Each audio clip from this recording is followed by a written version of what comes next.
I know those guys are already on the ground helping with the damage assessments, and will have whatever help they need. Kevin's going to remain here for any questions on the events. Thanks. Governor, what's the status of your campaign with it?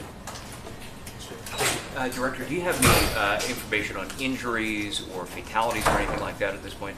Yeah, I spoke earlier today, and again, the question for those that may not have heard is, has there been any reported injuries? We've had a lot of minor injuries reported by the counties. Bay County did have 5 trauma alerts, one of those being a head injury, but at this point in time, we have no fatalities to report. There is some rumors out there, and again, right now, I have to say that they are rumors, but we've got FHP and some others working on this.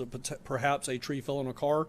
Again, we can't really verify that right now, but as soon as we can, we'll get that out to you. This area that has seen a lot of the damage so far kind of butts up against the Hurricane Idalia damage. I guess can kind of talk about kind of the coordination between the two, like in your guys' response. Right. So the question is, a lot of this area that's going to be impacted and is being impacted right now as we speak is Hurricane Idalia area. As I look over here to our screen on the left, so we coordinate closely. Obviously, we have documented all the damage that is Hurricane Idalia, but what we will do now is we will start damage assessments on new damage. So it'll be very easy for our damage assessment teams to be able to see that. So if it's vegetation, there will be a lot of green leaves in that versus brown leaves from 4 or 5 months ago. So that the vegetation issue and the damage to homes will be really easy for us to identify. So we're not expecting there to be any problem there, but you do have to separate. And I think the heart of your question is, how do you do that? How do you separate it? We'll work with the counties and go through and do those damage assessments and keep it as to what is from this particular storm system. And then we will be doing the necessary paperwork to see if we qualify for any potential FEMA assistance or other assistance. So that'll be ongoing over the next week or so. How long do you think we're going to be in the dangerous window here? So meteorology, our meteorologists, we have 4 of them here on staff. Our chief meteorologist and deputy chief meteorologists say that we're going to be underneath the tornadic stuff probably through the early evening hours, 5, 6 o'clock by the time it moves completely off the East Coast.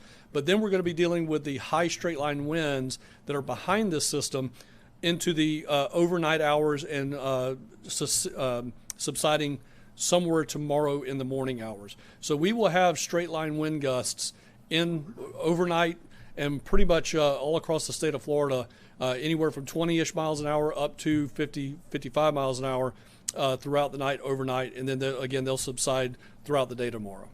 And I guess can you kind of talk about your message to people to kind of prepare for any more storms overnight, especially since we are not in hurricane season right now? Right. So the question centers around being ready for the overnight hours and ultimately I think what you should do, and that is please make sure you have a way to receive alerts, whether that's on your phone, you sign up for them. You can do that at your local county. You can do that here with us at the state at our website, floridadisaster.org. But also you can have some people have a weather radio. That's a tried and true way of getting your messages and alerts. So again, have that weather radio close by, have your phone close by. Don't silence alerts because you're going to want to be notified of that stuff if it happens in the middle of the night. I think it's important for us to go ahead and state we don't anticipate having tornado warnings overnight. I don't think we'll see that. We may work into some high wind watches or high wind warnings overnight. Still severe, can cause severe damage, especially if you get a straight line wind at 50, 60, 70 miles an hour that hits an area that's saturated by water. It could bring over a tree. So again, wanting to make sure that you have a way to receive those alerts so that you're notified to seek shelter if you need to. Director, I've heard and seen some pictures. It looks like this was a pretty devastating storm system that moved through. Do you guys have any estimation as to how powerful these tornadoes were, or what kind of damage are you guys hearing about? So I am not a certified meteorologist to be able to give you exact damage. I will tell you from history and my experience, the tornado that hit the lower area of Panama City looks like it's probably EF2-ish type damage. There is a house that is listing about 25 degrees in one direction. For it to have to pick that up off its foundation and move it like that, you may even be into EF3 status there. So again, the National Weather Service Mobile and National Weather Service Tallahassee, as well as the other remaining 5 National Weather Services, will get out maybe as early as today, but probably tomorrow, and verify the damage and let us know if it's EF 0, 1, 2, or 3. I don't see any damage in the pictures and video coming in that would be in the EF3 plus damage area, but certainly some that are probably EF2, maybe EF3. Are you expecting to ask for FEMA assistance to kind of help with these people? Yeah, so the short answer is probably. There are thresholds that the state has to meet to request assistance from FEMA. This is not a widespread disaster. It is impacting, as the governor said, 49 counties. Right now we have significantly impacted Bay County and Jackson County. You may see a declaration, or I should say declaration, but a request for assistance from FEMA going up. It will not be today. It won't be tomorrow because we've got to go do those damage assessments. It's not one of those like a hurricane Cat 3, 4, or 5 where they're just going to automatically give it to us like they have in the past. We got to do the work to earn it, if you will, in this case. So we'll be working through that. We have got to reach about $36 million in state and locally funded damages to qualify for what's referred to as public assistance. Individual assistance, they've got to have a significant amount of homes damaged to qualify for individual assistance. It's based on population, so that's going to vary county by county. So we will get in there, we'll do our due diligence, we'll come up with the numbers. If those numbers meet the algorithm that FEMA has, then we will make the request for a declaration. I will tell you, it's going to be iffy, but if we meet the criteria, we will make a request through FEMA for a declaration for individual assistance and, if possible, public assistance. The one last thing I will say on that is I think what people should start anticipating now is that it may not be a FEMA declared event. It most likely will probably be a SBA or Small Business Administration declared event, and we have those quite a bit around the state of Florida. Do you know if so? A lot of this where this storm hit was also hit by Hurricane Michael in 2018, as you know, that left acres flattened. I mean, how far along was this area in the recovery from that storm when these storms hit, and how far will this set them back? Yeah, I talked to Sheriff Ford and County Administrator Bob Micah this morning. Again, to the point, Rick, you hit the nail on the head. This is an area that has pretty much just recovered. There's still some recovery efforts going on, but the area down by the wharf and whatnot just got smacked again. So it is going to Callaway, portions of Lynn Haven, got some additional damage. So it's discouraging.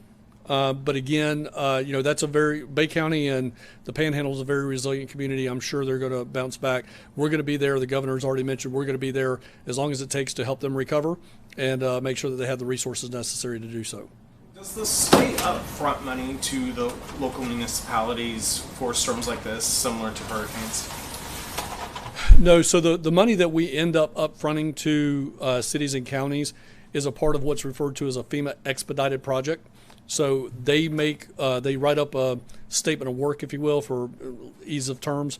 They write up a statement of work.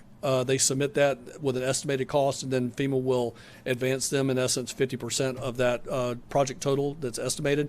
That will not happen here unless we get to FEMA public assistance or FEMA individual assistance. Okay? All right. Thank you so much, folks. I appreciate your time.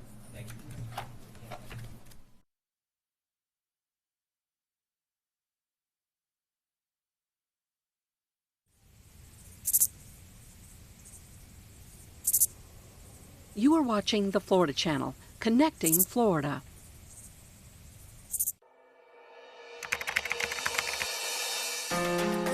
Although it started out as a civil defense unit back in the 40s, Florida's Division of Emergency Management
Live on MaxDefender8.com, here's the Max Defender 8 weather team. A state of emergency issued in Florida as a line of potentially severe weather arriving in the Tampa Bay area this afternoon. There's been significant damage already on the Panhandle as Central Florida braces for the same. We are live here in the Stream Center with the latest and, of course, to answer your questions live. A packed house in the Stream Center here today. Welcome in, everybody. JB here with you across all platforms, being joined by two of the very best. Meteorologist Rebecca Barry in the top right, and, of course, Max Defender 8 Chief Meteorologist Jeff Berardelli in the bottom right. We are going to start to answer your questions here live momentarily. See the hashtags all around your screen. We know that people in the Tampa Bay area have questions. When is the storm going to hit my neighborhood? What can I expect? When is the worst of it going to be over? We are going to get to your questions in a live meteorologist Q&A coming up. But first, I want to send Jeff over to the wall to give us the very latest at this hour. Jeff, we are seeing that line of storms get a little bit closer and closer to the area. All right, I've been banished from the Stream Center, and I'm headed to the wall right now. So, folks, I want to talk about what is happening here. And one of the things I want to mention to JB and to Rebecca is that right now I'm not in front of the map. So maybe we can, punch a couple of digits and get me in front of that map. But first of all and foremost, take a look at that line of storms. It's intense. I mean, it's going to come in like a wall of rain and lightning. It's going to be vivid lightning. There's a lot of lightning. Look at that. If you look on the top right of that screen, there I am. I appeared. If you look on the top right here, look at that. Over 2,000 strikes of lightning in this window over the past few minutes or so. That line is moving to the east at 40 miles an hour. So in about, I'd say, a half hour to 45 minutes or so, probably closer to a half hour, that is going to reach the Crystal River area. So that is going to be the first area that's impacted by this severe weather. I do expect that there will be some severe thunderstorm warnings or tornado warnings issued as the line moves in. There is a tornado watch in effect for the whole area until 9 p.m. and also a wind advisory as well. We're already seeing those winds gusting past 40 miles an hour across the area, and the line has not reached us yet. Now, notice it's a very narrow line of thunderstorms, but within this line, there are individual spin-ups, kind of like water spouts. We see this oftentimes as these systems make it their way to the east. But what's interesting and unique about this system is that although it's a linear line of thunderstorms, the models have shown, and now reality is showing with the radar, that there are, in fact, a lot of spin-ups inside of this line of thunderstorms as it moves towards the east. And you can see, look at that right there. Whenever you see the red and the green close together in a couple of areas, and especially those brighter colors, that's where we have individual possibilities of spin, and they exist up and down this line. They're not extremely strong indications of rotation, but they are indications of rotation, and I would imagine the National Weather Service, as this gets very close to land, will start issuing tornado warnings and probably do that the remainder of the afternoon, so it's going to be a very busy afternoon around here. All right, so from radar, because nothing has actually reached just yet, we're going to go over to the threats. The first one is from the Storm Prediction Center, calling for an elevated risk. You can see a 3 on a scale from 1 to 5 in northern parts of the Bay Area. So it's Pasco County, it's Hernando County, it's Citrus County. Everybody else is a 2 on a scale from 1 to 5, which is still fairly elevated. The biggest risk is for gusty winds, and we also have a decent risk for some isolated tornadoes out there as well. All right, let's go to the next graphic and show you what else we want to talk about. And I kind of want to step through this line by line, so I'm going to step out of this picture for a second. So the line of storms is arriving right now, and it's going to move quickly from northwest to southeast across the area. Now, as that moves in, we're going to see blinding rain, vivid lightning. You can see it on the radar, over 2,000 lightning strikes in a very short period of time along that line. Bursts of wind and the possibility of a few tornadoes. And last but not least, dangerous marine conditions. Coastal flooding up to around 2 to 4 feet is possible, especially as we head as this line moves in, and then again later this evening as we hit high tide. Luckily, this line is coinciding with low tide rather than high tide. That'll help probably reduce the flooding by about a foot or so. But then we have another chance with onshore flow later tonight in the high tide during 9 or 10 o'clock hour for some coastal flooding as well. All right, so current wind speeds sustained at 36 miles an hour in Sarasota. Let's look at those wind gusts across the area. Look at this, already gusting to 47 in Tampa. Remember, This line hasn't even reached us. Lakeland, you're gusting to 48 miles an hour. So overall wind gusts to 50, 55 miles an hour. That's without thunderstorms. As the thunderstorms roll in, obviously those individual wind gusts will go way past that 55, 60 mile an hour range. All right, so let's time the rain. The best chance for those storms rolling in anywhere between about a half hour from now through around the 3 o'clock hour, down through around Tarpon Springs, Brooksville, Newport Richey. In Tampa, Lakeland, Bartow, the window of rain is between 2 and 5 o'clock, so the worst of it probably reaches Tampa around 3 o'clock, give or take, we think. And then a little further to the south between 4 and 7 p.m., places like Sebring, Arcadia, Lake Placid, that's when those storms will reach you. All right, I want to show you the hour-by-hour forecast, and Eric Stone, by the way, is on the controls right now. He is helping me navigate this. So, Eric, if you can, let's push this forward at a decently fast clip because we're going to be stopping it every hour or so. So at 2:30, you can see those storms rolling onshore around Crystal River and Homosassa. At 3 o'clock, they're starting to reach the coast right here in Hernando County around Weeki Wachee. At 3:30, Pasco County, so Newport Richey down to around Clearwater. The worst of it is right on top of you. At 4 o'clock, it's moving into Tampa. Could be a little bit earlier than that, as you can see, and moving into inland parts of the Nature Coast. From Tampa down through St. Petersburg at 4:30, and now entering Longboat Key around Bradenton and into Sarasota. That's around 4:30 or 5 o'clock tonight, and also knocking on the door of Lakeland. The worst of it in Polk County between 5 and 6 o'clock tonight, moving down into inland parts of Manatee County, and now eventually into Hardee, DeSoto, and Highlands County from 6 o'clock to 7 o'clock to 8 o'clock. And it's a solid line of thunderstorms, and it really doesn't weaken much, even as it gets to eastern parts of the Bay Area, and that's why there's a tornado watch in effect for the whole area until 9 p.m. All right, let's go to the next graphic, and let's talk about the threat for severe weather. So we have plenty of moisture, as we always do around the Bay Area. That rarely lacks. However, it's not a ton of moisture, but it's enough for severe thunderstorms. This is the inhibiting factor. Remember, it wasn't very hot yesterday. It's definitely humid today, and it's on the warmer side. But this right here is the limiting factor for severe weather. What's not limited is the low-level jet. It is wicked, and it is strong. And in addition, at the surface, we have southerly winds, but aloft, we have southwesterly winds. That twisting and turning is going to allow for tornadoes to form, or at least circulations to form along this really solid line of thunderstorms. The biggest threat is going to be bursts of wind. So let's show you the energy makeup. Storm fuel. How warm is it? How humid is it? How much lift do we have in the atmosphere? Well, notice it's between low and moderate. So that's not particularly high. So why would this be a big deal? Well, it's this right here. As we look at the wind and spin, look at these colors right here. We're in the medium to high range for the Tampa Bay area. Let's go to the next graphic, and I'll show you why we have so much wind energy. That is the low-level jet stream. The pink, the purples, indicating winds 80 to 90 miles an hour, just a few thousand feet over our head. Any of these thunderstorms become strong enough, they can mix the atmosphere, cause turbulence, bring those winds right down to the surface and cause damaging winds. We had a damaging wind gust, wasn't even associated with a tornado, over 110 miles an hour in the Panhandle, just to give you an idea of how strong this low-level jet stream is. All right, let's go to the next graphic and show you what we have for you. So what is the biggest threat? We talked about wind.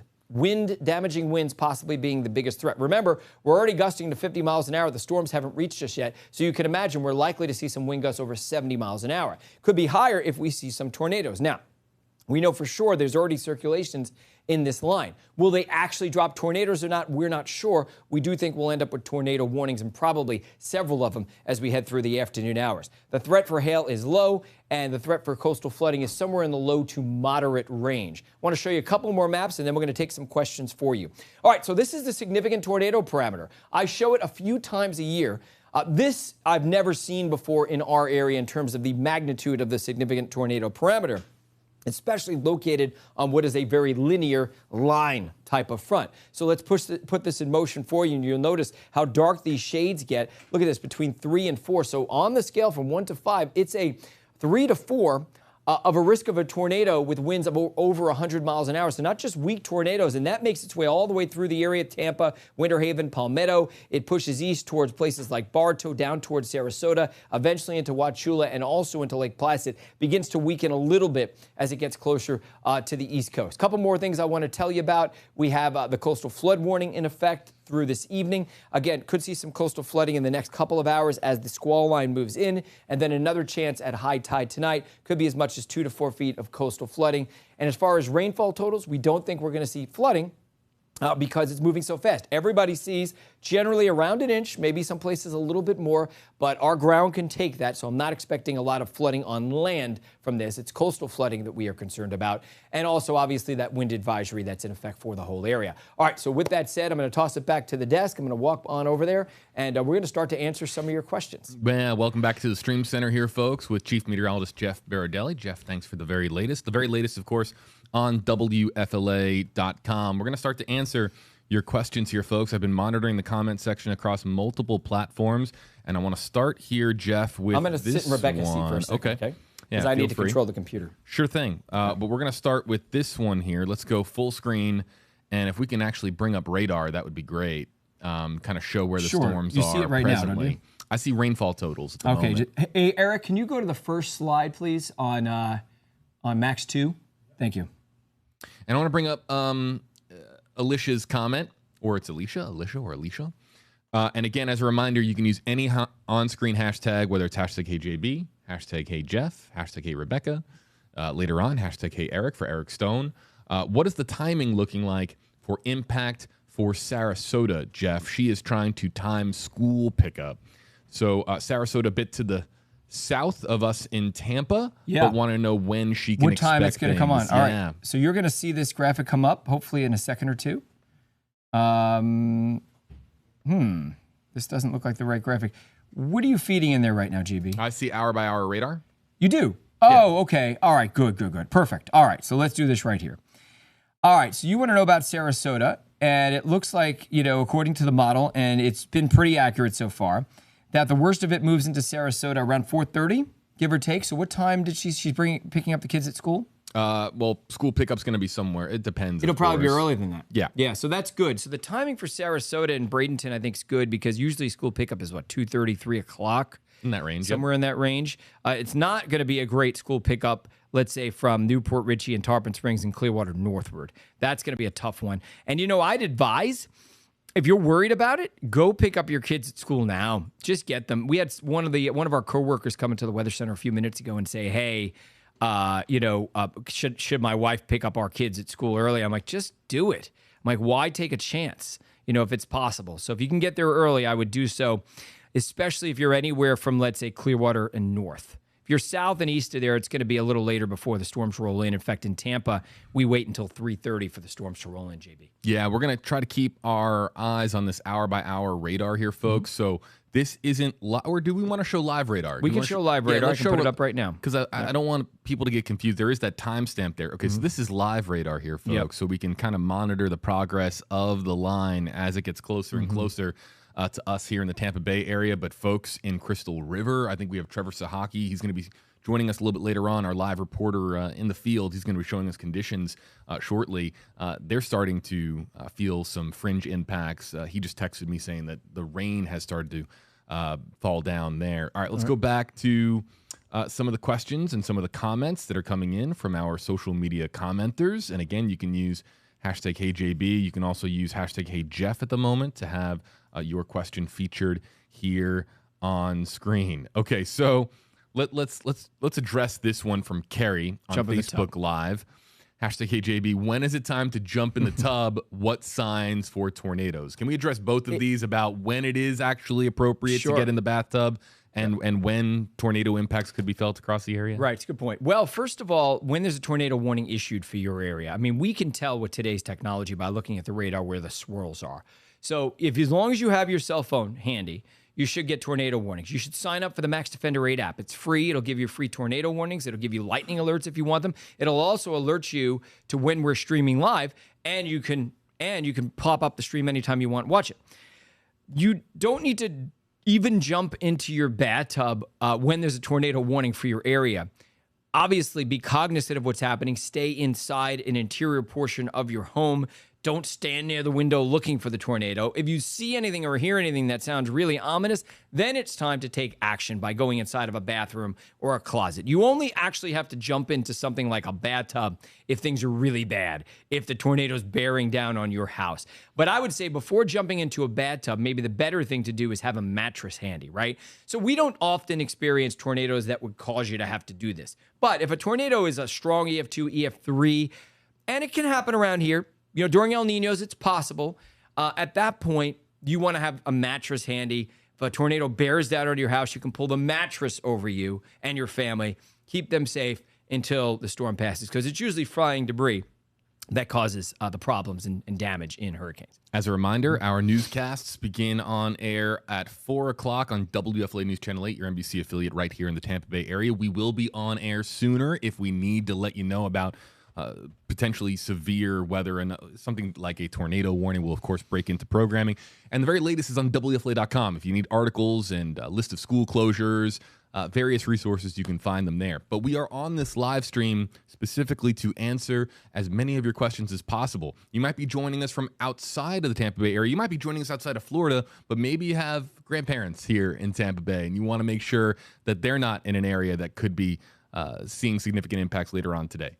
Regardless, we're here to answer your questions. Just file them into our comment section on YouTube Live, Facebook Live using hashtag HeyJeff or hashtag HeyJB. Later on, hashtag HeyRebecca and hashtag HeyEric. Shannon wants to know, are there any tornado warnings/watches to be in Mayaca City area? There is a tornado watch, but not a tornado warning. Tornado warnings would come later when the actual line gets to us, but right now there are tornado watches out. I see the National Weather Service just issued a tornado warning for Levy County. Okay, so that's out of our viewing area, but it gives you an indication of what's going to happen, because the National Weather Service in Tampa is in charge of forecasting for Levy County.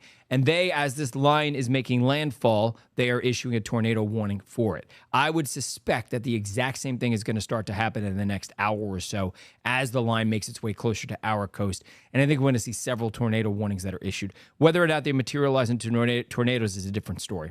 When I'm looking this way, folks, I'm looking at your scrolling comments like we have from David, Audrey, Christina coming in on Facebook, Craig, let's see here, Chelsea, and others joining us on YouTube Live. Again, use hashtag HeyJB or hashtag HeyJeff, and that way that we know that it's okay for us to populate your question on screen. And I just saw this one from Craig. Yeah, let's go to YouTube Live. Hashtag HeyJeff, any information on storm surge? Yeah, it hasn't changed very much. We're looking at 2 to 4 feet of storm surge on the Nature Coast, around 2 to 3 feet in Pinellas, Hillsborough, and south into Sarasota County. The good news is the line's going to come on shore during low tide for most of us. Although the tides are really screwed up today, it's one of those days where we have only 2 tides in certain places. So I don't want to rely too much on the tides, because the low tide is actually a very small low tide. It's not a big low tide. It's not going to help that much, but it may shave a foot off of what would have otherwise been a worse flooding situation. But I still think that we should look at this flooding situation similar to what we saw in December. If you flooded during December, during that episode like 3 weeks ago, you should plan on flooding again and take the necessary precautions as well. Let's go. Let's go to Citrus County for Christina. Christina wants to know, how is Citrus County looking, and any rotation in Citrus County? Right. So we're let me zoom into this radar a little bit, so you can see, where the storms are right now, and here they are. We're zooming in a little bit more. Just bear with me. And okay, so there it is. So we're still, maybe a half hour away from the storms reaching Citrus County. You want to switch places, Rebecca? Sure. Okay. Let me just save this. I'm doing. Rebecca, for your information, I have imported the other radar. Okay. Yes, so this will help us a little bit. So okay. Rebecca's coming off the television, let me save folks. This. So she's going to now join us once again. Yep. Okay. There you go. Okay. Hopefully this will be useful. Okay. Let's switch places. Musical chairs in here in the stream center. This is we're giving you a real inside baseball look. I don't know if you see that lady over there. Wait a second, JB. Let's show that lady. Back to the stream center. That's Val Simpson. Val, say hello. Val is helping too, and you can't see Eric because he doesn't have his lipstick on, his makeup on right now. So I might be able to get a camera on Eric. We're trying to put a camera on him. He's there too, and he's helping as well. Oh wait, hold on, Eric. We're getting a camera on you. The whole team is here. Is the point that I'm making? We are literally all glued. Well, not glued literally but figuratively speaking, we're glued to this weather center. We're going to be with you all day today. All right. And here's Eric. Eric's kind of, he's hiding a bit behind this camera. Eric, shift to your, there's Eric. It's like, what is that? Where's Waldo? Where's Eric Stone? Mm-hmm. All right. But back to the question at hand. They were, there was a question as to whether or not there's any rotation yet. What's the short answer for Citrus County? Well, so I'm gonna pull up the rotation right now. Yeah, I mean, all these storms are exhibiting along this line. There's several areas that are exhibiting rotation. I can tell you there was a tornado warning that was just issued in Levy County, which is just north of Citrus, for Suwannee. Okay, so and right over Cedar Key. So you can imagine that's the exact same thing that's going to keep happening as this line gets closer to the coast. In fact, I'll tell you right now. Oh, tornado warning for Levy. Where we got, that's for right. Levy County. Levy County, that's right. I think that's while you were walking up. Okay. Yeah, I'm looking at this line of storms, and there's a lot of kinks in it. So that's the interesting thing about this situation is that we don't often get very strong tornadoes in lines that have a lot of kinks because, remember, it's kind of a battle between the circulation and the linear nature of the line. But when you have a lot of circulations in a line, it means that the atmosphere is very conducive for circulations. And you never know when one of those could produce a tornado. All right, let's see if we can go as rapid fire as we can and try to get to a lot that we have in the queue. Folks, your questions are coming in with the hashtag system that we use, so they're being added to the queue. We're going to try to get to as many as possible. Jody says, hashtag HJB, what about the Skyway closing? You know, I don't know if it's closed yet, JB, but we already have sustained winds close to 40 miles an hour. I haven't seen an alert go out yet that it's closed, but it is. No, wait. I'm sorry. That was an outdated alert. I haven't seen anything yet, but I'll triple check. Well, I wouldn't be surprised because we already have gusts to 48 miles an hour. So I would think as this line comes through, they're going to close the Skyway for a time. That's my thought, but I don't know for sure. All right, next question. Let's get to...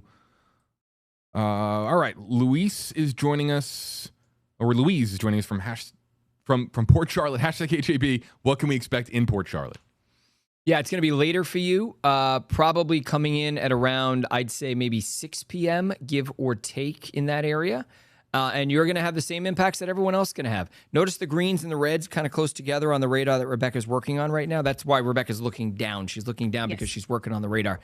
So those exist. Those greens and reds together, those exist all the way down the line. I don't see any huge, markers of circulations right now in that line.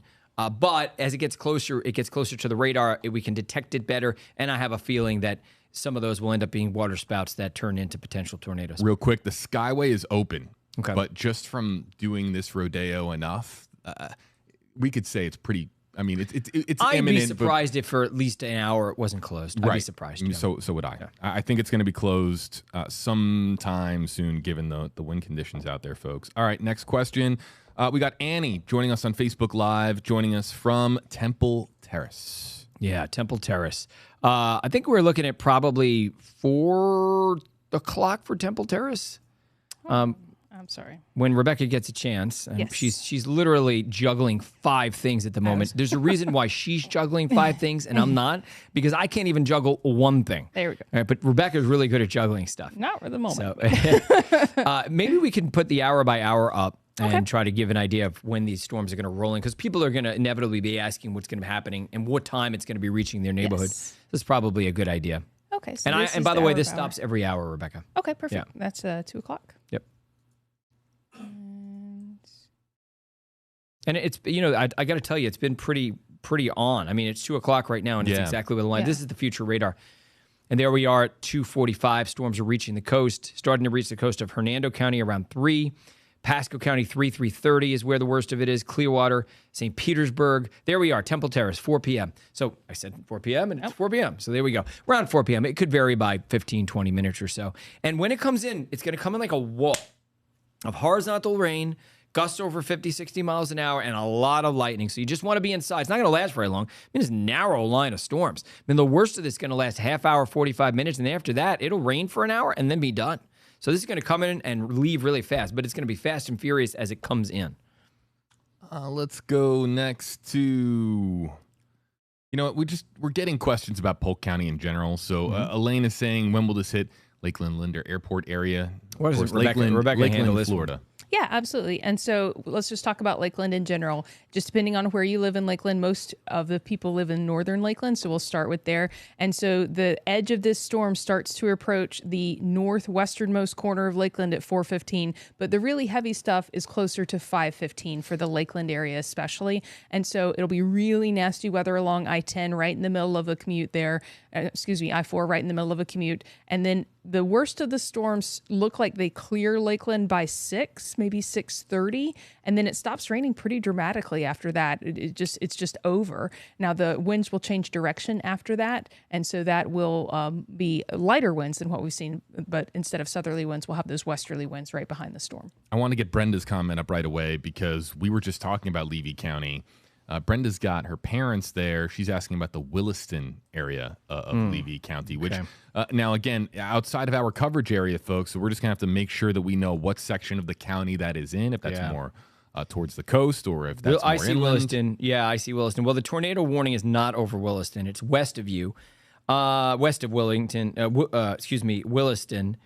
And the storm is not moving towards Williston right now, but it doesn't mean that another storm further south couldn't affect Williston, so just be aware of that. But for right now, Williston is not under any warnings. Sherry Martin wants to know about Venice.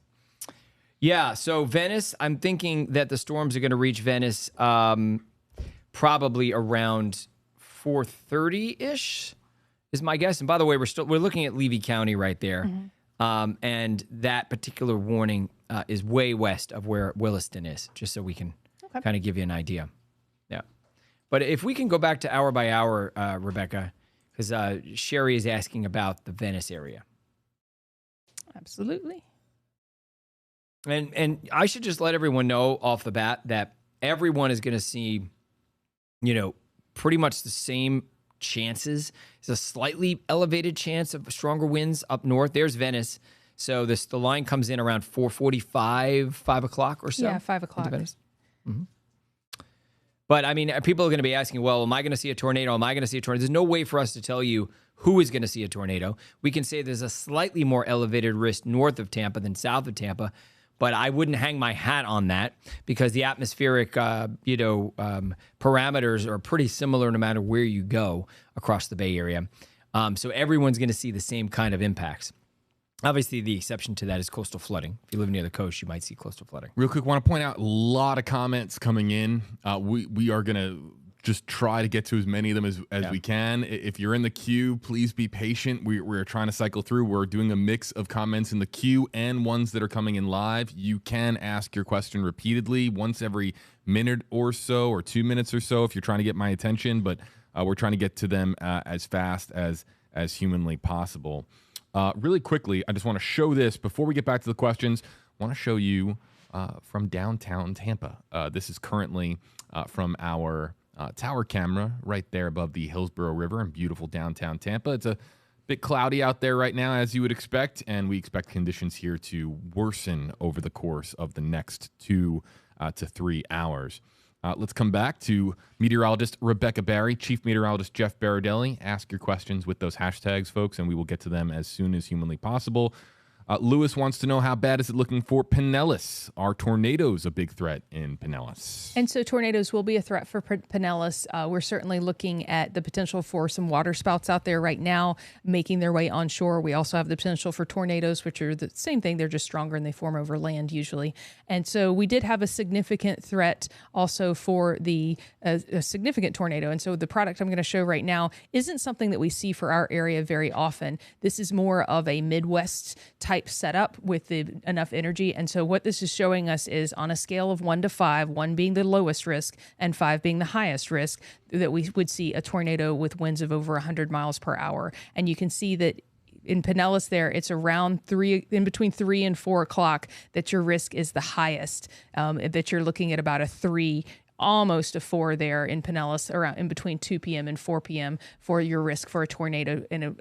not only just a tornado, but a very strong tornado. And so this is something that Jeff and I were looking at yesterday and talking about how rare it is for us to see these parameters come together like this. And unfortunately, that is exactly what we're seeing. And when we take a look at the parameters that are out there, we're looking at storm fuel versus wind and spin. And so those are both very, very high for today. And so we have the energy out there, and then we have that shear, unfortunately, that could cause the potential for not only damaging straight line wind gusts, we're talking 60 miles per hour, but also rotating wind gusts. And people get really caught up in tornado versus straight line wind gusts. A 60 mile per hour wind gust, whether it's rotating or whether it's straight line, does the exact same amount of damage.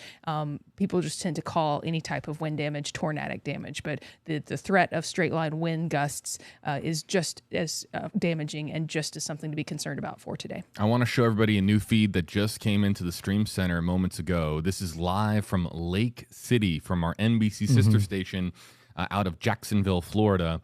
Lake City sort of located, I would say, halfway between, Rebecca can correct me if I'm wrong, but halfway between Tallahassee and Jacksonville, north of Gainesville. Yeah, and it's generally where I-75 and I-10 meet. That's the general area. It's one of the inlandmost areas that this Jacksonville station covers, and so they often send a reporter like you see here to kind of preview the weather, and then that way you have a better idea of what you're going to see when it arrives into the more populated areas. Lake City's a decent-sized small town, but it's nothing like the population that you see along the coastline up there. We have Michelle, who's been very, very patient for us, says, #KJB, what about Seminole? And then we've got Trevor Sahaki called into the Stream Center. We're going to be going live to him in Citrus County, so stand by for that. But let's answer Michelle's question here about Seminole.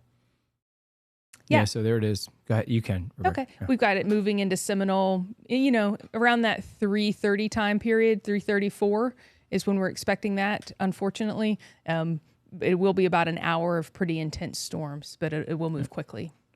And by the way, Rebecca, the cities on there, you just need to pull the bar backwards. I have them come on a little later. Oh. Yeah. Here we go. Yeah. What I'm saying is if you open it up, you can. Yeah, it was my fault. I was using it for something else before.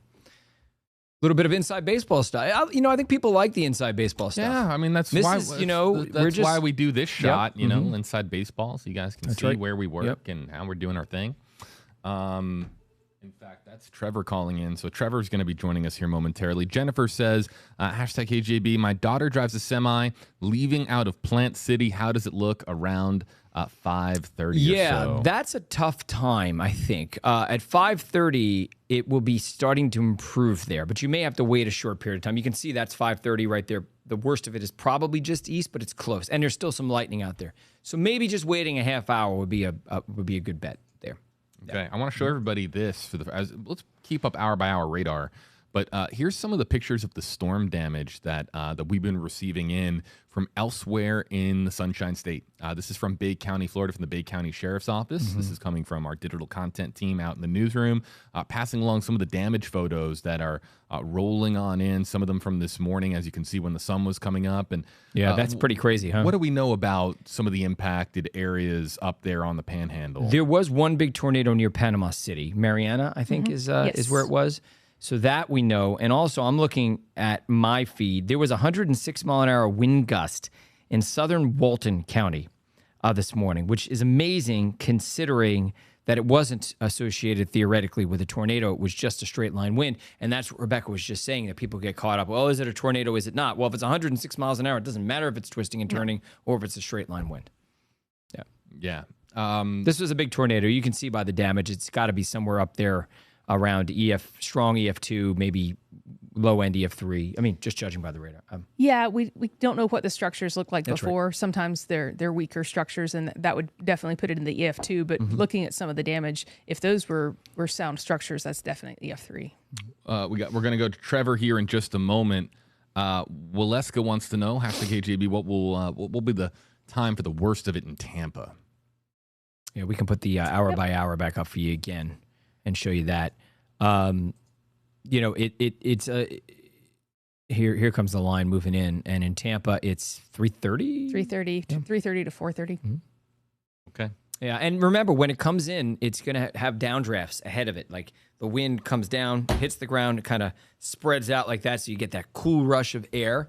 So we're expecting that, it's really going to come in like a wall of rain. It's just going to all of a sudden just open up for some of us, and the winds will start gusting past 50, 60 miles an hour, and there'll be a lot of lightning. And it's all going to happen very quickly. I'd like to introduce the fourth member of our stream team this afternoon, joining us from, I believe it's Crystal River. Let's bring in Trevor Sahaki, joining us there in the bottom right-hand portion of your screen. Hello there, Trevor. How are you? How are conditions looking out there? Just kind of take us through exactly how things have progressed in the last hour or so. Yeah, definitely, JB. We are in Crystal River, by the way. We were in Homosassa for a little bit, but we've kind of set up in Crystal River as being our main point of the place that we're going to be for the most part.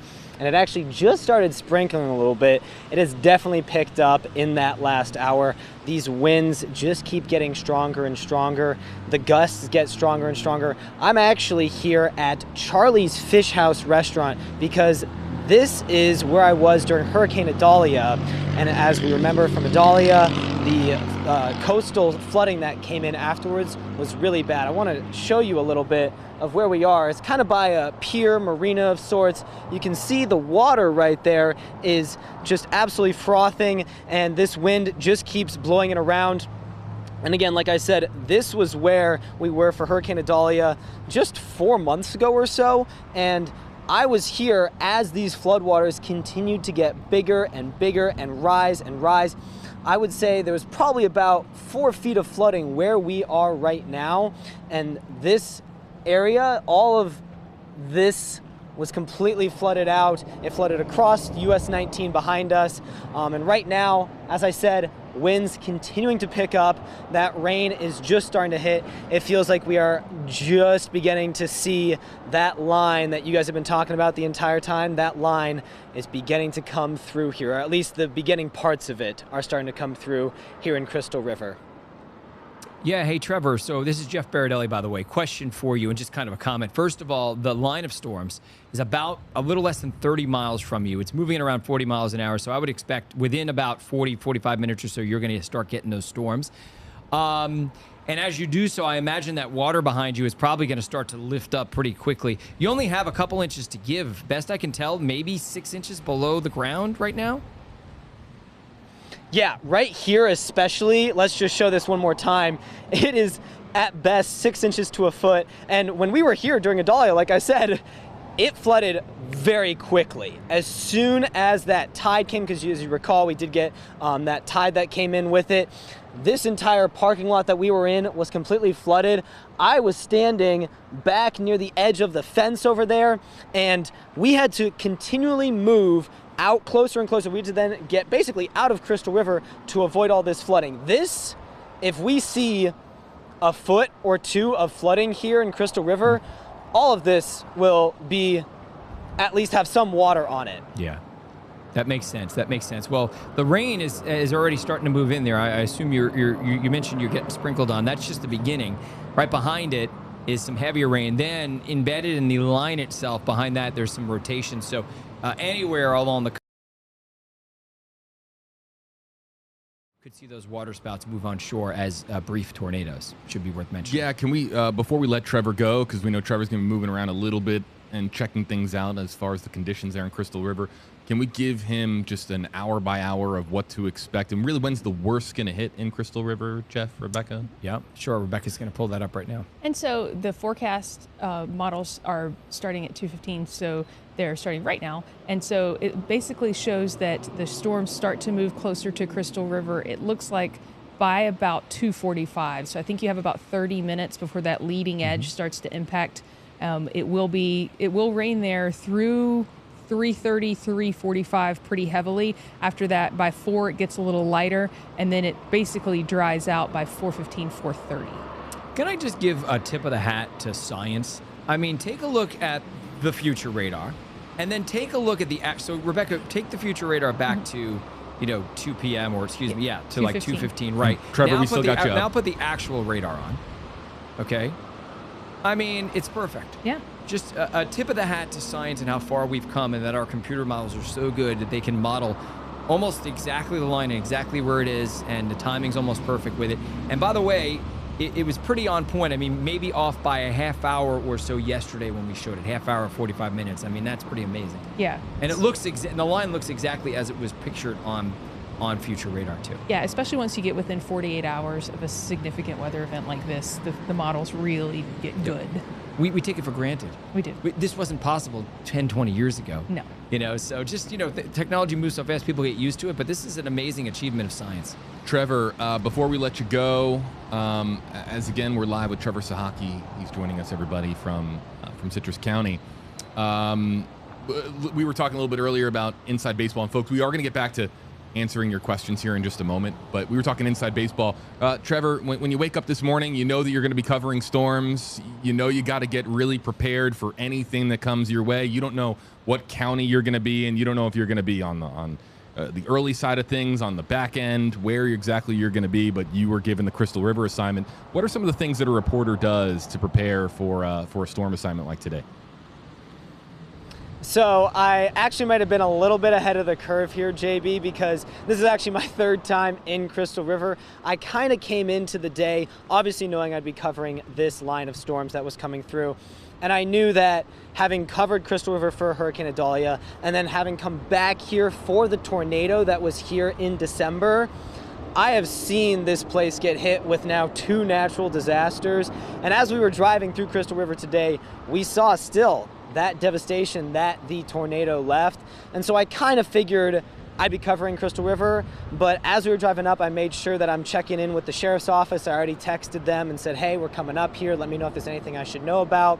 I checked in with the fire rescue here to let them know we were coming, followed all their social media, or made sure that they were at the top of my feed. And I made sure that I was obviously keeping track of the radar this whole time, but it's really just keeping track of the emergency personnel and who can give the important notices about where the warnings are coming from, what areas you should stay away from, and of course then also checking to see, hey, like, where are some neighborhoods that I might need to check out once this flooding comes in. I remember we went to the Ozello neighborhood here in Crystal River, Citrus County area during Hurricane Idalia, because that flooded, again, 5-6 feet, super bad, and then I imagine they might see some more flooding again today. So that'll certainly be a place that we'll have to continue checking up on, but it does feel like Crystal River is a bit of a second home at least.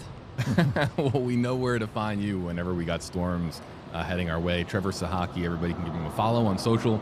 And Trevor, I'm going to tell you what, I know we're going to be saying farewell just for now as you continue to make your way around Crystal River, but if I see your shot fire up on the grid here in the Stream Center, I'm just coming that way. If I see something interesting, if you're a photographer, and I believe that you're with Joseph Brown, shout out to Joseph Brown, hat tip to him, veteran photojournalist here at WFLA.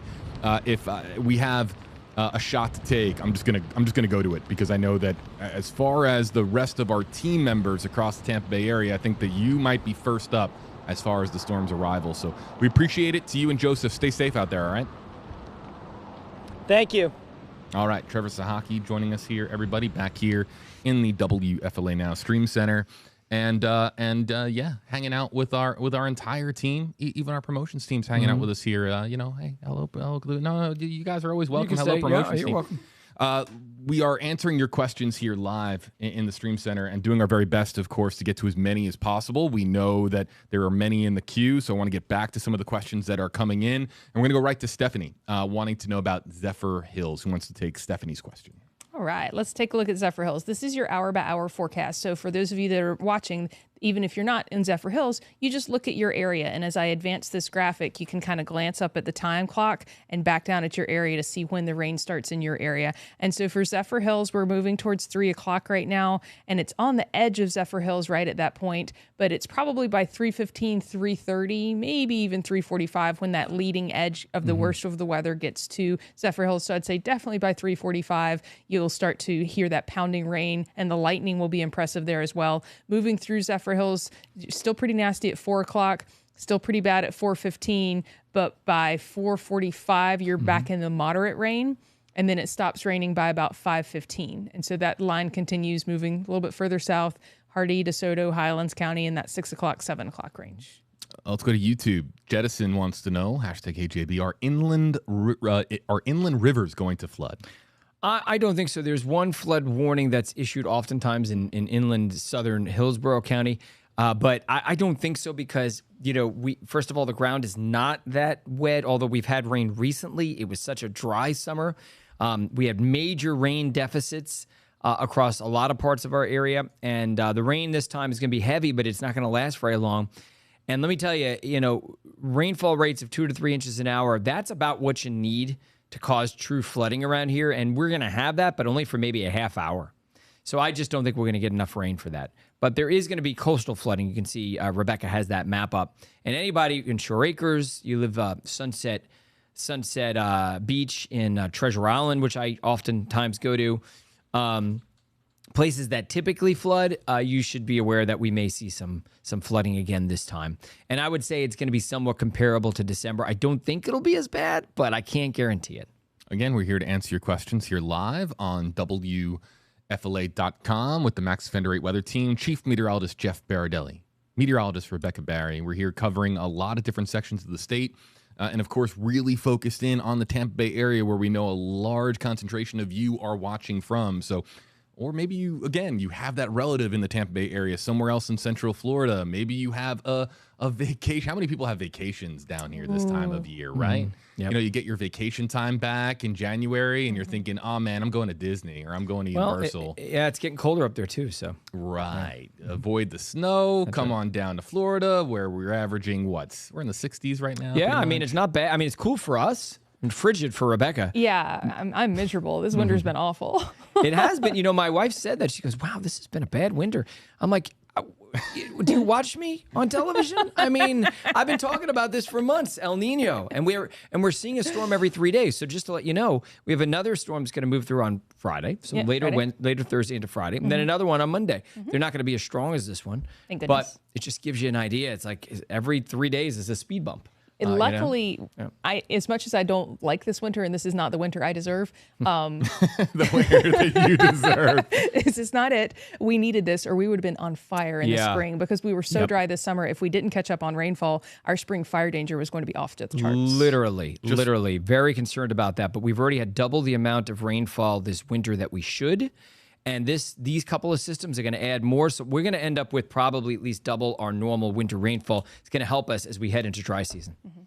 So the winter you deserve is more Key Largo speed, right? Rather than sunny, Largo. Sunny, nothing below 75, a little breezy at times. That's the winter I deserve. Yeah. Bliss wants to know, I mentioned Largo because wanting to know about Largo, says #HeyJB, what about Largo, please? We're looking for the hashtags coming in now, folks, in the Facebook Live, YouTube Live comment section. Yeah, Rebecca. You can see right there. It looks like Largo is going to get in on that range starting at around 3:15, 3:30. That's the worst of it, starting at around 3:30. So. And then it'll start to, I'm not sure why that, I know why that alarm went off just now. That line makes its way eastward. There we are. We're zooming into Largo there. I have it on manual cities. That's why, Rebecca. Okay. I'm just deleting our I'm the annoying one who adds manual cities rather than automatic cities. But hold on, just give Rebecca a second here, and we'll have it for you. So there it is. The worst of it is between 3:30 and 4 o'clock in Largo. So here's 4 o'clock. Yeah. So I'll be able. I'm going to back it up a little bit. This is 3:15, 3:30, 3:15, 3:30. Yep. And it could be off by a short amount of time, but not much. And it's about an hour, right? So it's anywhere from 3:15 to about 4:15, and then it starts to immediately clear up. Yeah. So that's the good news with this line is it's not going to last very long. Yes, very, very good. I want to go, well, you know what? I have a feed here in the Stream Center we're going to go back to, but I'd like to rapid fire through as many. Can we do a little rapid fire round through as many of these as possible? All right, folks. We're gonna challenge our meteorologists to answer these questions as quickly as they can in maybe 15 seconds or less. Let's start with Barbara, who has like a great badge on her Facebook name because she's a loyal fan of ours on Facebook Live. #Hey Jeff, what about Wesley Chapel? Wesley Chapel. Rebecca is zooming in. And so here we go. We've got some lighter rain in Wesley Chapel by 3:30. Some of the heavier stuff in Wesley Chapel by 4. Pretty nasty through about 4:30, 4:45 even. And then the lighter rain by 5. And then Wesley Chapel's dry by 5:15. All right, let's go to, I love when we get weather reports from our YouTube audience, when they tell us what's going on out there, because Regina's saying, I'm in Tarpon Springs and just heard thunder. So letting us know what the real world conditions are like. out there. Holly, with a badge of her own, hashtag HJB. What about Spring Hill? Yep, you see it right there. So the storms are going to roll into Spring Hill, right where Brooksville is. So Spring Hill is very close to Brooksville. And you can see that we're still dry up until about 3 o'clock. That's when the storms really start to roll in there. And the worst of it lasts in Spring Hill until about 4:15, and then it's done. Yeah. So, anywhere between 3:15, and 4:15 is the worst of it for you. Risa wants to know about Brandon. Brandon.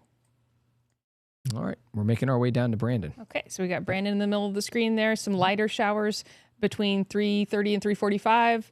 Heavier stuff kind of skirts Brandon around 4 o'clock, but by 4:30, 4:45, that's really the worst of it. That's when it's peaking over Brandon. And it sticks around through 4:45, 5 o'clock, but by 5:15, things are rapidly improving in Brandon. Let's go to the queue. We've got a bunch in there. And starting with Sabrina. Hashtag, hey, Rebecca, can you please show the time of the storm hitting Port Charlotte on the radar map? Sure. Way south. Moving on down. Right, here we go. And so it looks like 5:45. Yep. Through 6:30, it's bad, and then lighter rain until 6:45, 7. It doesn't get much more interactive than that. And Show me where I live on the map, and what are the conditions going to be? And it's not, and notice that the impacts are the same for everybody. So everyone's going to see similar threats for damaging wind gusts, similar threats for tornadoes, similar amount of rain. So just the timing is gonna vary depending upon where you are. Guys, I'm going to step away for 1 second. I'll be back in a couple minutes. All right, let's stay rapid fire here. Yep. Rebecca Barry, myself. Let's keep it moving. Sierra, hashtag KJB. Should I be worried about tornadoes in the town and country area? Unfortunately, the tornado risk is basically area-wide.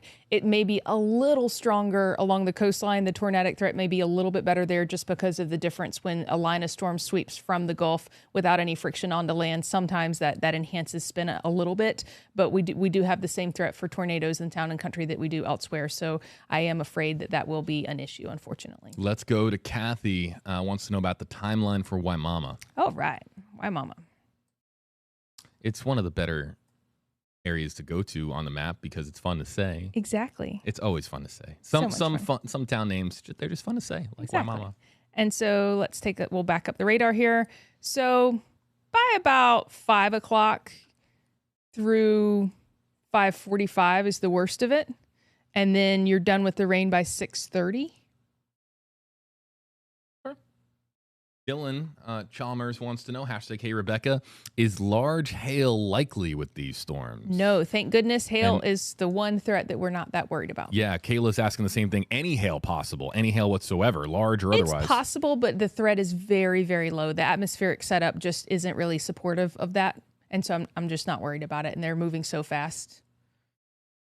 Speaking of fast, we're doing rapid fire here, folks, on Max Defender 8 Live. Melissa Perez wants to know, Dade City. Yes, so taking a look at Pasco right now. And so Dade City, probably this is 3 o'clock. This is 3:30. Dade City getting the edge of that storm by 4. Really nasty 4:15 through 4:30, and things start to get better by 4:45, maybe get swiped by another round of heavier rain just after that, and then rapidly improving in between 5 and 5:15. Yeah. Let's go to Lutz for Natalie. All right, Lutz. Lutz right there, northern Hillsborough County, southern Pasco County. Yes. Trying to... And then also, too, Rebecca, I want to bring this up, and I know Jeff's still hanging out in here, but check out this shot. I don't know where... This is coming from our NBC sister station in Jacksonville. But I don't know...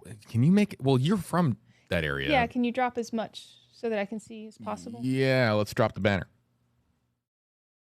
If I had to guess, this is one of the buildings on the west side, and then it's looking west towards the storms moving towards town. If that would be my guess. Okay. But yes, we were talking about Lutz for Natalie. Yes. Sorry I sidetracked you there. Yeah, that's my bad. Curveball. Squirrel. We've got light rain moving into Lutz right around 3:30. The heavier rain moves in by 3:45. It's really nasty between 3:45 and 4:30. You get the lighter rain after 4:30, around 4:45. By 5:15, you're starting to dry out. And next up in the queue, Leanne wants to know about Sarasota. All right, let's zoom in on Sarasota. And back the radar up a little bit. Okay, so this is 4:30. Sarasota is still relatively dry. By 4:45, that leading edge looks really nasty in Sarasota between 4:45 and 5:15. You're into the more moderate rain between 5:15 and 5:45. And then by 6 o'clock and 6:15, you're drying out. Okay, next up, I'm talking with Brittany Muller, by the way. Oh, and Hernando. She's in Hernando, yeah. Rebecca. Yeah, she's in Hernando County. And she's now experiencing some lightning and thunder there. We're going to try to get Brittany involved in our stream momentarily, but of course we're trying to do this as safely as possible with our team members located across the Tampa Bay region. Really quickly, let's get to this last one that I have in the queue, and then we'll go to live comments. Jackie says, #KJB, Newport Richey. All right, we're zoomed in on Newport Richey right here. You can see it there in the middle of your screen. It looks like light rain edging into Newport Richey by 3 o'clock. The heavier rain edging into Newport Richey by 3:30. Between 3:30 and 3:45 looks particularly nasty for Newport Richey. By 4 o'clock, you're still in the moderate rain. By 4:15, you're starting to dry out. You're completely dry by about 4:45. Okay, back to the comment section. Oh, wow. I don't know where this is, but hold on one second, because we have a comment coming in from G. Howard, and it's from Sugar Mill Woods. Okay. That's it is. Okay, so triple checking, just making sure, because that is, that's Southwest Citrus, and he says that a power outage is in effect there. And look, there might be a lot of people who end up joining our stream looking for coverage because their TVs are no longer working at home because they lost power. And so that's another thing that's beneficial about the live stream, is that people, as provided that you have cellular and of course battery on your cell phone, you're able to kind of join us here on YouTube Live, Facebook Live, or on WFLA.com. And so, here it is from G. Howard. Thank you, G. Howard.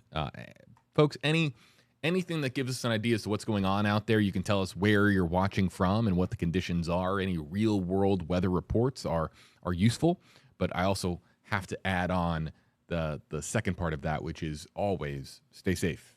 We never want you to be in harm's way just because you're trying to get a better idea as to what the weather is like outside. So always be as safe, aware, and cautious as possible.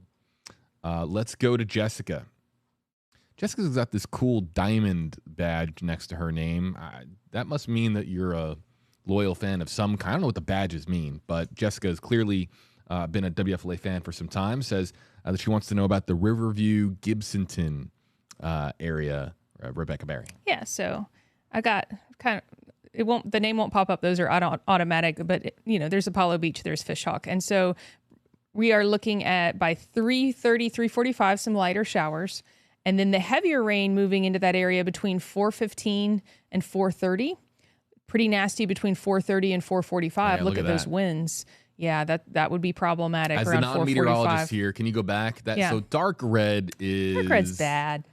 Very heavy rainfall. Thank you for the scientific explanation. I was like, all right, what does dark red mean?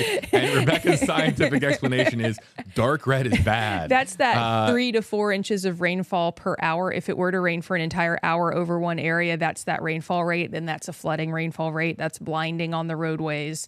That is a miserable few minutes, but it isn't going to rain for an hour. This system is on the move. It's only briefly raining for that amount of intensity. But I was also looking at the wind barbs there. You can see that's also the very intense winds we've been talking about, those straight line wind gusts that could be very damaging between 50 and 60 miles per hour. She calls them wind barbs. I see fast moving green arrows. That's what you're talking about, obviously, yes. right? Yeah. Yes. So again, non-meteorologist on the left, meteorologist with many years of experience on the right, and of course, Dark red's bad. Yeah, dark red's bad, folks. And then for that area, it's still pretty intense, especially wind and rain wise through 5:15. But then things rapidly improve after 5:45. Okay, let's go to Gachalif. I hope I'm pronouncing that correctly. I probably butchered it, but hashtag KJB timeline for Ocala, please. That's a bit to our north. Ocala, or as they mispronounced it on that movie, Ocala. Who said Ocala? It was the singing boys. Oh, I'm terrible at this. You know what, though? I can't talk because we did storm coverage for the parishes in New Orleans or outside of New Orleans, and I butchered almost every one of them, so I'm not the best at pronunciations, but I'm going to come up with the movie. Movie singing guys. Movie where they mispronounce Ocala? Yes.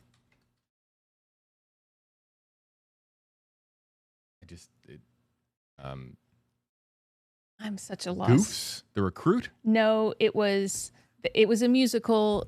We'll come back to this. Yeah. We'll revisit.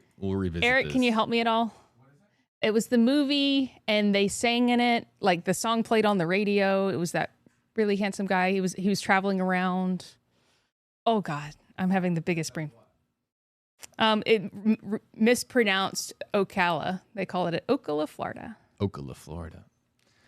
All right. Can we Valentina's answer? helping us out.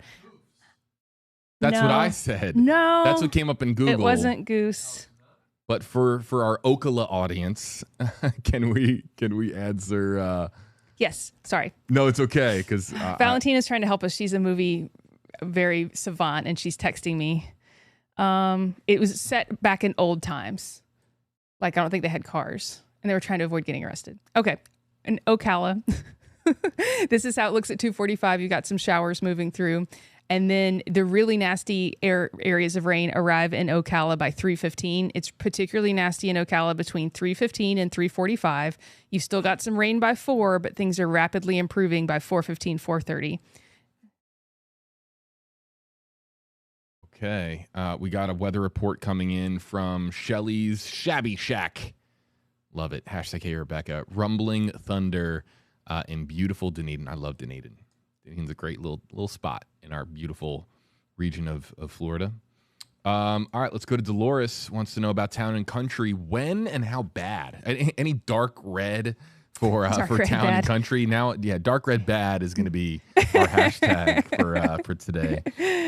Okay, let's back the radar up here, the future radar. And so I can't make the Town and Country name pop up, but this is the general area. We got Rocky Creek and West Chase there. Okay, and so the light rain begins in this area around 3:30. The heavier stuff by 3:45 to 4. It's particularly bad between, there's that dark red bad. Dark red bad. Hashtag dark red bad. Little purple. Do you see that purple? Oh, there's purple. Oh, so now hashtag purple bad. Purple's real bad. Real bad. Yeah. And so that's just south of Rocky Creek there. And so this is 4:15. That's probably the worst of the weather for this area. It's between 4 and 4:15. You get another round of pretty bad rain around 4:30, but the wind stops at that point. And then things rapidly improve after 5 for this area. Okay. Yeah, people are now trying to help us out with the movie. Was the movie The Greatest Showman, Vargas wants to know? No. If I wasn't such a terrible singer, I would kind of hum the line of the song that it was famous for. Brother, Where Art Thou? That's it. Brother, Where Art Thou? Wow, are you serious? Yes, thank you. Thank you. Wow. Thank you. They mispronounced Ocala and Brother, Where Out There. Where's the applause button for our interactive audience getting the...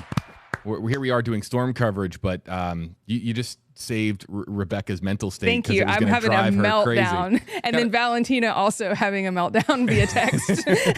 She's like, La Bamba, Jersey Boys? Welcome into the Stream Center where we just saved a meteorologist from having to do Google things or potentially sing. all at once. Yeah, Jackie, shout out, man. That is awesome. Let's get back to, G. Howard is now saying, does the dark red purple hit Homosassa Springs? So now people are just going to say, okay. Dark red bad. is dark red bad or purple real bad hitting my area. And in this case, for him or her, it is Homosassa Springs. Okay, so we're really close, zoomed in to the Citrus County area. And so Homosassa's already getting some rain there. Chaskawiska's on the lighter end of the rain. And then the heavier rain arrives there between 2:45 and 3 p.m. And there's that dark red bad near Homosassa Springs at 3 o'clock. And then things start to improve a bit by 3:30. And then things rapidly improve after 4 o'clock for Homosassa Springs. Okay, let's go to, a lot of people have been asking about Winter Haven and Orlando. Well, we had a lot of questions in the queue for Orlando, so we can get that one out of the way because, of course, obviously, a lot of people from Orlando, but then Winter Haven too for Riri. Okay, so this is 4:15. The rain isn't to Orlando yet. We got some spotty showers by 4:30 and 4:45. The heavier rain arrives there by 5:15. That's where we're getting the dark red. And then it's pretty nasty around 5:30. That's where we're getting some of the heavier rainfall rates there in the Orlando Winter Haven area. Then by 5, no, it's not until after 6:15 that things start to improve because of the way that this line is moving. Orlando just gets kind of stuck in a bullseye and gets a couple of rounds through 6:30. And then things for Orlando begin to rapidly improve after 7 o'clock. So Orlando's actually getting a longer time period of rain there. Interesting. Okay. And then did we answer Winter Haven or no? No, we did not. Okay. So Winter Haven is also on Riri's comment. Okay, perfect. Hold on one second. Let me check something. And in the meantime, I will say hello to Lil Patty, Trisha, Bridget, Kanae, Miranda, Michael, Carrie, Rebecca, Trebold, Regina, Cookie, and some Kathys. All right. So we're zoomed in on Polk County now. I can't make Winter Haven pop up, but you got Dundee and Lake Wales right there. And so that area, you get some showers by 5:30, light stuff. The nastier rain moves in around 5:45 through 6 o'clock.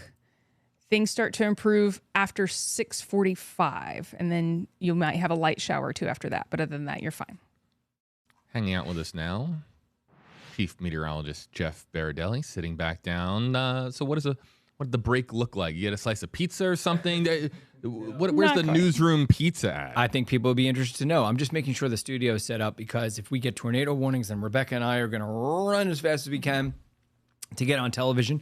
We will take that stream. JB will take that stream of us downstairs on TV live. We also have Eric Stone. He'll be joining the Stream Center to answer any of your questions. So basically just making sure logistically we are set in case any tornado warnings are issued. That and, oh, by the way, I went to the bathroom, JB. Oh, yeah. You know, it Breaking does happen news. from time to time. I'm not going to go into detail there, but it does happen. Yeah, I think I have like a breaking news sort of animation here. Breaking news in the life of Chief Meteorologist Jeff Baradelli here, folks. All right. You know what I was going to ask you, JB? Do you want to do another wall segment? Because I know you like those. Or no? Do you want to just keep answering questions? I absolutely can. Would you like to? Why don't we do it now? Okay. If we can put the show back in play. The only reason I say is within 10 or 15 minutes, we may eventually be down in the studio. It may not be 10 or 15 minutes, maybe a half hour, but at some point, we're probably going to get some type of tornado warning. Okay. Let's why don't we put it to a quick vote? How about that? Oh, fun. Let's do it. Well, do people know what a wall segment entails? Yeah. How about Well, going to the chroma the green screen. Quick YouTube. We'll do YouTube live because it's just faster. What should we do next? Live. Continue answering questions or send Jeff to the wall. Banish Jeff. All right, banish Jeff to the wall. Jeff. Here, let's. And when I go to the wall, I should say what I'll be doing is basically kind of giving you the inside baseball science background and what kind of severe weather threats we're expecting. That's the point of going there. But you know what though? So if people want us to continue to answer questions, we can do that. But if you want kind of a little show and tell from the Stream Center with Chief Meteorologist Jeff Baradelli. Showing us the current outlook and what things are looking kind of like the out meteorological scientific parameters that are going into the forecast that we're building. Ooh, we got all right. So the votes are coming in, and it's pretty close. But we're gonna give this about a minute. It's nonpartisan, right? It should be nonpartisan. There is no bias in our just making poll. sure. I did include banish though, so banish is I'm in not really there. sure that that's a partisan term. Let's show while we wait for people to vote in the poll about if they would like us to continue the Q&A or if we hear from Jeff Baradelli at the wall. This is live radar at the moment here, folks. Is this Max Defender 8? Uh-huh. Yep. Okay, so this is You Max see all that Defender 8. lightning, by the way. See on the right, top right, JB? Yep. That tells us how many lightning strikes are in that box. See, it's weakened a teeny bit. It was about 700 lightning strikes, and now it's closer to 400 and something lightning strikes. That's a lot of lightning. It is a lot of lightning, sure. Mm-hmm. And while we wait, we're going to give another like 90 or so seconds for these votes to come in. People have been asking This about is a pure democratic process, by the way. Democratic, Purely man. democratic. There's no minority or majority. It's 51% gets it, right? Is that right? 51%? 51%. All right.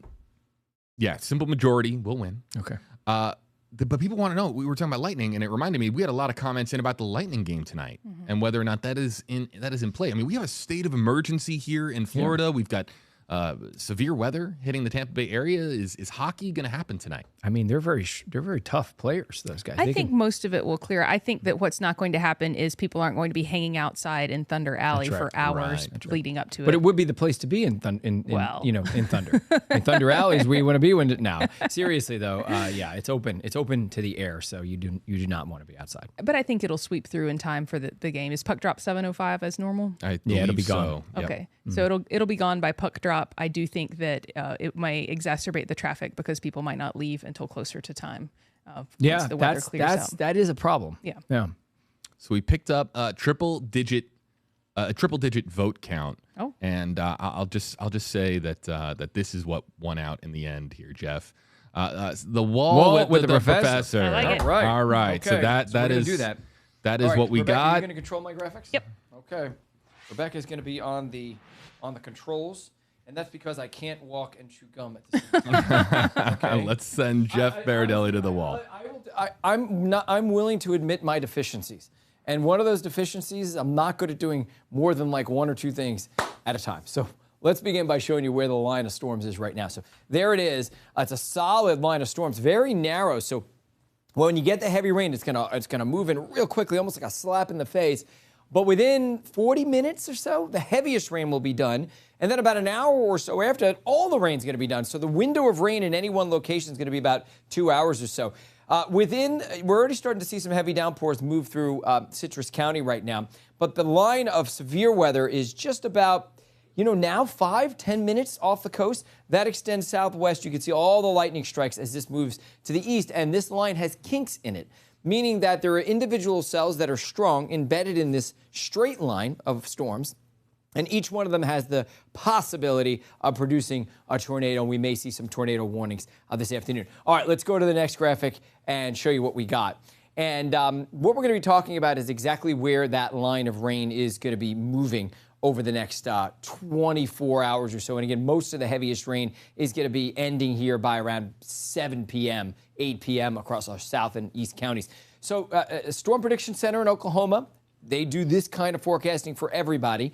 Says that there's an enhanced risk, a 3 out of 5 for northern parts of the Bay Area from Newport Richey northward, and then a 2 out of 5 from Tampa Bay southward, so that the highest risk is a little bit further to the north. And the highest risk of severe weather today is right there, gusty winds because of a strong jet stream aloft. All right, I want to take you hour by hour through the forecast over the next couple of hours. All right, first things first, let's show you the weather headlines. The line of storms is arriving right now. It's going to move quickly from northwest to southeast. We're going to see blinding rain. We're going to see vivid lightning. Bursts of wind is, I think, the best way to describe what we're going to see, and the possibility of a few tornadoes. And remember, as the line moves in over the next couple of hours, we're going to see dangerous marine conditions, coastal flooding around 2 to 4 feet. All right, let's go to the next graphic and show you what we have there. And this is the hour by hour. Let's time it out for you hour by hour as we move through. You can see the line moving into the coast of Citrus County and Hernando County. That's basically almost about now. Let's go forward now and show you when it's going to be getting close to the Clearwater area. There we are, Clearwater, Newport Richey, around 3:15, 3:30, crossing over the Courtney Campbell Causeway into Tampa. at around 4 p.m., moving through Wesley Chapel and also into Zephyr Hills at around 4 p.m., right through the heart of downtown St. Pete, crossing over the Sunshine Skyway and into Bradenton around 4:30.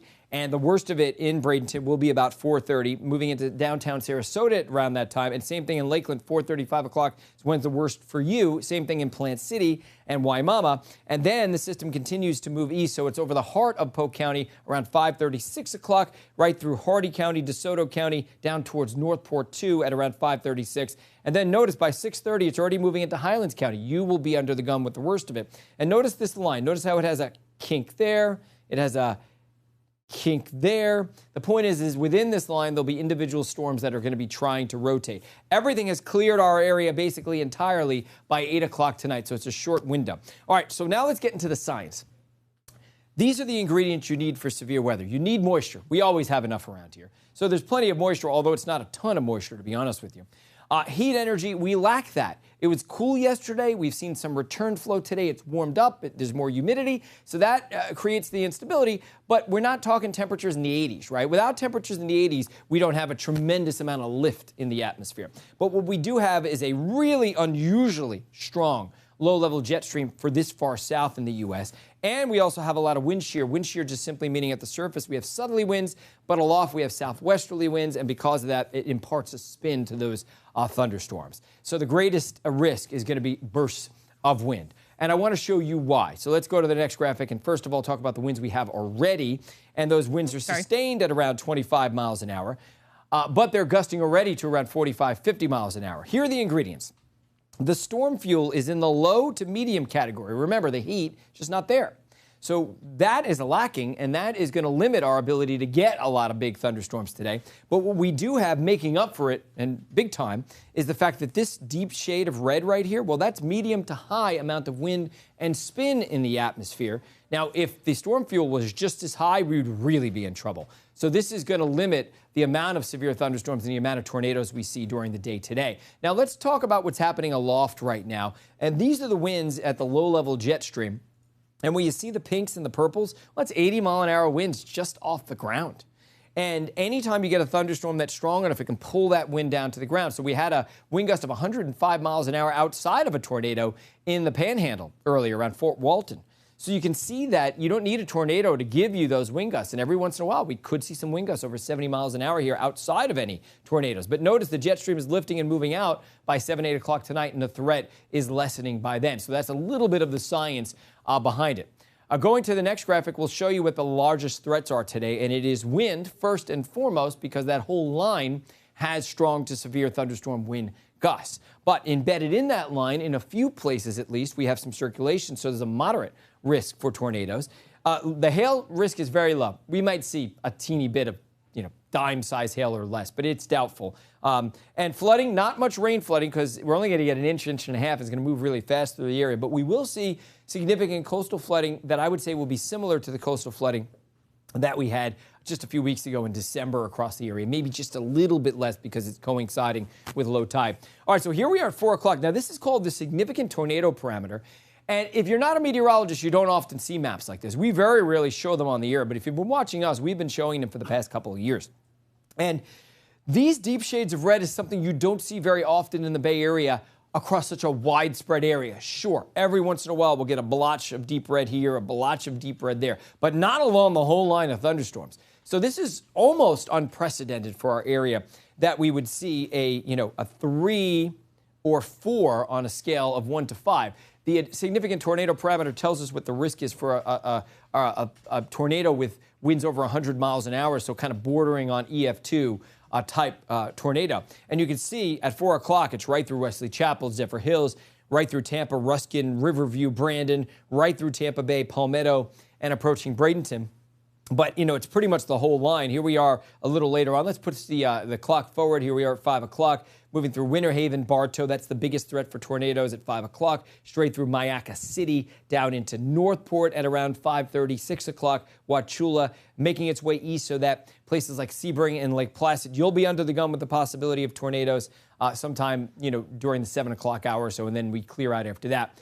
And this, I think, is going to probably end up being our last graphic, coastal flood warning. So the line's already moving into Crystal River. The water should already begin rising there right now. As you noticed, if you've been watching, we have Trevor Sohaki up there, and he was standing right by the edge of the water at the bay, and the water was already 6 inches from moving, kind of flowing spilling over, if you will, onto land. So it's pretty close already. So 2 to 4 feet is a worst case scenario for storm surge or coastal flooding on the Nature Coast, and everybody else generally around 2 to 3 feet. So right now, as the line comes in over the next couple of hours, and then maybe another chance of some coastal flooding tonight at times of high tides. I think I covered it, guys, so I'm going to toss it back to you, and then I'll walk back to the desk. No, you didn't cover it all. Okay, well, you want me to go back? No. You're just trying to banish me again. Just kidding, everybody. Chief Meteorologist Jeff Bardelli, alongside meteorologist Rebecca Barry. I'm JB Buno. I've been texting with our team members, Trevor Sohaki, as Jeff mentioned, up in Crystal River, and I'm also talking to our own Brittany Muller, who's up there in Hernando County. We're going to be bringing them in as soon as we can, but the reason that we cannot bring them in, all that lightning. Mm-hmm. Yeah, and we have, of course, very strict safety protocols here at WFLA, where we are not going to put, of course, our reporters in harm's way. If there's even the threat of lightning in the area where a reporter team is, we're just, of course, there's no risks here that are going to be taken. So that is why we don't have any reporters in the field. If you missed this earlier, I want to show you some of the storm damage from around the state of Florida. This is what it looked like in Bay County earlier on today. Again, significant damage as a result of winds, tornadic activity. And here's some stuff from Clearwater as some preparations were being made today. So various slideshow pictures are going to be cycling through here on the left side of your screen for just a moment. Checking in on you guys, just quick temperature check, and not the temperature check like an actual temperature check, but temperature check as in anything that I have missed in the last 20 minutes or so, anything that we need to highlight to our viewers. There's a rotating cell well offshore of Hernando County that looks pretty nasty on the radar right now. Yeah, absolutely.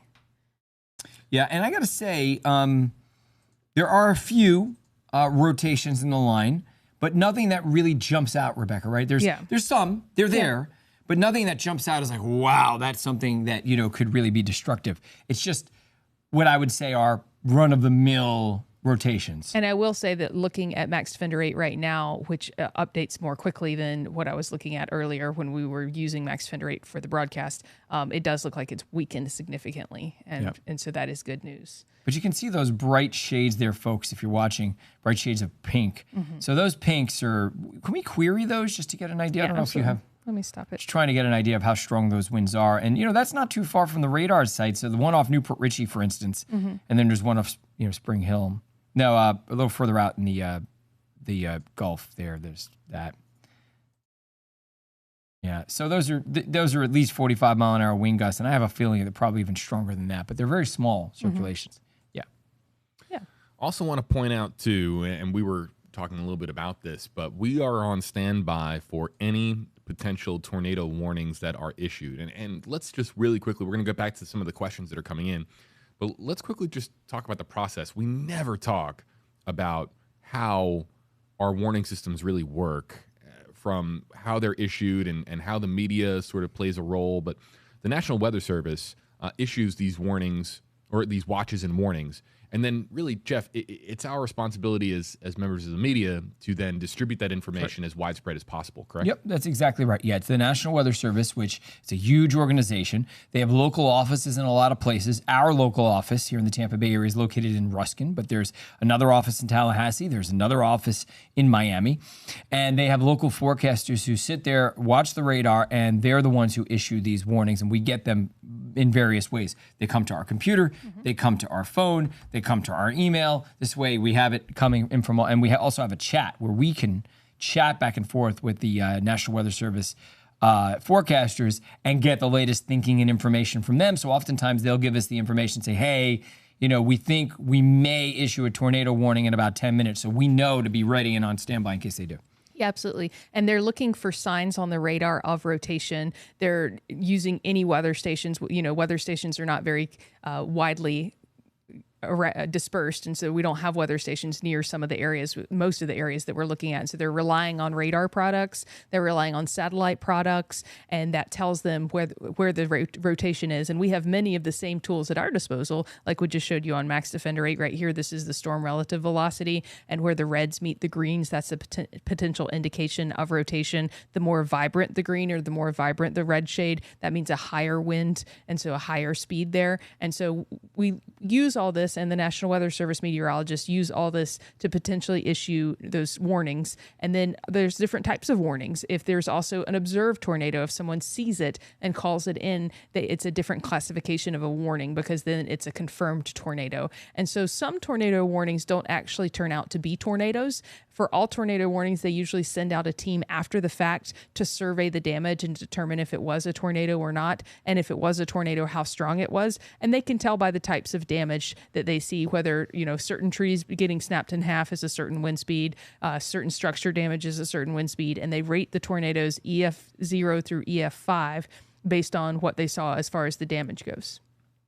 Yeah. Of course, the system that we use for tornado, I'm sorry, I was just reading something. But this is all, again, potentially life-saving information and systems that are in place for us to be able to get this information out as expeditiously as possible. So appreciate, of course, our experts on stream. I'm just the guy that presses the buttons and reads your comments, folks. But these are the two that are You're like the breaking Wizard down. of Oz. That's giving me a lot of credit. But I'm well, the did guy. you watch the end of the movie? He really wasn't that impressive. Well, you know what? Then that's what probably, I mean. I'm saying you it's know very what? accurate. All right, then I am your Wizard of Oz here. I'm the guy who appears to be able to do everything, but really it's these two that can break down the science and make sure that you have the information that you, your family, friends, neighbors need to know to be as safe as humanly possible. Okay, let's get back to some of the questions and comments that are coming in. Hashtags, you see them. And Stacy, she understands how it works because she's using hashtag Hey Rebecca for Rebecca Barry. What about Bradford County, Florida? I had to check a map for a second for Bradford County, but that's my old neighborhood. Oh yeah, is that up in your old neck of the woods? Yep. Stark. Is that what it is? Is it believe so. Starkey? Is Yes, it Stark? Stark. Yeah. That's where you can get tickets. Yes. Tickets, right? Well, they changed that. Okay. They got in trouble for that, and but that's what it used to be known for. Okay. Yes. Mm-hmm. And so let's go ahead and zoom in there. And so what we're seeing for you guys is the heaviest of the rain is basically right at your doorstep, and then it starts to get better by 3:30 and drier by 4, maybe a light shower to 4:15, 4:30, and then you're in the clear. Just some light passing showers from that point forward. As we wait for some of our audience members to now type in, because we're now back in the Q&A portion of the program, folks. As we wait for people to type in their questions with hashtag HF, hashtag Hey Rebecca, hashtag Hey JB, let's just do just a quick examination of the radar. And I just want to know where the worst of it is right now. As far as this line, where's the hammer falling the hardest at the moment? I mean, the only place that's on land right now is pretty much the Nature Coast, Crystal Yeah. River. There's some downpour starting to move into Hernando County and some downpours. So basically moving where into- Trevor is. Yeah, so he's getting the heavy rain, but the line itself with the strongest winds hasn't quite reached him yet. It's knocking on the door. It's literally coming in right now. Yeah. Yeah, Crystal River's getting the worst of it. We've got some heavy downpours moving into Hernando and on the edge of the coastal Pasco, Newport Richey area. Just a couple of those more spotty, heavy downpours, but it's that line that's still offshore that we're concerned about for the heavier winds. Let's just quickly remind our audience that as we now bring in all the questions, I have this screen right here. I don't know if you guys can see it, but there's scrolling questions here. The only way that those questions appear on my screen is if you use one of our hashtags. So again, active hashtags are hashtag HF, hashtag Hey Rebecca, hashtag Hey JB. We use this system simply because it is your version of giving us the thumbs up that you want your name and your comment and really your profile picture populates too. All of that information on screen. It's kind of like a green light for us to take your comment. If we see that hashtag system being used, we're going to take your comment and bring you into the conversation. Let's go to... I've got a report right before you get to it. Sure. Lightning strike in a parking lot on US 19 in Spring Hill caused the traffic signal to fail. Crews are on site. It was at 2:15, half of a tree down on Aikens Drive in Shady Hills, blocking half of the road. It fell from west to east. So that was the damage report from Spring Hill. Sounds like some of the wind gusts are already pretty bad out there. Okay. We have a great moderator team, too, on YouTube Live that's pointing our commenters in the right direction for how to ask questions. One of our great moderators is Chelsea. Let's our moderators can ask questions too. They are volunteers that help our keep our comment section kind and respectful to all. And Chelsea wants to know, will this track through Georgia at all? She has elderly in-laws recovering from cancer up on the central Georgia line in a 100-year-old home. Of course, Chelsea, fingers crossed for your in-laws, and hope that they do okay. But what do we say for them? I'm gonna send this to Miss Georgia. Yes, Rebecca Berry. But I'll also mention, Rebecca, there was a tornado warning in effect for St. Simon's Island. Yes, so that's near Brunswick. And so that if it's an actual tornado, we'll get great pictures of it because it's very marshy in between the edge of Brunswick and St. Simon, so people would be able to see that coming across the marsh. And so if it's occurring, we'll definitely get great video or pictures of that. And so some of you know that I'm from South Georgia. I'm from Darien, which is in between Brunswick and Savannah. And so I've been texting my dad because he's big into emergency management there. And he was running around trying to shore up cell phone towers. I think we'll have a lot of power outages in rural Georgia. A lot of times the power lines are right up against big banks of trees. Nasty weather there right now, and it exits the coast by 5:15. And so I do believe the threat for tornadoes and gustier winds is higher in Georgia than it is in the Tampa Bay area. Okay, Chelsea, hopefully that information is helpful. Let's continue on through the queue, and let's go to Bridget next. Hashtag Hey Jeff for Chief Meteorologist Jeff Baradelli. What type of wind speeds are we looking at for Lakeland? Well, we've already had wind gusts up to like 45 miles an hour or so in Lakeland. So you can imagine as the actual line comes through, it's going to be at least, 55, 60 miles an hour. So I would expect that we're going to see some wind gusts close to 60 there. The criteria for severe weather is 58 miles an hour. And then obviously there'll be places that have stronger wind gusts, but it's not going to be any different necessarily for Lakeland as it will be for Palmetto or for Plant City or for Zephyr Hills, because the line is pretty solid, it's pretty strong, and it's pretty uniform no matter where you are. There are those individual cells that'll pop stronger winds or maybe even a tornado. Bouncing back now to Rebecca Barry, because Harley's using hashtag Hey Rebecca, seeing a lot of hot pink in Newport Richey area. Is it pretty likely we will see tornadoes? It's not likely in one area over the other, although an area like Port Richey, because you're right along the coastline, may be slightly more prone to the potential for tornadoes. And so just walking you through the edge of that nastiest storm right there, getting into Port Richey between 3:15 and 3:30, that's when the most likely time if you were going to see any rotating winds. I think you'll absolutely see some damaging wind gusts. I don't necessarily know that you'll get a tornado, though. We're not seeing a lot of that rotation. It's been fading a bit as it moves closer to the coastline, which is good news. Rachel wants to know about flooding possibilities for Anna Maria Island. I'll bring you guys both up for this one. And so I'm a little worried once the winds shift after the storms and start to push that water onshore. The gusty winds will push a higher volume of water up against Anna Maria Island, but you've had southerly winds leading up to that. So it's certainly a possibility. It was in that 1 to 3 foot range on the predictions. Yeah. I mean, I guess I would say that if you flooded in December, you should plan on flooding again and just hope that it'll be slightly better, because we think it'll probably be slightly better than it was last time. Let's go to Ashley.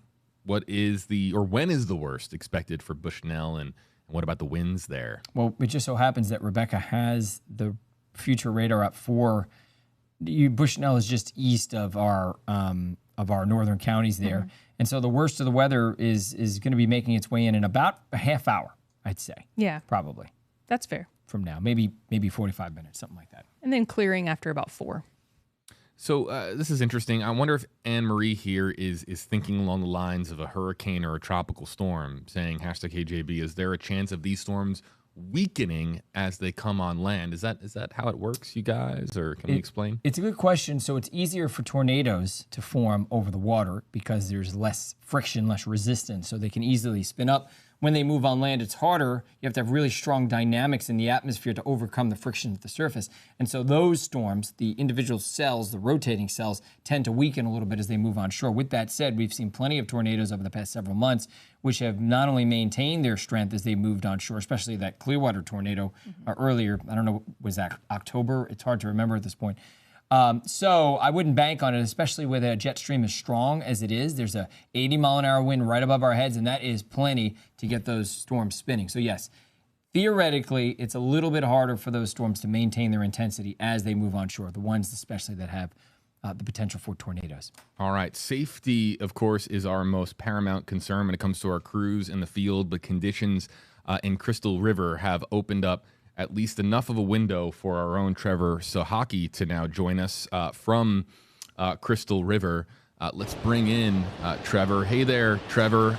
See that things have worsened a bit for you as expected since we last had you here on Max Defender 8 Live. How are things there, and how would you describe it from your vantage point?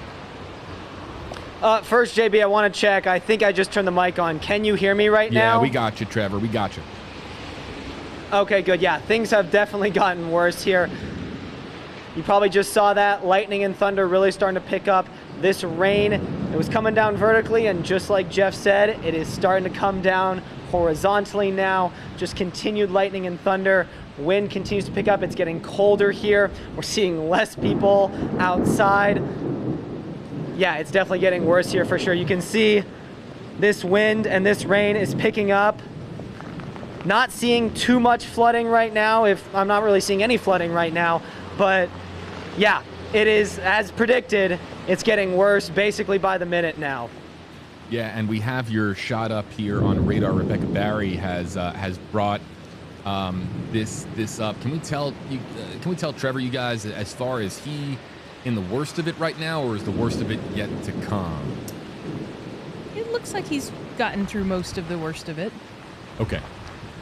So if you watch the last frames there, and so I'll actually stop it from moving. So can we zoom in? Can we zoom in at all absolutely. On Crystal River? Can we zoom in on Trevor's location? Trevor, we got you up in a quad box at the moment. And so I'm not exactly sure where he is in Crystal River, but that's all of Crystal River. I can actually tell you, we are basically right in the heart. Can you hear me? Radar scan. Yeah, Rebecca, can you hear Trevor? I cannot. Oh, you can't hear Trevor? I don't have my IFB because I've got cut. Oh, okay. No, Rebecca didn't have her IFB in there, Trevor. Trevor, where are you? I'll give it back to her. Oh, I was saying we are basically right in the heart of downtown Crystal River. And that's about, so yeah, it's Crystal River proper basically is where we are right now. Heart of downtown Crystal River. Yeah, Crystal the worst River of it's proper. moving through right now. Yeah. Okay. And it'll be another 10 minutes or so, and then it'll start getting worse. Trevor, have you noticed any power outages? Have you looked around and noticed any impacts to power in the area? So far, it's been pretty good. So far, there's a Christmas tree actually that's in the center of downtown here, and those lights are still on. There's a Chevron right across from us. Those lights are still on. So far, power outages have been pretty minimal as far as I can tell, but I will have to check the map when we get back into some dry weather. Right now, it's basically, as you can hear, lightning and thunder and lots of this sideways rain.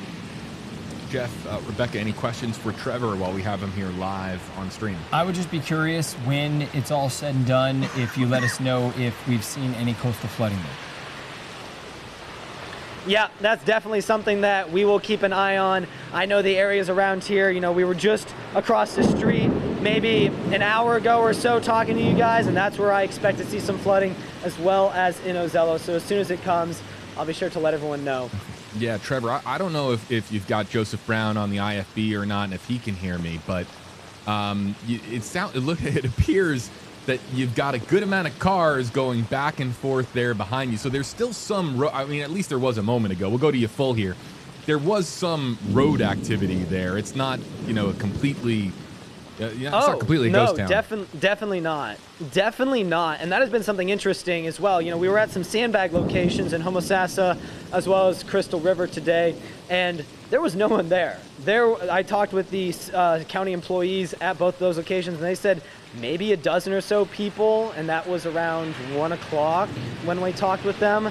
Maybe a dozen or so people total that were at those sandbag locations. So seems like a lot of people are either carrying over a lot of their storm prep from previous storms, or they're just riding this one out. And so it seems like a lot of people aren't as worried about this as they might be about like a hurricane, for example, as we saw last year. Yeah, I just saw a pickup truck just kind of whiz by you, and clearly things have, maintained some little bit of a normal pace there in Crystal River. Before we let you go, Trevor, we know you're getting soaked out there. We know you got television appearances, television live reports coming up here in our evening shows. Anything else to pass on from Crystal River? Sorry, JB, you're going to have to repeat that. I was just saying, any final notes from Crystal River, because we know that it's pouring down there. It is definitely pouring. My only note is that these are going to continue, as Jeff and Rebecca have been talking about, and so if this keeps going down south as it's expected to do, then all of our southern areas definitely need to be prepared, because this wind, this rain, this lightning, this thunder, it's no joke. Trevor, before we let you say farewell, we will pass along some helpful information to you there over in Citrus County. Guys, can we help Trevor out and just kind of let him know when are things really going to start to clear up for him? Probably soon? Yeah, I would say within the next half hour, you're going to notice a marked improvement. And then after that, it'll rain lightly on and off a bit for about another 30 or 40 minutes. So hang tight there, Trevor. You're almost through it.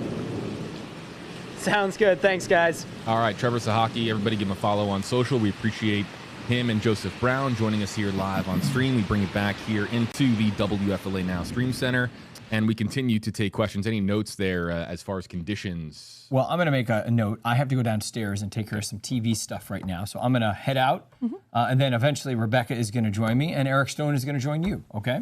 Excellent. Right. You'll catch Chief Meteorologist Jeff Baradelli, folks, on, of course, News Channel 8, the home of the Max Defender 8 weather team, your NBC station right here in Tampa Bay. And Jeff, don't forget, you got that wireless mic on. I'm taking it. Yeah. I'm going to take it off. friendly, reminder. He likes to take home the mics. There's no control room here, so there's no producers saying, don't forget to take off your mic. You're looking at the control room, folks. It's a control room and studio all in one. This is the microphone. There it is. Look very dapper today, Jeff, as always. I appreciate that. It's very nice of you. Yeah. We'll see you on TV. I'm wearing red for severe thunderstorms. Yes. Right. Thanks, guys. Give weather professor Jeff Baradelli a follow, of course, on his social media platforms as we hang out here again. Oh no! Is it going to be more movie talk now that Jeff is gone with you and I? Not if I have to come up with the names of movies. We're talking about movies and colors when it's Rebecca and I. Let's go to Elaine's comment. We're continuing to monitor the comment section here. Elaine wants to know, #Hey Rebecca, are any of those bridges being closed? I'm scrolling through my email now because our great team here at WFLA likes to let us know. I see Peace River electric power outages. Shore Acre Street starting to flood. I don't see anything about bridges. Manatee schools update bus delays. Busch Gardens closed early. And we got a updating list, folks, on WFLA.com. In fact, if there is a significant closure, like the Skyway, I mean, that's going to be noted right on our homepage. So just keep going to WFLA.com if you're concerned. I don't see that. I'm not driving over it within the next hour, but it's not the most wise decision at the moment. Is it possible and is it comfortable? Different. Yes. There's different levels thresholds. of criteria as far as what we're talking about which bridges that you can cross or should be crossing at this time. I think the only one in danger of really closing is the Skyway because of winds. And that being said, the Howard Franklin might close because of water. There were waves crashing over the eastbound about an hour ago, and the tide is currently going out, so that may recede a bit. Can you check out Ocala? Just for fun. Ocala, that's a callback, folks. For those just joining us on stream, we were joking earlier. Ocala, Marion County, under a tornado warning per NEA on the emergency radio. Yes, so the tornado warning is through 3:45 for Marion County, Florida. It's a pretty compact warning. We're looking at it right here. Let's switch over to our storm relative velocity view. So this is where we're looking for when the red meets the green, because this is in product that if the wind is traveling towards the radar, it is in green. If it is traveling away from the radar, it is in red. And so when you see red meeting green, like here on the edge of the tornado warning, that means that you have the potential for rotation. So this is a radar indicated tornado warning. They don't have any spotters that have seen anything in the area to confirm it. It looks like it is moving out along the edge of the tornado warning. It's actually exiting that red box, which is the tornado warning itself. And so we will either see the National Weather Service issue a new warning box for further ahead of where the system is headed, or if it is weakened significantly. In fact, we'll play it back for the last 30 minutes so we can see what the National Weather Service saw to cause them to issue that warning. And there it is right there. So it looks like it spun up just to the north, to the east of 41 there, and then moved out across I-75. And so it is the possibility that people may have seen it if it was a tornado. A lot of times we get tornadoes that don't make it all the way down to the ground and they just snap off the tops of trees. And that would be an area that you could see that in, possibly right there along I-75, crossing Highway 301. But they have not reissued a new tornado warning, which leads me to believe that they think it's weakened to the point that it is not necessary anymore. Do tornado warnings, do they always just let them expire, or will they ever cancel one midway through the window? They will cancel it if they think that there is no longer a danger, because so many things go into place when a tornado warning is issued to try to keep people safe. We don't have tornado sirens in the South, but when I was in graduate school at Mississippi State, that was my first experience with a tornado siren. And so they go off during the entire time that there is a tornado warning to alert people to go find out, go seek out information and shelter. And so if the National Weather Service no longer believed there was a tornadic threat, they would cancel the warning so that the sirens would go off. As a meteorologist, we are asked to break into programming and cover the entire time a tornado warning is issued. And so people are missing the programming that they were hoping to see. It gets very problematic during very popular programs and sporting events. It's very problematic. People do not, especially if it does not affect them, they don't want to see you. They want to see the golf that they were watching or the Bachelor finale, those sorts of things. And so we certainly wouldn't want to cover that if we didn't have to. And so the National Weather Service will expire a warning as soon as they believe the danger has passed. Yeah, I've been at a television station where a major sporting event, maybe not Super Bowl like level of sporting event, but something big was on TV, a playoff game, for example. And a tornado warning will force, of course, the weather team to break into programming, and it can be a decision that chides a lot of the viewing area, just because it might be just like we're looking at here. The red box is drawn around a predefined area, for that particular warning, and but it's all about keeping people safe. I mean, playoff game, but keeping people safe, of course, is of paramount importance. And so using all the tools at our disposal to do so. But yeah, no, I've seen it happen. Nia, thanks a lot for the, again, people keeping us posted on what's going on out there and what they are hearing, kind of being our eyes and ears out there. We'll get back to locations and particular places on the map. But I wanted to bring up this one because I've never seen this question asked on stream before. And Mary asks, #HJB, what are the survival chances in a car if a tornado comes at you? And so, of course, the strength would matter. An EF0 would probably not pick up a heavy-duty pickup truck. But cars do get lifted by tornadoes, the stronger tornadoes. Usually, tornadoes are pretty compact. And if the car were operable, you would be able to drive in a different direction out of a tornado. But the guidance is if you're in a car and it's inevitably going to get hit by a tornado, it is safer to get out and lay in a ditch than stay in the car. Because if you are picked up off the ground inside that vehicle, it gets flown around. There's no reason that it wouldn't land directly on the roof. And cars are not built to crash in that manner. Cars are built to crash from front to back. And so a lot of safety things that you would be used to in a normal fender bender or a normal car crash would not be available to you because the point of impact is coming from a different direction. Yep. Let's get back to some of the questions that are coming in. All right. We're going to empty the queue. So starting now, I'm going to start looking for your comments. Queue is completely emptied. And if it has a hashtag, whether it's #HeyRebecca or #HeyJB, we will bring you guys in. And Eric Stone's hanging out with us in the Stream Center. Whenever Eric's ready to also hop on over, he is more than welcome to join us here too. But and just as a note, we yes. are seeing stronger signs of rotation moving towards Hernando County. And so if a tornado warning is issued, I'm going to head downstairs and join Jeff, and we will switch the stream content over to Jeff and I. What we're doing on air will also be here, and then Eric will also be available to answer particular questions. Well, and I'm talking to Brittany. Mm-hmm.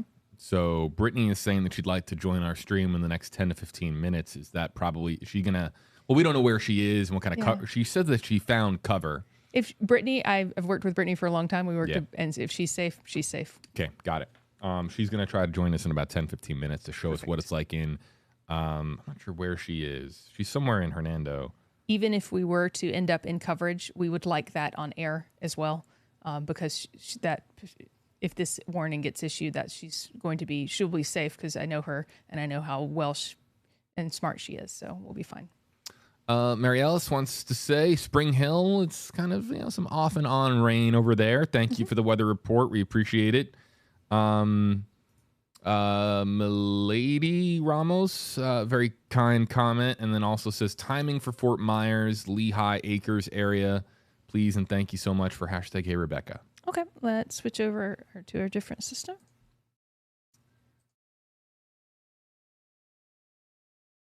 Okay, head down to Fort Myers.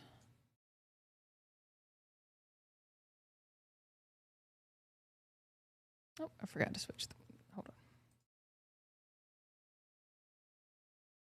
on. All right. So we're zoomed in on Fort. Oh, no, we're not.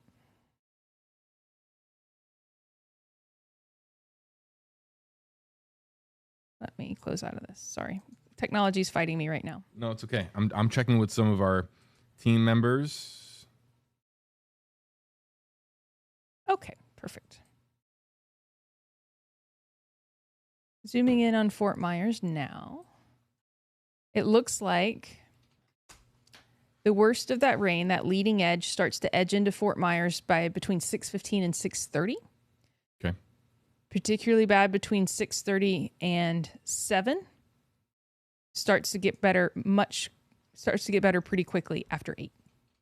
Okay. Let's go over to, all right, we're going to, wow, okay. I looked away from the comment screen, and now all of a sudden we got a bunch in the queue. So we're going to try to pick up the pace here a little bit, and that's on me because I was talking with some team members here. And let's go to Chantel, wants to know about Keystone Heights and joining us from YouTube Live.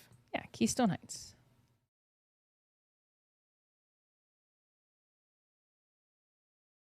All right, so we got a general broad view there.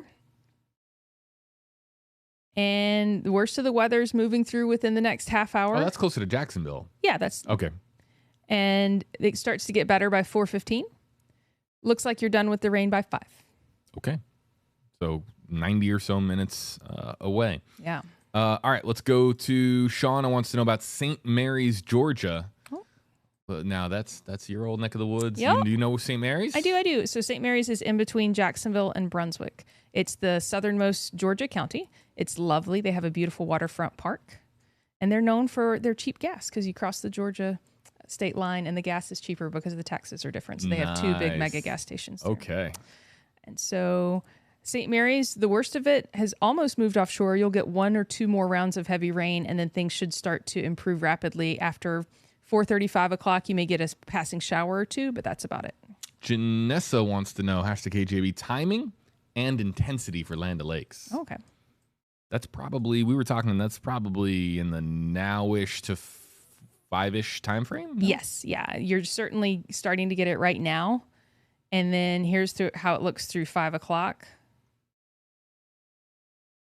Much, much better after 5 o'clock. Okay. So really the next hour. Yeah, the next hour is pivotal, unfortunately. Let's go to, we've had a lot of questions about Brandon. And I think I got to one earlier, but yeah, we did Brandon a minute ago, but we can do it again. We did? It was probably an hour ago at this point. It's all starting to blur together. We've answered a lot. And I've also been told by my team to keep an eye on our grid because we might have a new shot to show you here soon of some real-world conditions. Brandon, light showers between now and about 4. 4 o'clock is kickoff time for some heavier storms. It gets particularly nasty in Brandon in between 4:30 and 4:45. And then another round edges southern Brandon, more Riverview actually, by 5:15. And then 5:30, you're still in the moderate rain. You're drying out after 6 for Brandon. Okay. Right there to the east of Tampa, part of the Tampa Bay area. A lot of folks send their kids up to the University of Florida. And of course, you would, campus or not, you would want to know about Gainesville. Elaine wants to know about Gainesville. Okay, so we got Gainesville there in the middle of the screen. The worst of the weather has actually passed Gainesville. They're on the edge of some moderate downpours.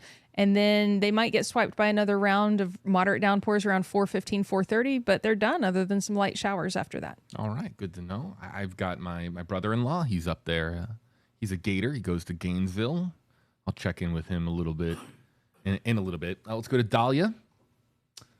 Timing and intensity for Tarpon Springs, please. Thanks. Oh, I love Tarpon Springs. Me too. I want to go eat at Rusty Bellies now. Let's go.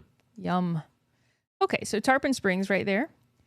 And so this is the edge of the worst of the weather is starting to push on shore in Tarpon Springs right now. The worst will be between 3:30 and 3:45. Then it's moderate rain through 4. And then you might get swiped by another round of downpours around 4:15, but it gets rapidly better after 4:30. It might be a little wet, but that's it. Yeah, I'm keeping an eye for this next shot that we're going to be getting here soon. Do I lose you for the 4 o'clock? You do. Okay.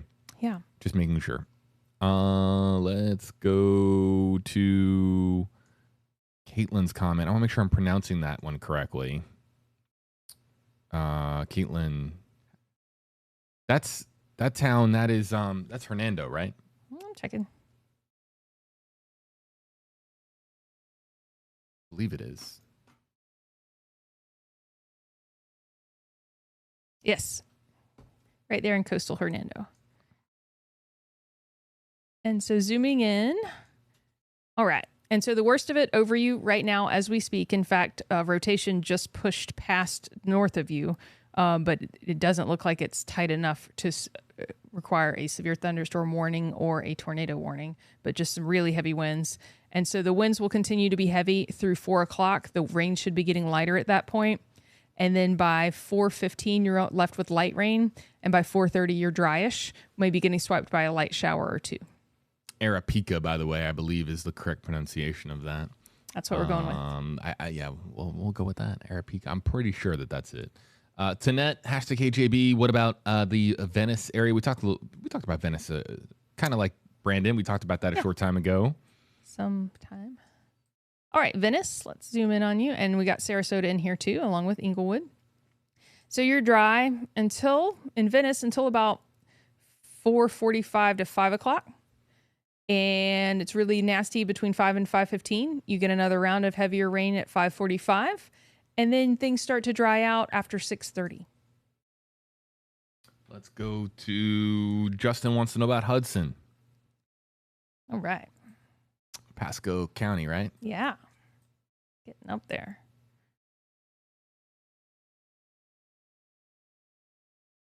All right. We got all of Pasco on the screen here, just in case you're not particularly from Hudson or in Hudson. So the worst of the weather is sweeping onshore in Pasco County from now to the next 15 minutes. I'm watching the live radar off to my right, and there's a line of significant wind that's probably about 10 minutes away from the Pasco County coastline. And so this is how it looks within the next 10 minutes or so, sweeping onshore. Hudson's out of the nastiest of the rain by 3:45, but it's still moderate rain. By 4 o'clock, you're stuck with lighter rain, and then you're drying out in Hudson after 4:45. Okay, I think we're going to have Brittany Muller standing by for us in Arapica soon. Let's go to, we're getting just a ton of questions all of a sudden about Ocala again. A lot of folks joining us from Ocala. Rose, Bridget, and then we just had another one here, Stacy. Ocala's right in the thick of things right now. Yeah. In fact, some of the worst of it has pushed past Ocala already.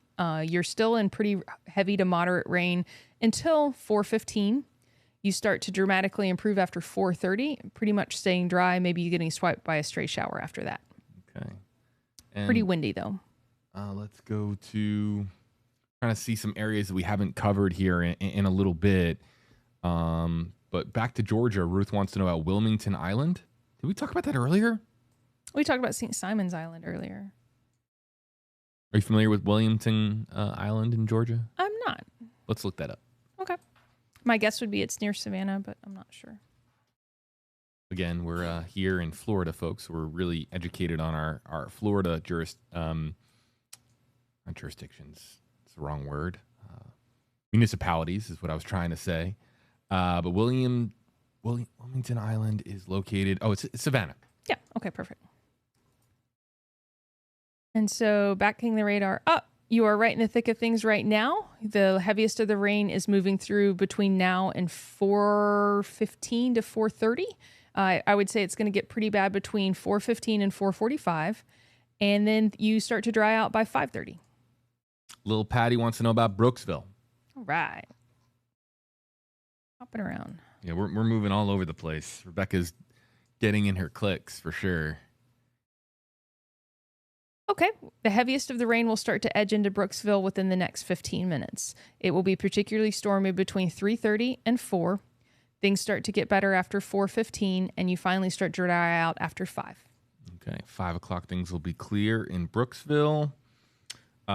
G. Howard's chiming back saying that power's already back on for him in Sugar Mill Woods. That's Perfect. We like to hear that. Yeah. Nobody likes to be without power. I'd like to. I've covered news in, I don't know, somewhere in the neighborhood of a dozen states, maybe about 10 states. I think I've covered news, and I think Florida power crews are power crews are great everywhere. Yeah, but I have this feeling like Florida power crews are efficient, and maybe it's just because superheroes of power crews, right? Hurricanes. Maybe because they're just so battle tested. Yeah, I believe so.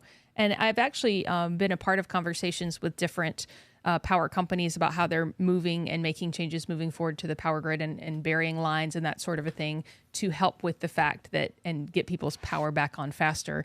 And people always want buried power lines. They think that's the answer. And I asked that question one time to one of the officials. I was like, well, why aren't we burying all the power lines? And he said, well, if buried power lines flood, it's not a matter of days to getting your power back on, but months. I would imagine. I was going to say it's going to be months. Yeah, because they've got to dig them all up, dry them out, redo them. So that's why we don't all bury our power lines in Florida, even though it kind of makes sense.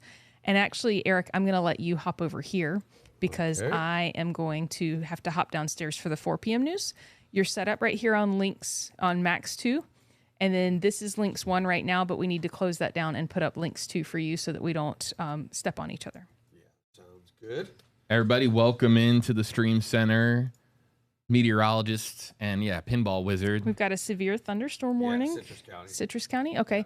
JB, I think you're going to need to do magic over here to make links 2 look like you made links 1 look with the different screens. Oh, okay. Oh, that's right. I did do that. Okay. Thanks, guys. I will do my very best. And we might end up taking a brief break here in just a moment, but before we do that, let's welcome in. What's up? Where's the applause button? There it is. Fresh from California. He just made it got back last night.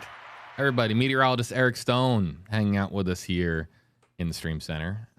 Eric, welcome. How are you? Yeah, a little jet lagged. It's only a 3-hour time difference from Southern California, but it's a lot warmer here. I'll tell you that.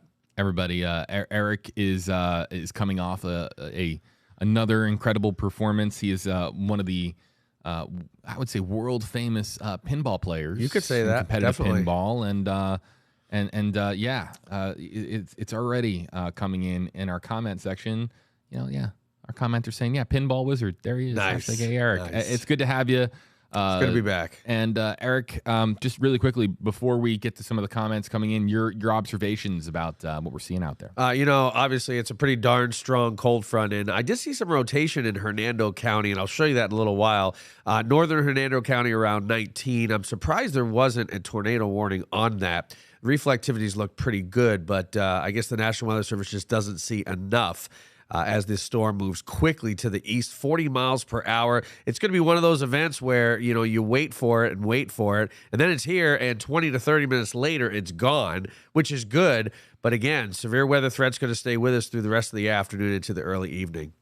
Again, we are here live from the WFLA Now Stream Center, here to answer your questions interactively. And now with meteorologist Eric Stone, we're here with hashtag Hey Eric as part of the interactive hashtags that we're going to be using to bring you into the conversation. Like Regina wants to let everybody know, it has officially started raining in Tarpon. We were just talking about Tarpon Springs a short time ago. Other weather reports are coming in. Dawn saying heavy rain in Homosassa, winds there too. Then we've got questions coming in, like from Patricia Jackson, wanting to know about St. Petersburg, Florida, Eric. Yeah, the next 30 minutes or so, you're going to start seeing some of that rain in St. Petersburg, and it's going to get heavy between 4:15-ish. Once you hit 4:30, 4:45, everything's going to be pretty much gone in Pinellas County. Now, the heaviest, you may see some light showers, but all in all, right now, we're looking at reflectivity, storm relative velocity, what we look at when we're determining whether there may be a spin up. And north of Spring Hill toward the Crystal River, not Crystal River, southern Citrus County, it's looking a little more impressive. And I'm sure that's Rebecca Berry downstairs moving that. But there's, again, another area just in offshore of northern Pinellas that looks a little suspicious too. So, is that a tornado warning? Look at that. And I just said north Pinellas County, and it looks like a tornado warning has now been issued for Pinellas County. And I'm sure that's due to that one cell that I just saw offshore of Tarpon Springs. So it looks like from maybe Indian Rocks northward toward Tarpon Springs along the coast in Pinellas County. Does include further inland, but I think a greater threat's going to be along the coast, as once these storms hit friction of land, the waterspout / tornado typically dissipates. But definitely a tornado warning. Let's see. And I'm going to switch over here to Jeff Baradelli, who's live on the air with this tornado warning. Let's listen in. Next to these shades of green, so that is the circulation that we see right there that's moving into Tarpon Springs. I want to zoom in a little bit more, put some roads on here. And also what I'm going to do is query this to give you an idea of just how strong the winds are within this potential tornado. It's a radar-indicated circulation which could produce a tornado imminently. If you're located in Tarpon Springs, you should be inside in an interior portion of your home away from windows. To give you an idea of how strong the winds are, so 53 miles an hour, but on the other side of this circulation, the winds are negative 44. When you add them together, it's about 100 mile an hour circulation. That's the way it works, right? Some of the winds blowing around this way, some of the winds blowing around this way. When you add them together, you get the total amount of wind that could potentially be within this circulation. Again, this is not a confirmed tornado. I'm just here reading what the National Weather Service is saying. Let me tell you what they have said. Tornado warning for south central Pasco, northwest Pinellas County, northwestern Hillsborough County until 4 p.m. Severe thunderstorm capable of producing a tornado. So there's no report of a tornado yet, but indicated on radar. Was located near Palm Harbor, 8 miles southwest of Holiday, and it's moving east at 40 miles an hour right now. So it's moving very fast. That is all the information that we have right now on this particular tornado from the National Weather Service, at least. Let me clear this out, and I want to put a couple other things on there for you. So first of all, let's look at the shear rate to give an idea of where there's weak rotation, where there's strong rotation. And you can clearly see that all along this line, and it's coming on shore all at the same time, we have strong rotation. So we zoom in, this is the cell right here that we're most concerned about. There's South Florida Avenue, there is Gulf Road, that's Carlton Road if you're familiar with Tarpon Springs. That's US, this is South Pinellas Avenue, and then 19 is out here. So again, this is moving into Tarpon Springs proper. I'm going to go back to storm relative velocity because I want to see exactly where this is located, and zoom out a little to give people a bearing. So to kind of give you an idea of where we're located right here, this is basically the heart of Tarpon Springs, and that's where this particular circulation is moving on shore. Now, it's fairly broad, so it is tough to figure out if there is a tornado exactly where within Tarpon Springs that tornado is. I want to zoom down a little bit too, because there's also another essentially circulation that's happening right there. You see that? In addition to a little further north in Tarpon Springs, there's another kink in the line of storms. So I am going to query that for you and give you an idea of how strong these winds are. And again, this is just one side of the circulation. So let me clear that out for you, and let me show you the other side here. So again, if there are if there is a tornado, it could potentially have winds up to around 100 miles an hour moving through this area right now. Now, as we zoom out a little further, at this present moment, there are no other tornado warnings. But as you look at this line and we zoom in a little bit, take a look right there. Let's give you an idea of how strong those winds are offshore. And we'll query some of the strongest winds, which are right there, and at 62 miles an hour. And then there seems to be another area of circulation there. So you can see in this line, there are several areas that have circulations as we zoom back out. So at any time, as this moves on shore, there could very well be a circulation and a tornado. Again, tornado warning in effect for Tarpon Springs and Palm Harbor. If you have a report of severe weather, you can send it to weather@WFLA.com. We don't want to put you in harm's way. No need to go outside. But if you see something that's important, you think our viewers really need to know, please send it to weather@WFLA.com. I have my phone right here. I can check my email, and I can then relay that information to our viewers, which ends up being really, really helpful in a situation where things are kind of happening all at once. So again, just to reiterate, tornado warning in effect for Tarpon Springs, northern part of Pinellas County, including Palm Harbor. I'm going to put the relative velocities back on. Some of the strongest winds seem to be on the north side of this, right around Anclote Boulevard, possibly even slightly north of that in Holiday. So again, this is not just in effect for northern Pinellas, it's also in effect for the southern part of Pasco County. Meteorologist Rebecca Barry is with me here down in the Weather Center as well, and upstairs we have meteorologist Eric Stone and also Val Simpson. So our whole team is here right now. Rebecca, I want to bring into the conversation, not surprised about this. We have this strong line of thunderstorms, and within this line of thunderstorms, we have these kinks and these rotations. Yes, and a lot of elements really coming together with today's storm system to provide the energy, to provide the lift, to provide the rotation, and this is exactly what we expected. And especially as the storm got really close to the coastline, you saw the colors get more vibrant there. And so what we're seeing there is an increase in the winds, an increase in the speed and the intensity of the winds right as they approach the coastline. So that moved right over Tarpon Springs. And so right now the intensity is not as it was just out over the Gulf. It's faded just a little bit. It'll be interesting to see if it continues to fade, which is sometimes the scenarios with systems just like this, especially since when the system started rotating, it was out over the Gulf. There's not much friction over the Gulf for it to work against. It's just there's no trees, there's no landscape. And so when it does start to move on shore, it for the first time starts to encounter more friction. And sometimes that causes these systems to fade in intensity. Sometimes they pick back up, sometimes they continue to fade in intensity.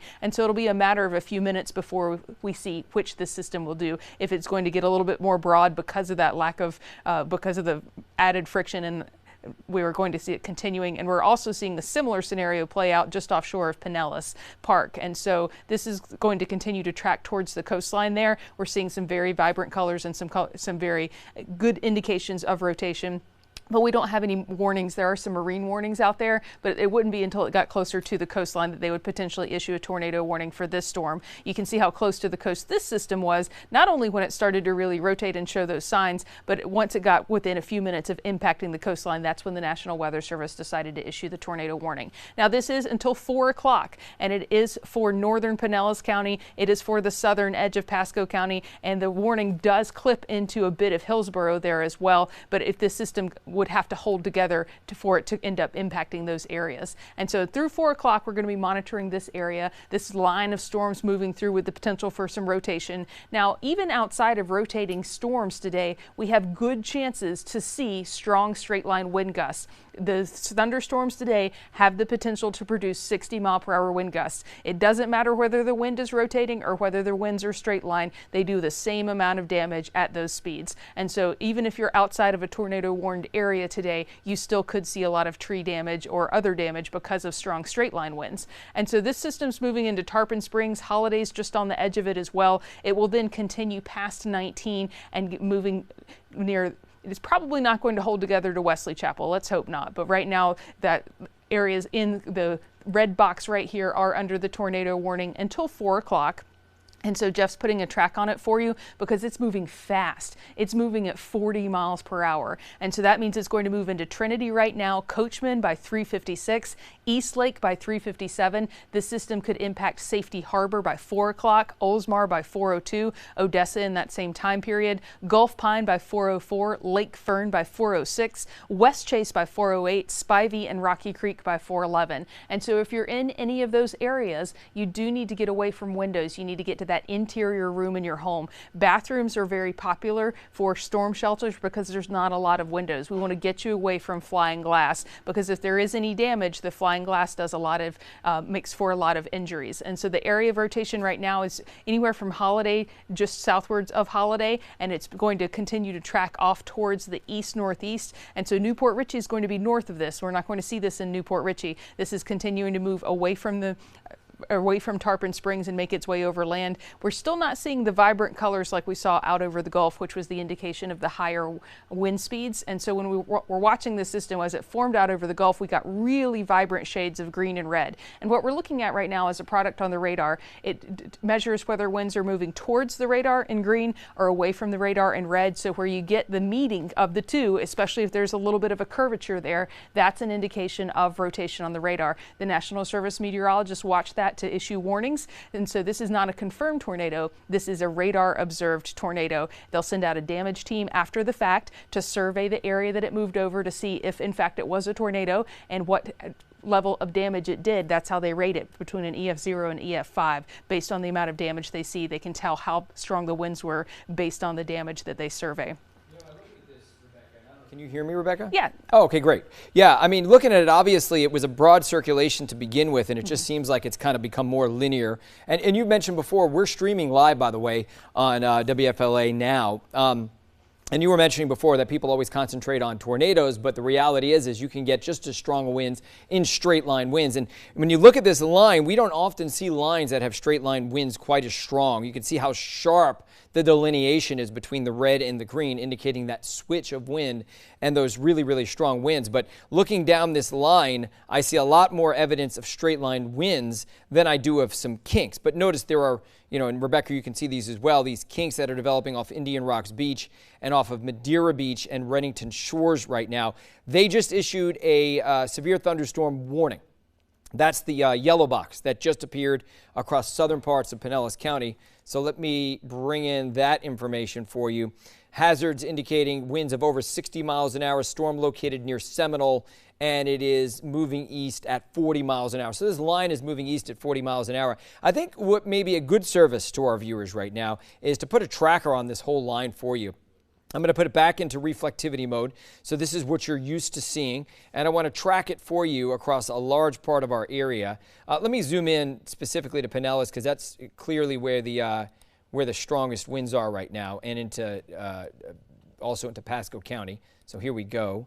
And Rebecca, you could feel free to chime in anytime. Yeah, I was just checking some of our sources, and there's some people reporting that a tornado did touch down in Pasco County, so that we are working to confirm that. But it does look like some people saw something that looked like a tornado in that area in Tarpon Springs where there's a tornado warning. Okay, that's good to know. And folks, if you saw any severe weather and it's safe, please, no need to go outside. Just send us an email, weather@WFLA.com. Again, weather@WFLA.com. That information is so vital to us because we can then relay that to our viewers and also gives us an idea of exactly what we are looking at. We look at the radar, we can tell generally when there's a tornado, but until there's an actual confirmation of a tornado, we can't be 100% sure. And when our viewers write in and say, hey, we just had a freight train go by, looks like there was a tornado outside our window, then we can relay everyone else that's in the path of that storm. So give you an idea, we're tracking the storm across Pinellas County, and it's moving at 40 miles an hour, so it'll move into Safety Harbor at 3:59. It's basically in the next minute or two, the leading edge of the heaviest rain right there. Oldsmar at 4:02.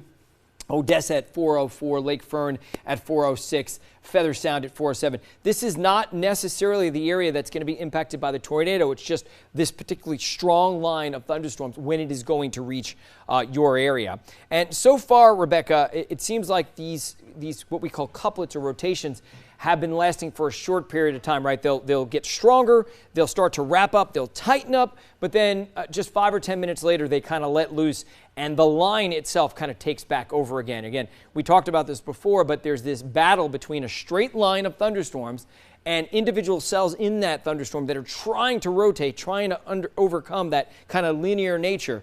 But it doesn't really matter at the end of the day if your winds are 70 or 80 miles an hour from a tornado or 70 to 80 miles an hour from a line of thunderstorms. No, people do get very hung up on, oh, a tornado damaged my house or a tornado did this. It doesn't matter if it's rotating or straight. They can be equally as damaging. And we have good chances for damaging straight line winds today. I know we're talking about a tornado warning right now, but the tornado warning, it does look like that system is weakened a little bit. You can see it moved past Tarpon Springs. I'm a little bit worried about Tarpon Springs and areas just to the east of that, because that's where we did see some pretty good indications of rotation on the radar. All the lightning's to the north of it, though. Sometimes lightning's an excellent indication of severity. When the lightning is building, you know that storm is building up, and when the lightning is fading, that storm is fading.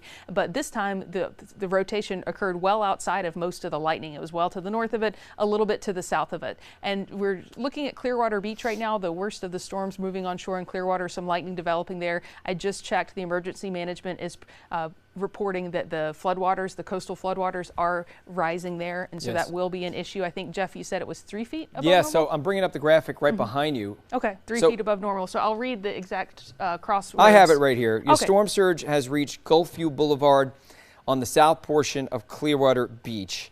And then we're getting another indication. The sheriff is looking for a better location on that touchdown of the possible tornado in Pasco County. But again, you mentioned it before, ham radar reporting touchdown in Pasco County. So that was as that storm kind of crossed over Tarpon Springs. Probably was right around Holiday in terms of the touchdown of the tornado. But the graphic you're looking at is both Clearwater Beach and downtown St. Pete. Clearwater Beach tides have been running 3 feet above normal. We now have confirmation that there is flooding ongoing in Clearwater Beach. And in downtown St. Pete, it was 2 feet again. I took these screenshots about 15, 20 minutes ago, so that could very well change quickly. We could see a further increase in the amount of water that we have, but that's what we're looking at right now in terms of storm surge. It appears the tornado warning has been expired. We just passed that 4 o'clock, and they did not reissue one. Let's check and see if we're still seeing any signs of rotation offshore of Pinellas there. Sure, I'm going to do that for you. Yeah, just give me 1 second, and I should be able to do that. All right, we're going to go back to what we were using before, which is our storm relative velocity. And there's the cell, Rebecca. Yes, you can see why they issued the warning. Right there over Tarpon Springs. It looks like it crosses the border just southeast of Holiday, and then it doesn't dissipate, but it's no longer as tightly wound, and it's more of a broad circulation. It's becoming what we call linear again, kind of straight line winds. Excellent. And so since we are out of tornado warning coverage right now, we're going to return you to your regular scheduled programming, which is the 4 o'clock news. Live, this is News Channel 8 at 4 on your side. And as you're seeing, the severe weather is here. You're taking a look at the Howard Franklin Bridge, waves crashing over as the strong winds hit the area. And the severe weather is only getting started in the Bay Area, as you've been listening to. Good afternoon to you. I'm Josh Benson. And I'm Stacy Scheibel. Thank you for joining us. All eyes are on the radar right now as that severe weather is moving in as we speak right into the Tampa proper Pinellas County area right now. Yeah, and our Max Defender 8 team is busy tracking every move of this severe weather. So let's begin with Chief Meteorologist Jeff Baradelli. He's tracking it. Jeff, what's the very latest at this hour? We're going to start where we left off. I'm just going to be manually driving the radar here and just show you what we're looking at. This is a strong line to a severe line of solid thunderstorms. It extends right through Crystal River. Now it's moving east, so the worst of it getting a little better in Crystal River, but it's coming down heavy and hard right now. Spring Hill, Brooksville, right through Newport Richey. The worst of it is anywhere from around Holiday, now entering the Lake Tarpon area, about to head towards Lake Fern and Odessa. In Hillsborough County, headed through the heart of Pinellas County now, Clearwater down to Seminole and Largo, and then offshore from there, knocking on the door of Madeira Beach, St. Pete Beach a couple minutes from now, and then eventually it'll get down to the Skyway and make its way into Bradenton and Sarasota over the next 45 minutes or so. But let's just take you county by county. So we have a severe thunderstorm warning that's still in effect for inland parts of Citrus County, but not a tornado warning. Notice that the worst of it is done in Crystal River and and the worst of it is basically coming to an end in Homosassa Springs. But if you're in Spring Hill and Brooksville, the worst of it's right on top of you right now as we speak. A little further towards the south, you can see this is where the worst of the storms have been. The concentration of lightning is, I think, a lot more dense here. Bayonet Point, Hudson, down to Newport Richey and Holiday. It's really just about a half hour or so away from Wesley Chapel. Further south, we go into the northern part of Pinellas County, Tarpon Springs, Palm Harbor, Oldsmar. I want to zoom into, and by the way, that tornado warning that you see pop up, it's gone now. Citrus Park, Town and Country, a couple minutes from now, that weather is going to be moving in. Safety Harbor, you're now under the gun with the heavy rain. Same thing in Oldsmar. And of course, the next stop for this line will be in the northern part of Hillsborough, around New Tampa, Temple Terrace, and within the next 45 minutes, probably Tampa as well. Heavy rain extends through Clearwater down towards Indian Rocks Beach, Largo, now entering Madeira Beach, Treasure Island. You're minutes away from the heaviest rain. And St. Pete Beach, same thing with you as well. What I want to do is stop this from animating, and we're going to put a tracker on this for you and track a couple of areas. And then I'm going to toss it to Rebecca at the wall, and she's going to do kind of a forecast over the next few hours for you. But first things first, let's talk about the immediate future. This is moving at close to around 40 miles an hour, so I'm putting the tracker on it for you. Feather Sound now, Citrus Park 407, Veterans Expressway at 409, Rocky Point at 410. And you can imagine if it's at Rocky Point at 410, it'll be in downtown Tampa by 415 or 420. I'm going to go a little further north, track this line up to about Spring Hill, and put the tracker on for you. So we'll track it from around Spring Hill to just east of Newport Richey. And now we'll track it across Wesley Chapel and Zephyr Hills. It's probably not going to quite reach you just because there are cities that come before you. But Odessa at 405, Lake Fern at 407, and Brooksville at 407. So Brooksville, you're already kind of under the gun with the heaviest stuff. One more thing I'm going to do before I toss it over to Rebecca is give you an idea of where the strongest winds are and see if we are actually looking at any circulations. So although I don't see any circulations that really stick out, there's one little one here in southern Pasco County, east of Newport Richey. There's also another one in the northwestern part of Hillsborough County around Citrus Park. And then further south we go. Now take a look at these winds. I'm gonna query some of these winds that are just off the surface to give you an idea of how strong they are. So we're picking up, consistent winds that are above that 50 to 60, or at least in the 50s. So you're going to be looking at wind gusts over 60, 65 miles an hour there. All right, Rebecca, I'm going to toss it to you. I have some graphics loaded in this show for you. Perfect. Thank you so much. And so luckily, we are looking at the potential for tornadoes. Luckily, the potential for tornadoes has passed for Pasco County, where we were looking at earlier, but we're still dealing with some significant storms out there, and we still could see another tornado warning issued. And so I'm going to walk you through from this point forward what we expect. The heaviest of the storms are making their way through the Nature Coast. They are on the eastern edge of those counties. We're going to continue to see these storms pushing into Hillsborough County and Pinellas County. You're in the thick of things as well. So within the next 20 or 30 minutes, we're going to see things getting a lot quieter in Citrus and Hernando along the coastline there.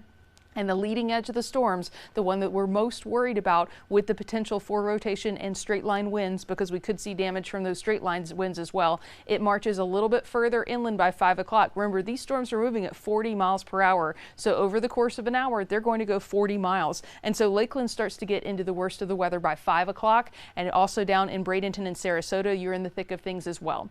By 5:15, 5:30, we're seeing those storms push past Lakeland. Things are starting to improve between 5:30 and 5:45 in Lakeland, and things are starting to look a lot better around Hillsborough and Pinellas County as well. Although there's still some showers to get through, it's nothing like the winds and the rain that we saw along the leading edge of this storm. Sarasota County still in the thick of things during the 5:30 time period, but after 6 o'clock, things start to get a lot better for Manatee and Sarasota County. Here's how it looks by 6 o'clock. The leading edge of the storm starting to get closer to exiting Polk County, but Highlands County is just now getting a taste of that storm in between 6 and 6:30.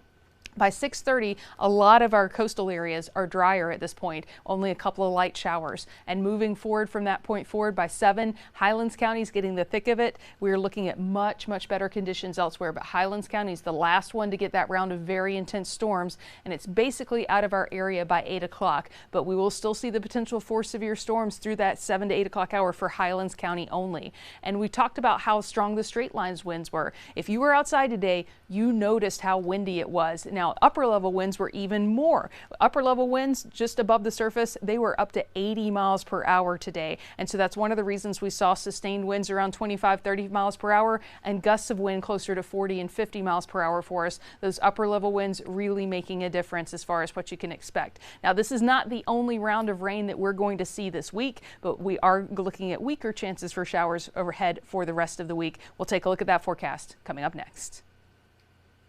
And we do have crews all across the Bay Area monitoring the damage that's already been left behind. That's right. Let's get straight out to 8 on your side's Trevor Sahaki. He's live in Crystal River with an update there. Trevor.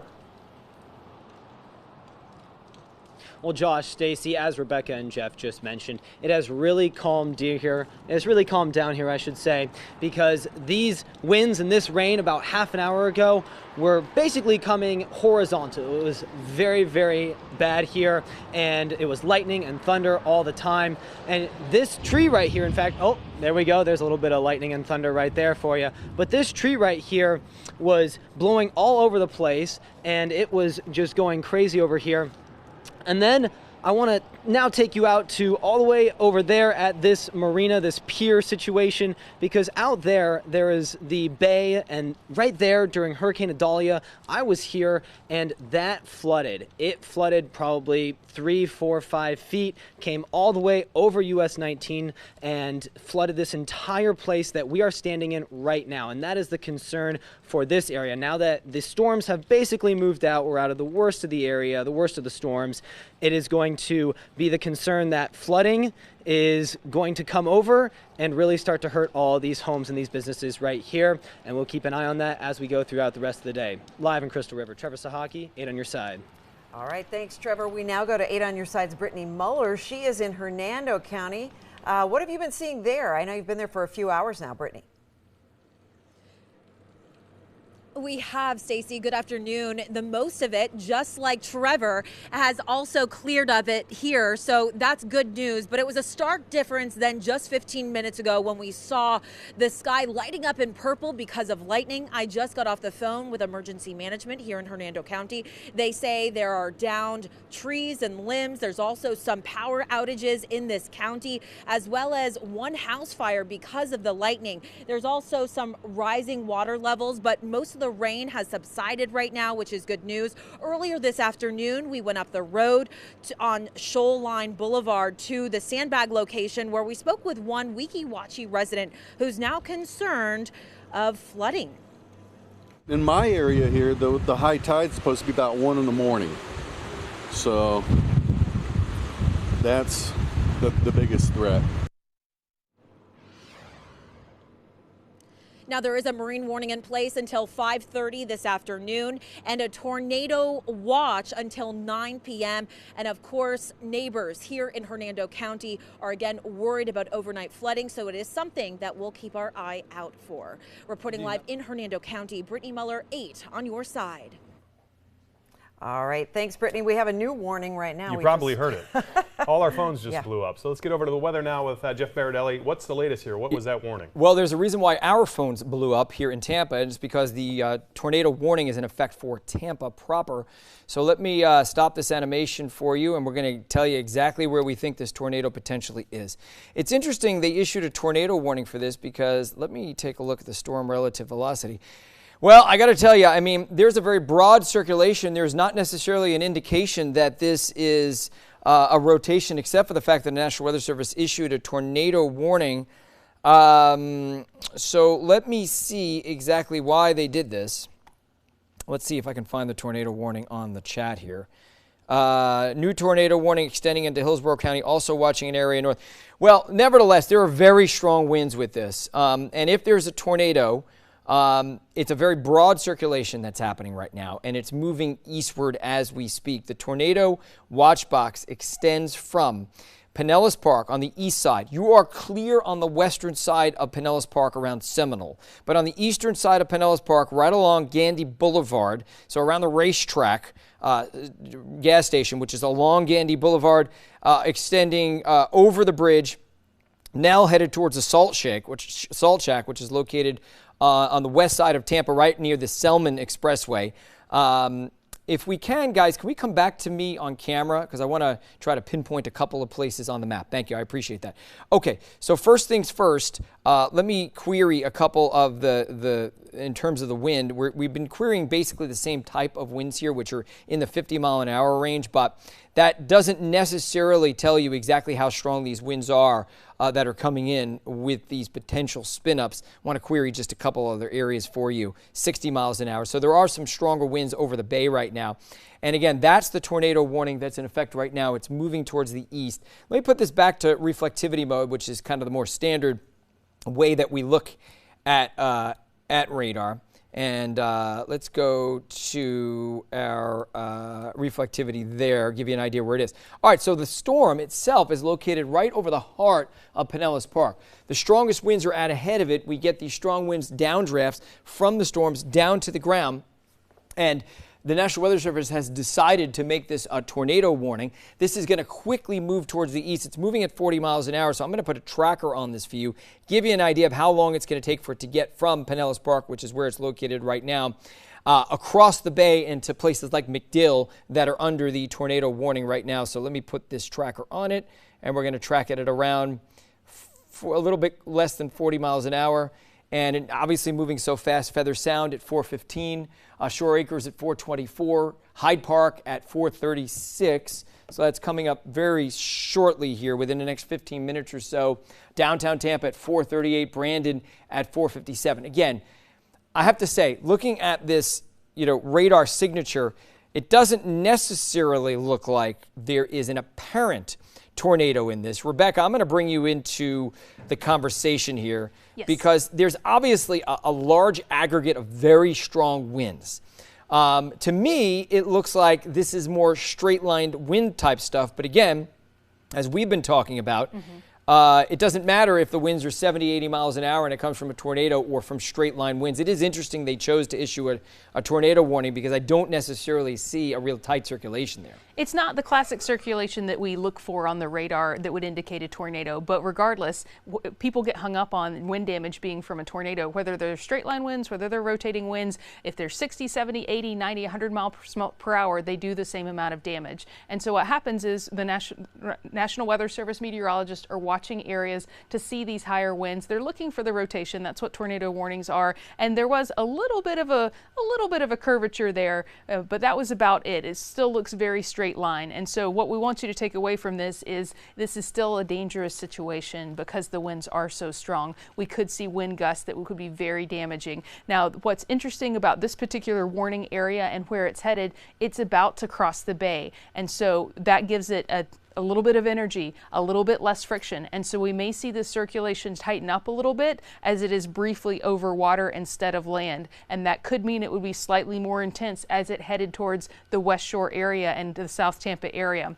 And so that's something we'll be watching for as that area of very high winds and possible rotation makes its way over the bay. But just like Jeff said, it does not give us that classic signature that we look for. We're looking for disruptions in the line. We're looking for curvatures. We're looking for reds and greens meeting each other and an interruption in that more uniform line of red meeting green. Now, where the red is meeting the green is still very, very strong damaging winds, and it would be very uncomfortable to be on any of the bridges at this point as this is crossing the bay. But the tornado warned area does extend into South Tampa. So anywhere from the McDill Air Force Base all the way up to Kennedy is where we're looking at the potential for a tornado warning. And the discussion also mentioned a second area of rotation a little bit further south than that they're keeping an eye on. And I'm not seeing much in terms of an interruption in the line for that either. And so we're continuing to watch this, but we're right now looking at a tornado warning for the Pinellas Park area stretching all the way across the bay over towards South Tampa and downtown Tampa. That's what we're looking at with the potential for those damaging wind gusts. It could be very loud at times, and so that's another indication that those damaging winds are getting closer to you if you do hear them picking up. This is not the time that you run to the window to take a photo or video, though. We want you to get away from the glass. Most injuries because of tornadoes are because of flying glass, and so that's why we tell you to get to an interior room in your home if you're in one of the areas that is warned. And bathrooms are a great option because they usually don't have windows and don't have glass and are usually within several walls. You're putting more walls between you and those damaging winds is what we're aiming to do when we tell you to stay safe from these systems. There are a lot of cameras in these areas. This is a very populated area. So I do expect that if a tornado is on the ground, we would be getting pictures of it. We would be hearing reports of it. And so that's one of the more interesting facts of how location of these systems is helping or hurting you in confirming if there was an actual tornado or not. If it's out in the middle of the woods, we're just looking for snapped trees. But when it's moving through areas that are very populated, we often get very good reports or images. I don't think we're going to get that from this line because we're still not seeing anything tighten up. We're not seeing any good signs of rotation within this. I think we're seeing some very damaging winds, but I'm not sure we're actually seeing the classic signs of a tornado on the ground. We talked about how the leading edge of these showers and thunderstorms is going to be where the strongest of the winds are. And so that's where we're going to see the damaging straight line winds in addition to the potential for tornadoes. And so the tornado warning has been, it looks like it's still in effect. And it's stretching all the way through South Tampa into downtown Tampa, but that's about it. We're not seeing much in terms of rotation to the north of that. We're seeing very, very heavy rainfall and the potential for very strong wind gusts. Even outside of the storms today, we had wind gusts in the mid-40s in terms of the strength of the wind gusts. So now that the storms are actually moving through, we could see wind gusts up to 60 miles per hour. The winds just over our area were closer to 80 miles per hour up in the upper levels of just above the surface, not the upper levels of the atmosphere. But that's where we're seeing on the radar right now the heaviest of the rain stretching down 41. It's probably extra measurable around the 275 I-4 exchange right now because this rainfall rate is blinding. And so that means people would see some ponding of water on the roadways in addition to low visibilities. And that's a recipe for disasters and car crashes, unfortunately, especially along the interstates, because look how fast you would go from just some light rain to some heavy rain if you were driving down I-4 right now towards Tampa. 275 really socked in with a lot more of that rain, but 75 is just seeing the light rain right now. And you were mentioning before, Rebecca, that reports really help us. We're getting some reports in. You want to send us reports of severe weather? Send it to weather@wfla.com. I can tell you that we are getting some reports in. I have a report from Newport Richey right now. Tree was uprooted by strong winds near St. Lawrence and Little Road in Newport Richey. We've been seeing those wind gusts over 50, 60 miles an hour. There's some video coming in from Palm Harbor of a very strong storm there. So again, weather@wfla.com. If you want to send us a report, and then we can relay that to our viewers. I want to thank the folks who sent in that information. So I want to take you for a little bit of a radar tour. Undoubtedly, if you're located right near the leading edge of this line, you want to know when the rain's moving in. Temple Terrace, right now. New Tampa, right now. Wesley Chapel, right now is when the heaviest rain's moving in. Following this line further south, it's about to move. Downtown Tampa's got some heavy rain, but the heaviest stuff is still over Town and Country and the mall, and not only the International Mall, but also the airport, right over Tampa International Airport. That is moving right over now 275, and the heaviest rain cuts right across the middle of the Howard Franklin and the middle of the Gandy Bridge as well. And this is all headed east fairly quickly. Going down into St. Petersburg, downtown St. Pete. Right now it's light rain, but within a minute it's going to become very heavy rain. And there's going to be some strong wind gusts as well with this. It extends down over St. Pete Beach and Gulfport. Love the city of Gulfport.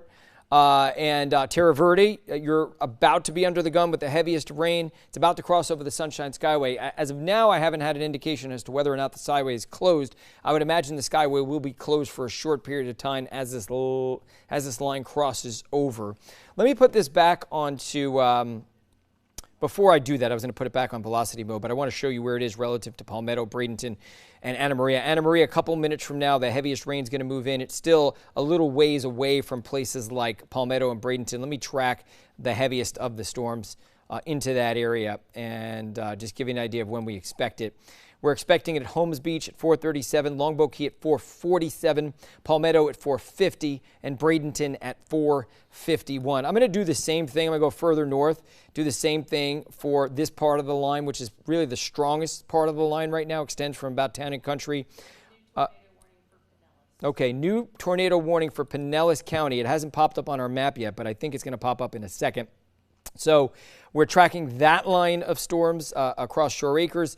Armature Works at 432, Tampa at 434, Davis Islands at 435, and Mango. There it is. There's the new tornado warning that has popped up. Let me clear the screen for you.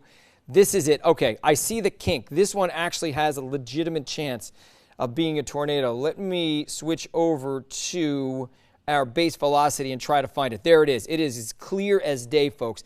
This is a very strong circulation. If we can come back to me on camera, thank you guys, I appreciate that. All right, let me query this for you. Right over Lakeview Avenue South, right near Culbreth Key.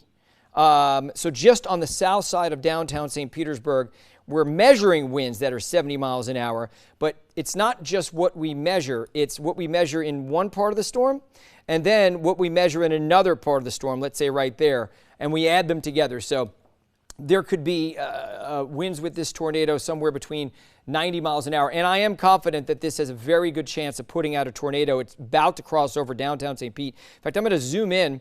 There's the airport. There's Albert Whittard Airport. Would be a good idea, and we're going to check soon what kind of wind gusts they see at that airport, because this is going to come very close to the airport. I'm going to put a time lapse on this and show you where it was and where it's moving. And it's moving basically east-northeast at 45 miles an hour. It's going to be crossing over the bay soon. If you're in downtown St. Pete, anywhere near the airport, take cover right now. This is likely a tornado that is on the ground. And if it's not on the ground right now, it will be as soon as it moves over Tampa Bay, when it starts to lose some of that friction. Remember, in downtown St. Pete, lots of buildings, lots of tall buildings. There it is. We just got the latest sweep of radar in. Let me pause this for you so I can show you where it is. And there it is. It's a little further east. It's to the south, way to the south of Tropicana Field. It's going to pass probably just on the south side of Albert Whittard Airport, and it's just as strong as it was before. Let me query it for you. There's a 66 mile an hour wind. Again, don't take these numbers at face value. It's likely much stronger than that, but this is what we're looking at in terms of the, at least being able to see the circulation and tell you where the possible tornado is. I'm going to zoom out a little bit because I want to get an idea if there's any other chance of circulations other than that one, and there is one. There's one right here, which is located on the northeast side of Shore Acres. You can see on the south side of the Gandy Bridge, and this is headed towards McDill. Let me zoom out a little bit. And I mentioned it before, the Salt Shack. So the Salt Shack is located just on the south side of the Gandy Bridge. So that circulation is going to come very close to you. There's also Picnic Island, Dog Beach. That is a place where I brought my dog many times. So that's where this particular strong storm is. If you're located near that area, it's a fairly industrial area, but there are some residential neighborhoods there. Just be aware that this one also has a chance of producing a tornado. Getting back to the stronger signal on the radar here, it's right there. Let me switch the radar to another mode so you can see it more clearly. And there it is, now about to move over the water in downtown St. Petersburg. I'm going to switch to reflectivity because sometimes we can see these hooks on reflectivity. And let me zoom out a little bit, and we'll put this in motion for you. All right. And again, if you see any kind of severe weather and you can do so in a safe way, send us an email, weather@wfla.com. Rebecca is back there. She's checking email. I can check email right there myself.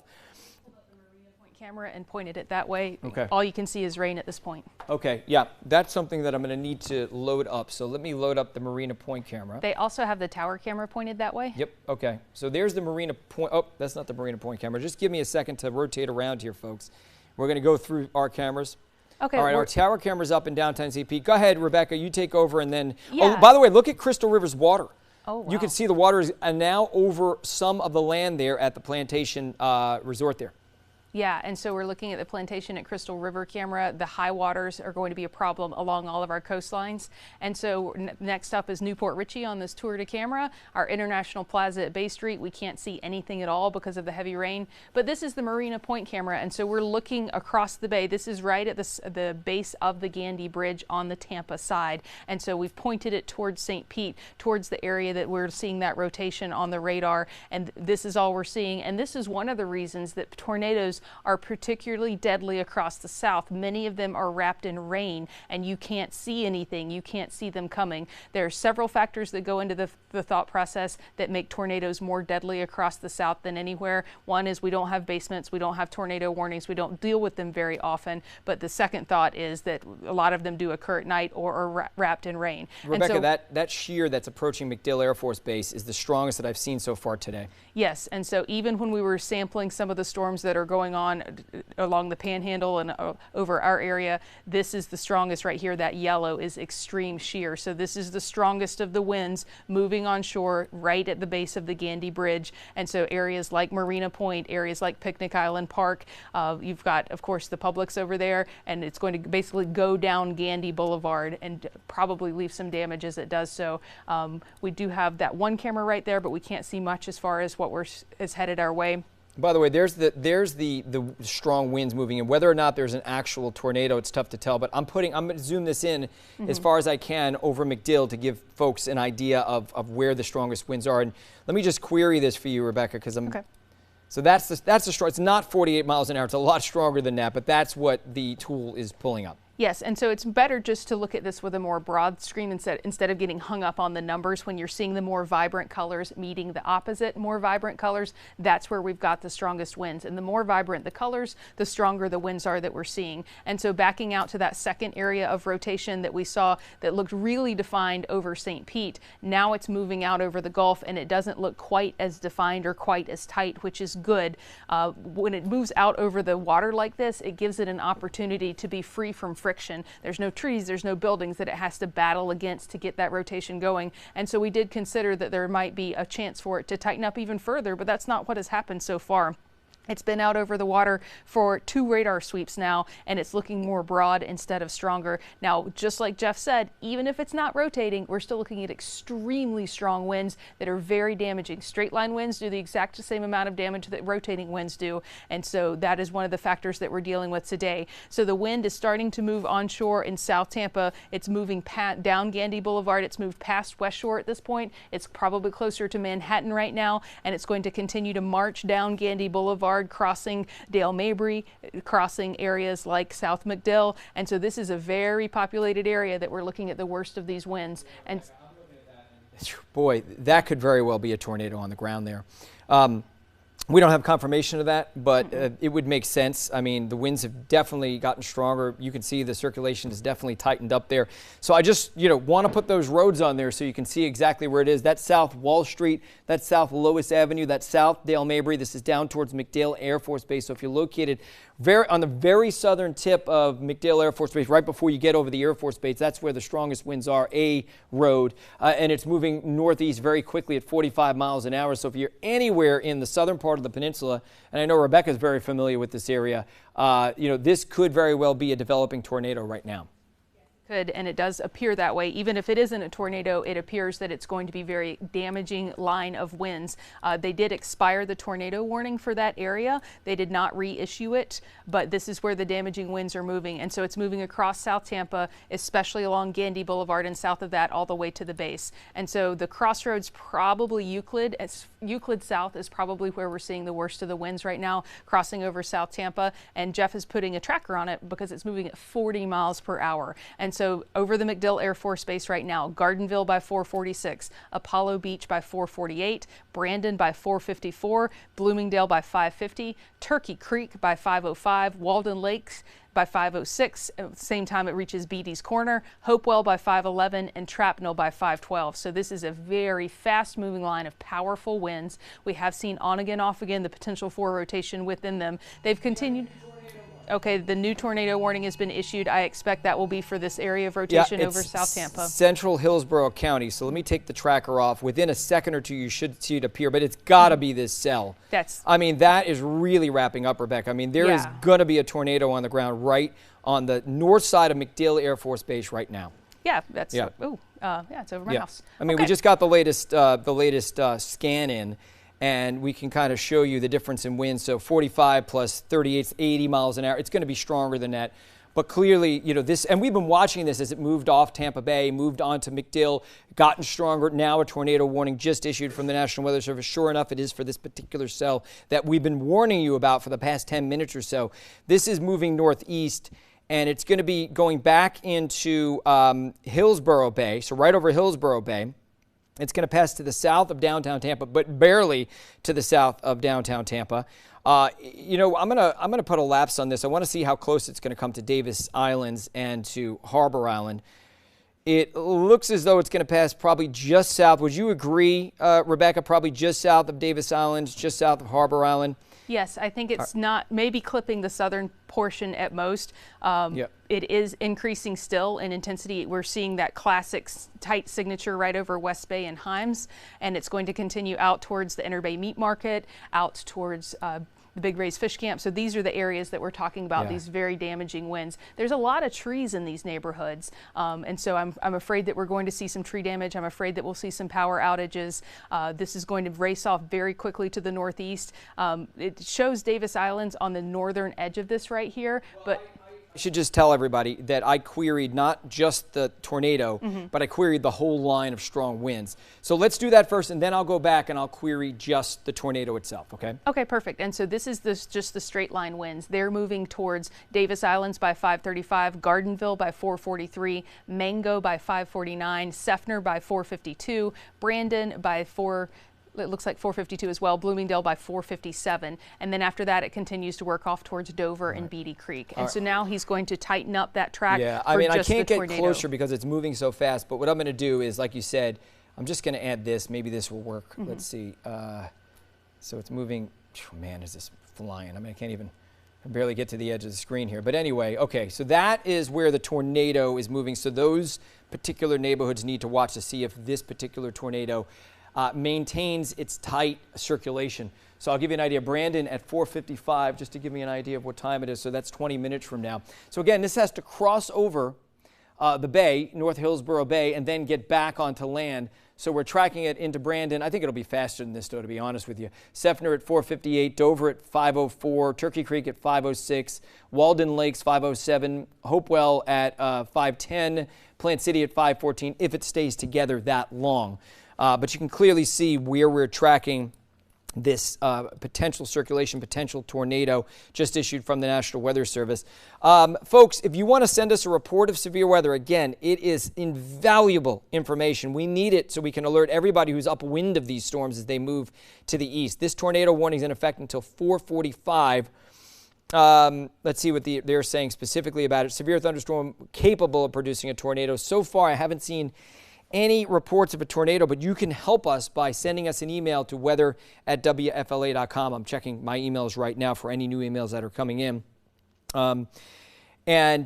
Just to give you an idea of where it is right now, we should be getting a new scan in momentarily, but let's zoom in and show you where the latest scan has it, and that's basically on the very southern end of Bayshore Boulevard, where Bayshore Boulevard kind of ends at MacDill Air Force Base.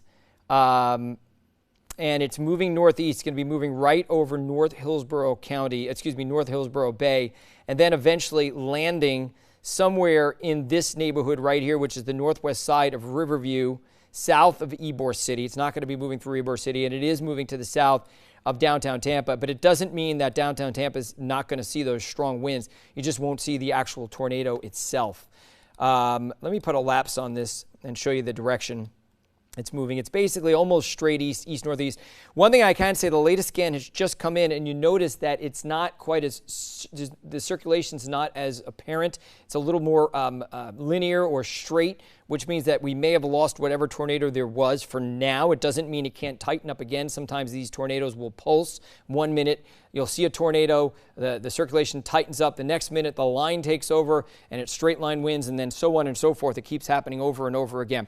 All right, I want to zoom out because that, that rotation has weakened just a little bit, and talk about where else we may have a potential, either strong winds or tornado that could develop. And so far, as I follow this line down to the south, see very strong winds moving into Longboat Key, but no necessary indications of tornadoes at this time yet. Yeah, just lots of strong winds, Rebecca, on this line, but No indications that there were tornadoes yet developing to the south, but you can see just how quickly we tracked one particular cell, me and you, for about 5 to 10 minutes, and then wham, it tightened up and became a tornado. Exactly, and that's how the rest of probably the next 2 to 3 hours is going to go. We'll start to see slight indications of rotation and then very fast development, pulse storms developing, pulse tornadoes spinning up. And I've gotten a couple of reports because the tornado passed, the radar indicated tornado passed over my house in South Tampa. The power is blinking on and off there, but it is back on at this point. I haven't gotten any damage reports yet, but we did have some power outages reported in Pasco County as well. And so we're going to continue to watch these areas. What we're seeing is this line of very powerful storms, gusty winds that are straight line, and the potential for some rotation as well. And so right now, Hillsborough County is still under a tornado warning, but Jeff has shown you how it's starting to fall apart a little bit on the radar.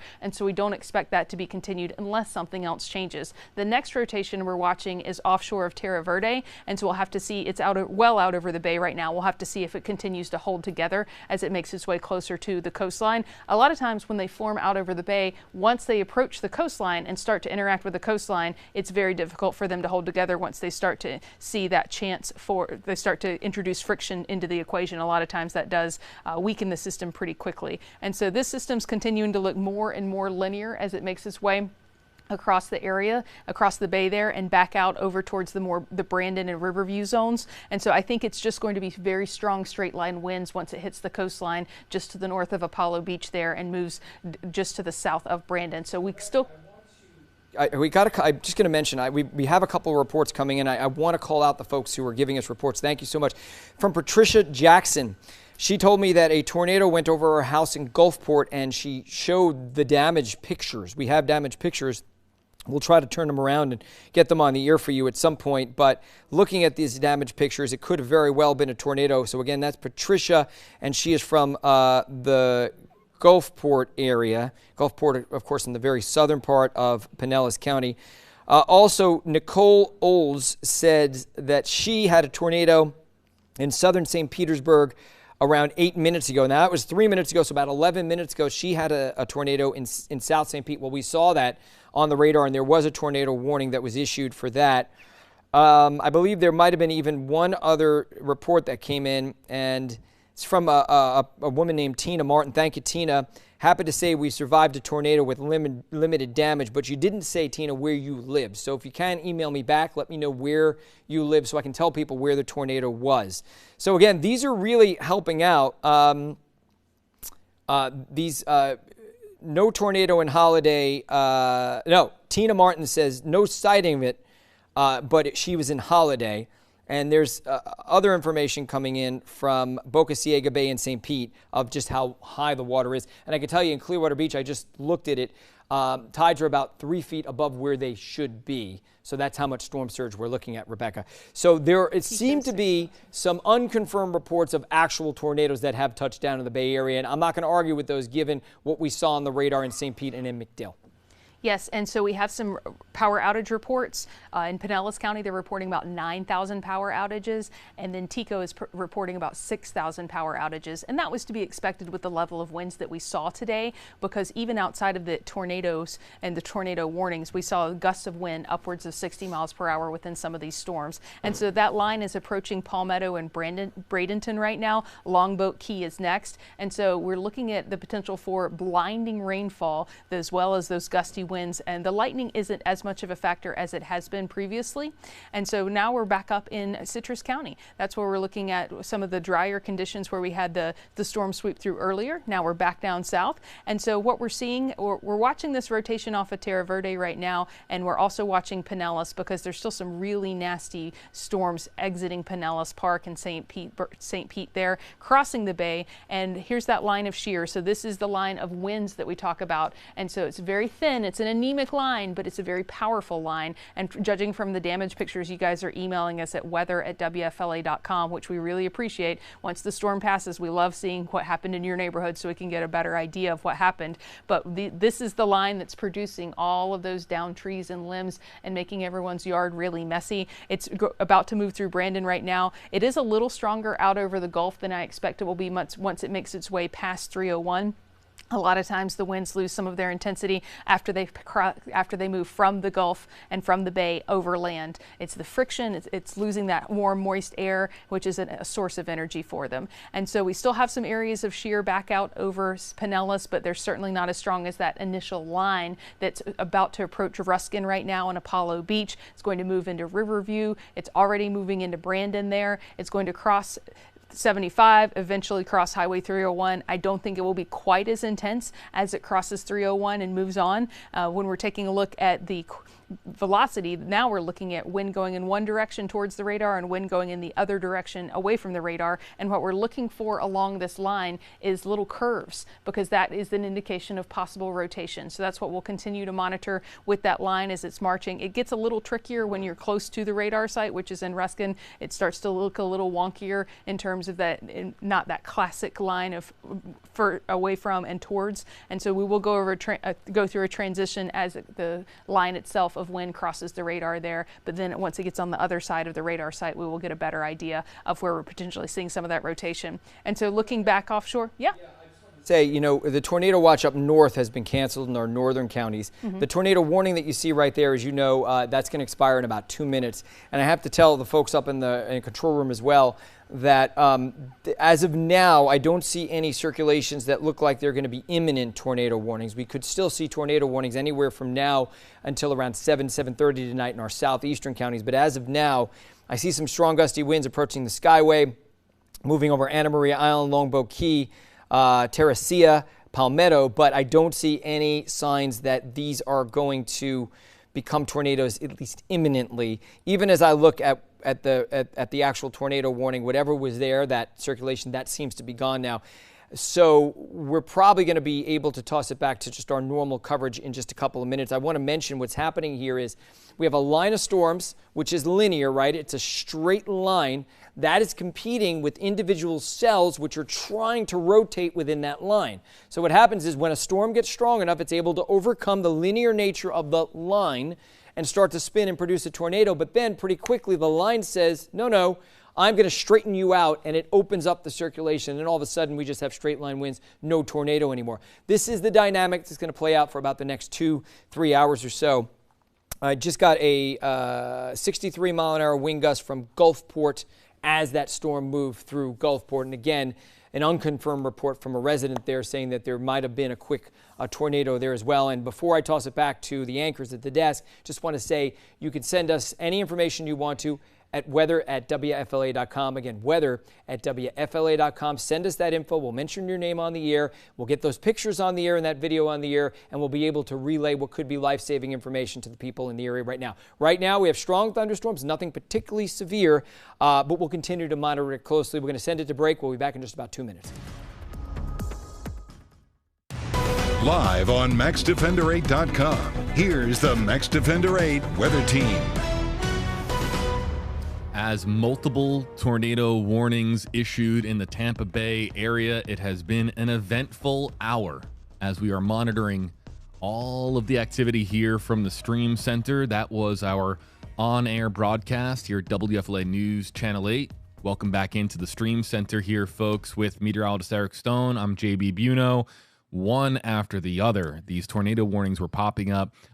Actively right now, Eric, what warnings, watches do we have in effect, just to kind of... The only watch we have is a tornado watch, and that's for all of our counties except for Citrus County. So as this strong line of storms moves through, we're going to start to see those counties drop off of this tornado watch. But as for the warnings, and boy, that last storm, JB, looked really strong. I was saying right before, Jeff, hey, that's got to be a tornado on the ground just north of McDill. And, I believe it probably was. Don't have a confirmed report of it, but we'll see in the coming minutes and hours. Yeah, we'll be paying attention to that weather chat, right, with the National Weather Service. Also, as well, you heard Jeff say it repeatedly. Your feedback and your observations are invaluable here. You can chat with us in the comment section on Facebook Live, on YouTube Live. Let us know what you saw out there, but you can also send things to weather@WFLA.com.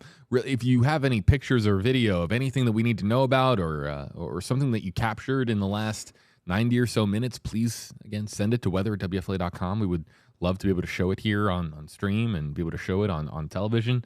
But yeah, Eric, your confidence level on a scale of 1 to 10 that we had at least one tornado touchdown in the Tampa Bay area. 9.8. Wow. Yeah, I mean, this is, you just don't see this. The rate of shear and what we call helicity, which is the rotation as you go up in the atmosphere, I haven't seen it this strong. I've lived in Florida and been doing weather in Florida for 13 years now, and this has got to be the strongest, if not the strongest I've ever seen in the Bay Area and in Central Florida. So it's definitely not surprising me at all if we did have a confirmed tornado in Gulfport and possibly and more likely just north of McDill. So again, we'll keep watching for any more warnings that might pop up, but we're not quite seeing the signatures. Earlier, I saw that, rotation signature off the Sarasota coast, but that was about 75 miles offshore. So again, we'll keep an eye on this. The northern end of this line, though, JB, doesn't quite look as suspicious as it did about 20 minutes ago. We're going to get to your comments and your questions using hashtag #HeyEric, hashtag #HeyJB here momentarily. One more question that I have for Eric. As you were honed in on radar, you were honed in on all of these scientific tools that we have to monitor tornadic activity. You said it's about a 9.8 level of certainty that a tornado touched down. But do we have any idea, based on the tools that we have available, about intensity? I mean, between an EF0 to an EF5, do we know, could it have been a weaker or moderate or severe tornado that touched down? Well, so yeah, we have a lot. So let me show you. Let me get into our analysis tools, and we can look at something called the shear swath, which is pretty much the history of where the strongest rotation was. Here's another one. Here we go. Hold on. This is tornado warning Is in this Apollo area. Beach, I bet? Apollo Beach, Ruskin? All right. We're going to monitor things with our on-air broadcast and see if they go back to Chief Meteorologist Jeff Baradelli. I bet it's Apollo Beach, Ruskin.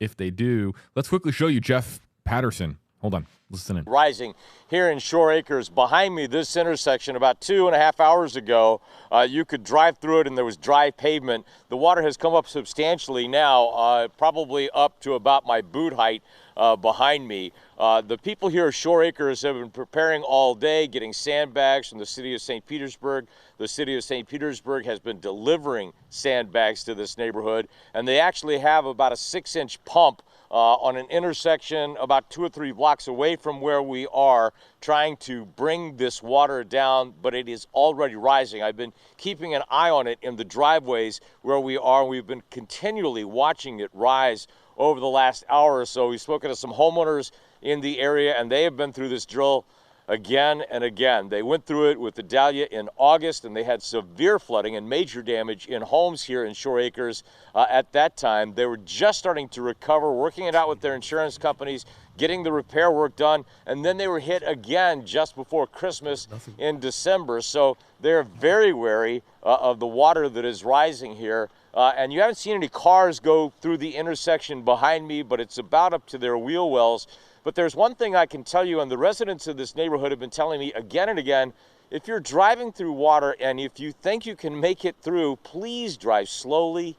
If you don't think you can make it through, turn around and don't risk flooding out your car or even drowning, because it's just not worth it. But what we have observed just standing here is cars blazing through this intersection. And if you're a homeowner here and you're on the cusp of having water in your home or not in your home, and somebody comes through quickly with their car, it creates a wake and it forces that water up into the homes. And the residents here are pleading with people, be considerate of your neighbors, be considerate of other people, and just drive slowly, very slowly.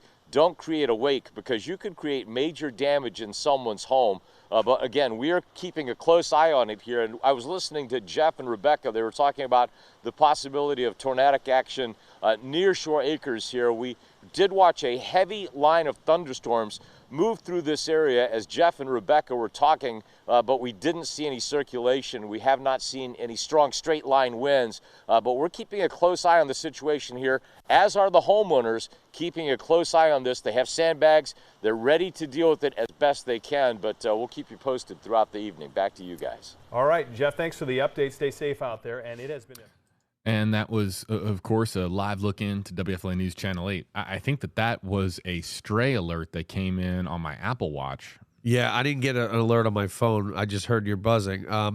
But what I was talking about earlier is this extreme, and this is the history of the rotation in the atmosphere.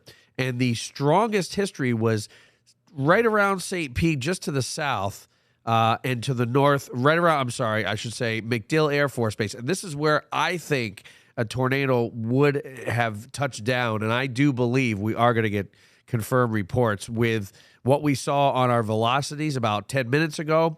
Plus, we're looking at what happened in what we call shear swath. And this yellowish is the bad. This time, red isn't bad. Yellow is really bad.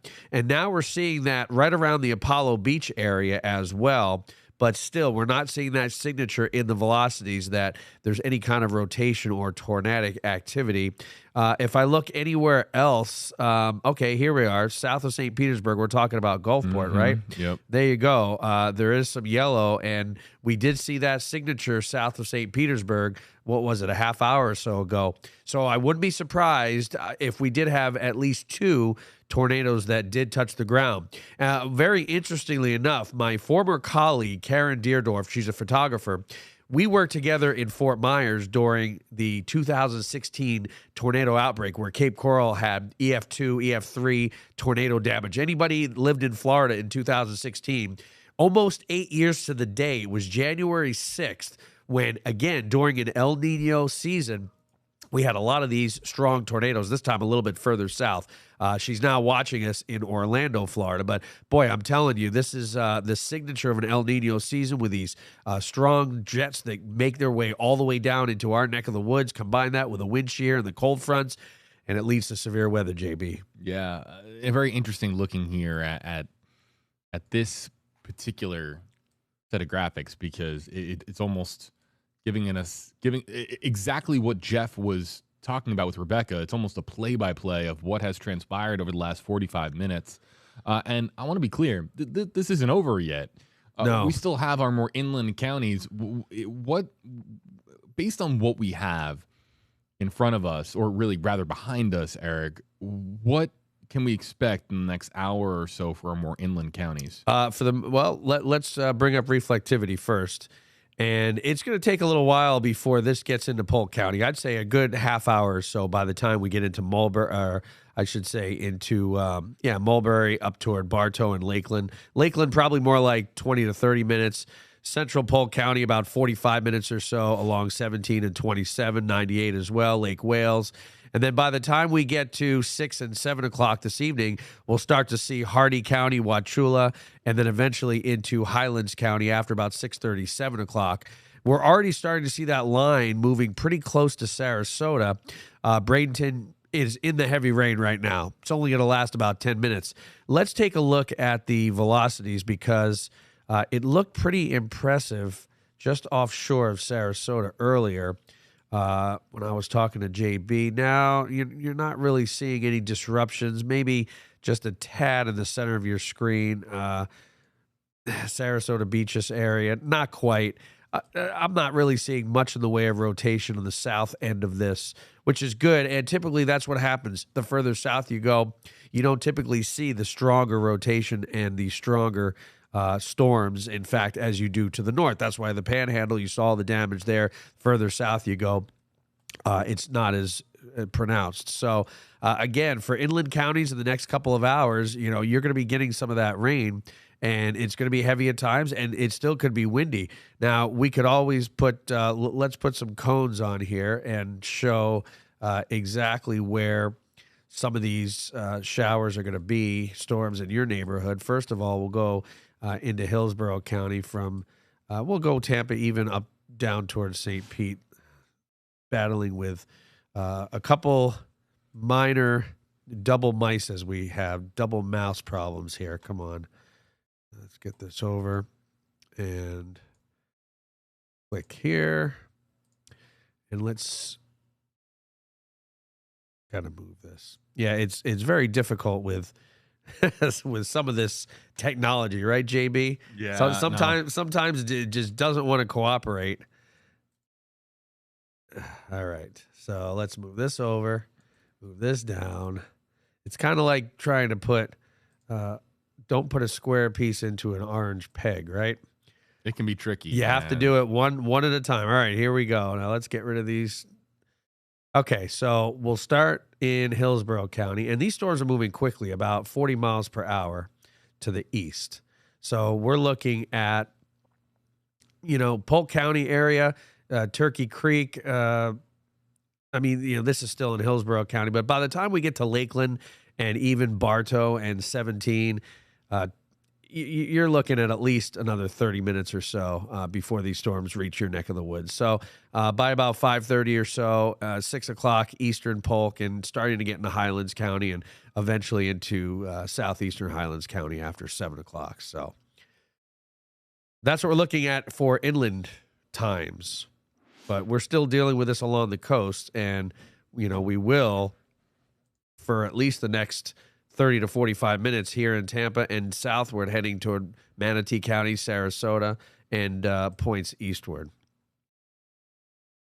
Back here with you on stream, Eric Stone, JB Buno.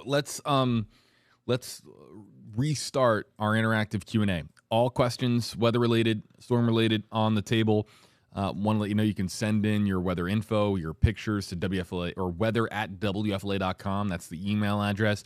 But starting now, we are going to look at hashtag Hey Eric, hashtag Hey JB. We just got severe thunderstorm warning for Manatee County and Sarasota County. So now to the south. Oh, that's a huge one. That's a big one. Yeah, and again, this is where I would suspect the warnings to pop up now. Once these storms, as Jeff and Rebecca were saying, move over land, they encounter friction, and a lot of times it's more difficult for these storms to really get going once they're over land. So we typically look toward the coast when these lines of storms move through for the biggest potential of severe weather. Now, this is a severe thunderstorm warning, so there's no rotation, but let's see if I can use the tools and show you some wind that's possible out of some of these storms. So let's go into, again, square piece first. Then you go into the round one. Okay, so it doesn't look too impressive right now, but let's see if we can query a couple of wind speeds. Sarasota, well, 47, that's pretty impressive. 49, definition's over 55 of a severe storm. And you see there's a lot of close to 50s. Oh, now look at that. The latest swath, 60, 63 miles per hour. So the line of storms just west and north of Sarasota, possibly producing severe thunderstorm potential winds of 60 to 65 miles per hour.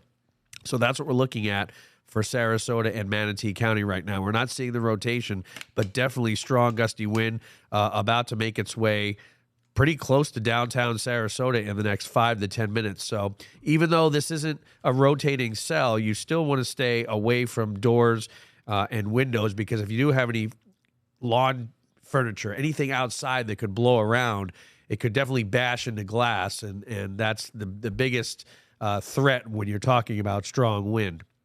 So again, almost crossing 41 now, definitely in Manatee County, heading towards Sarasota County, the strong 55 to 60 mile per hour wind. So that's why the severe thunderstorm warning is in effect. If you know somebody in Sarasota, you might want to tag them on social media.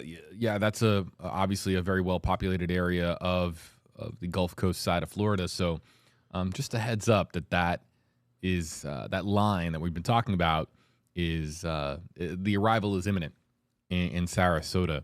Let's go to the questions and comments.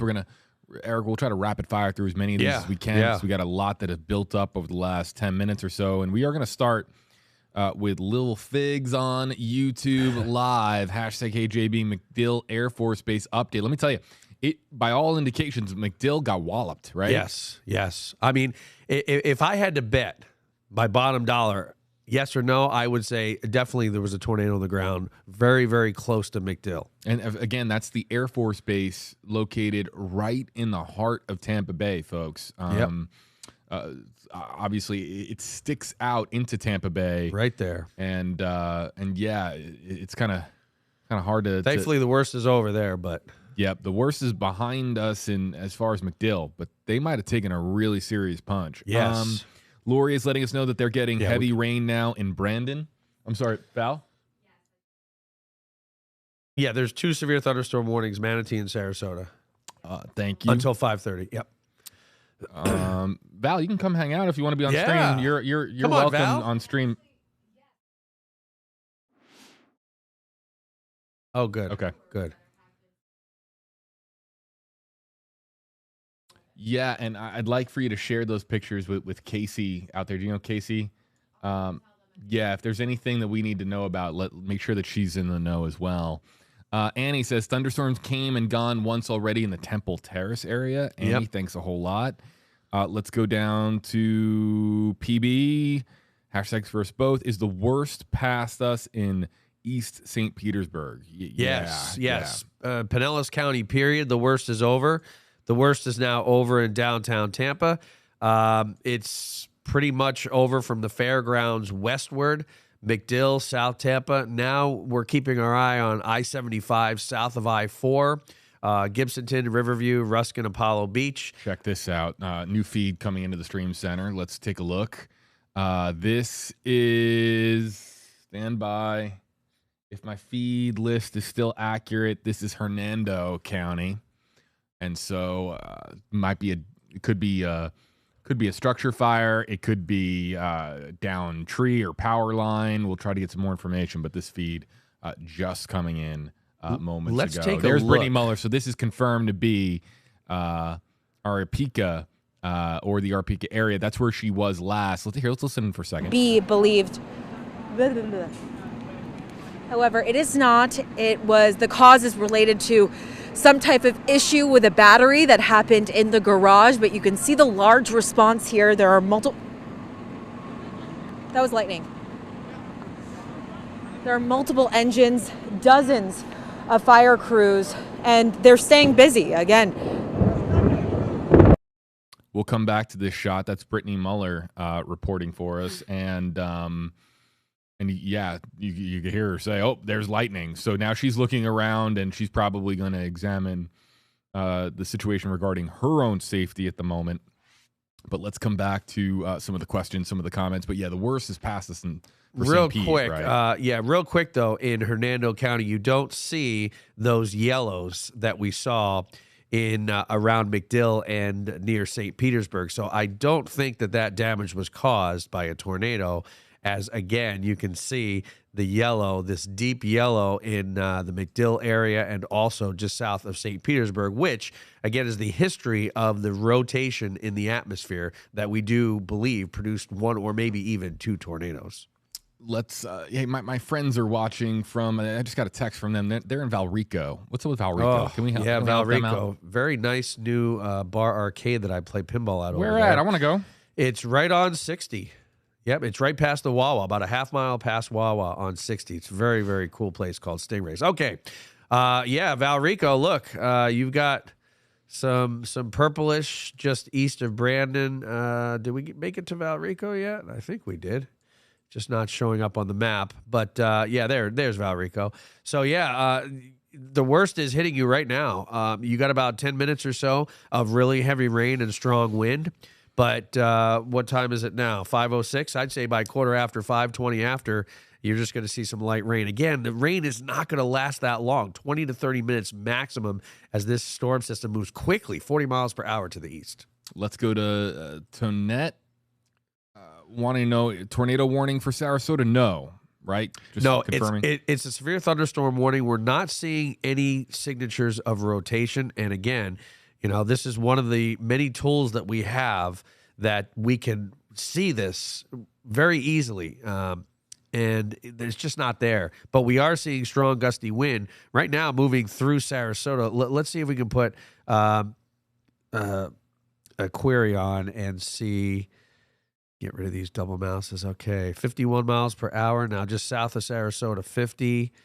even in Manatee County. So, the storms are capable of producing 50 to 55 plus mile per hour winds. So that's why there's a severe thunderstorm warning, but we're not seeing any disruption in that line. So I don't think we'll see any tornado activity there. All right, we're going to try to pick up the pace here because we got a lot of comments in the queue. All right, Lori says, getting the heavy rain now in Brandon. And that was about 5 minutes ago. Jane's almost over there, Yeah, Jane's saying, how's Largo? Can we give a quick Largo update? It should be just fine. Pinellas County, things are looking a lot quieter. In fact, Largo, we're seeing the rain even ending. So one other area of heavy rain around Palm Harbor, Tarpon Springs toward Dunedin and 19, but not seeing any rotation out of it. The worst is definitely over for Pinellas and coastal counties now. Riverview's not in a tornado warning, but what's going on in Riverview? Yeah, no. They're in the thick of it. Yes, they are in the thick of it. In fact, that's where I stay when I'm up here in Tampa. Pretty close to Riverview, and I was warning my friends that, hey, the worst is it's on the way. We are seeing some pretty strong wind. Let's query these winds in Riverview. I won't be surprised if they were over 50.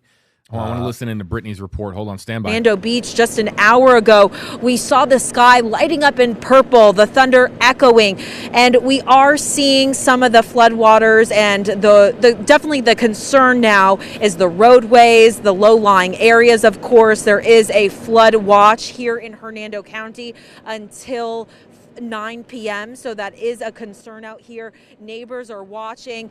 Definitely something that we're keeping our eye on, and we're thankful that reportedly all the fire crews are doing okay. So are the residents in those homes where the fire started, and we're keeping an eye on it. And of course, we'll keep you posted. Keith, Jen, back to you. All right, Brittany Muller reporting. Sorry about the audio, guys. That mic came in hot.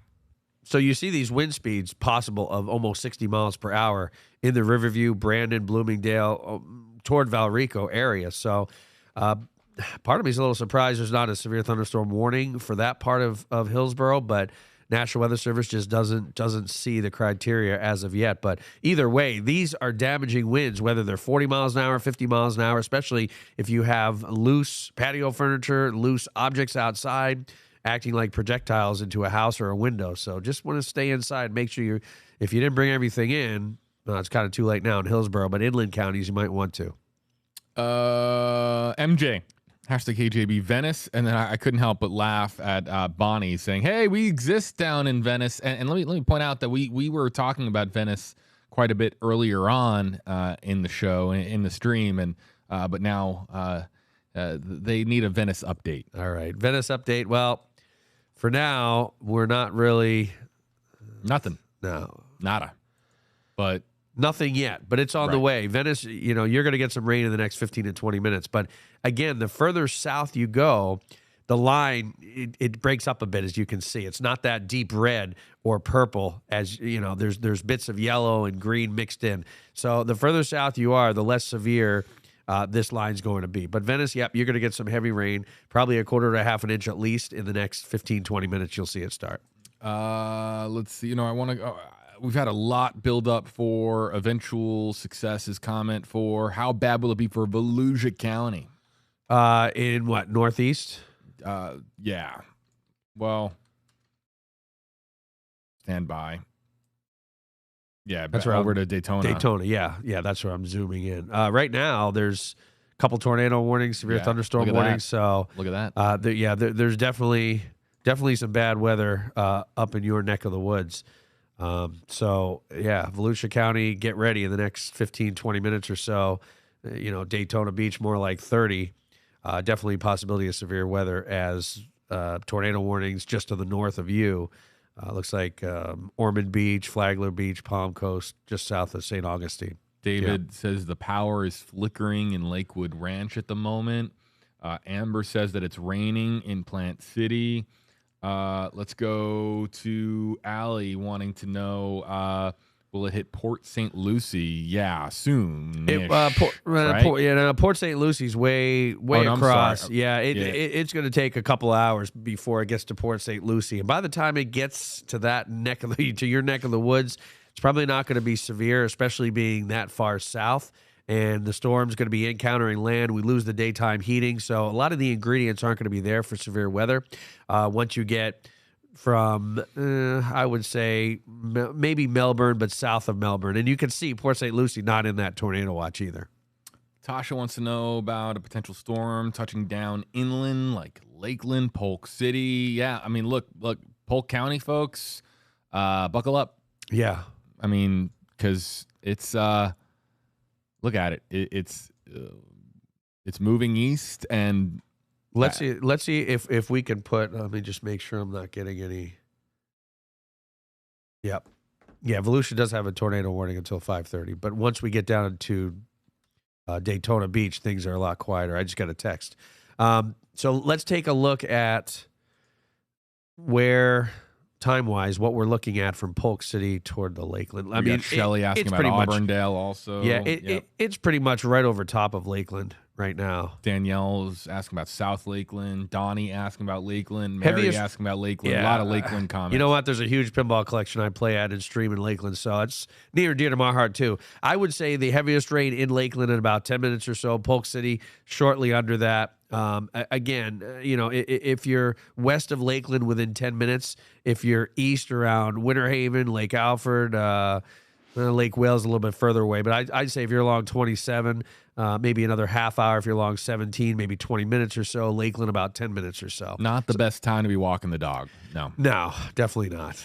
Timeline for Thonotosassa. Tony here wants to know.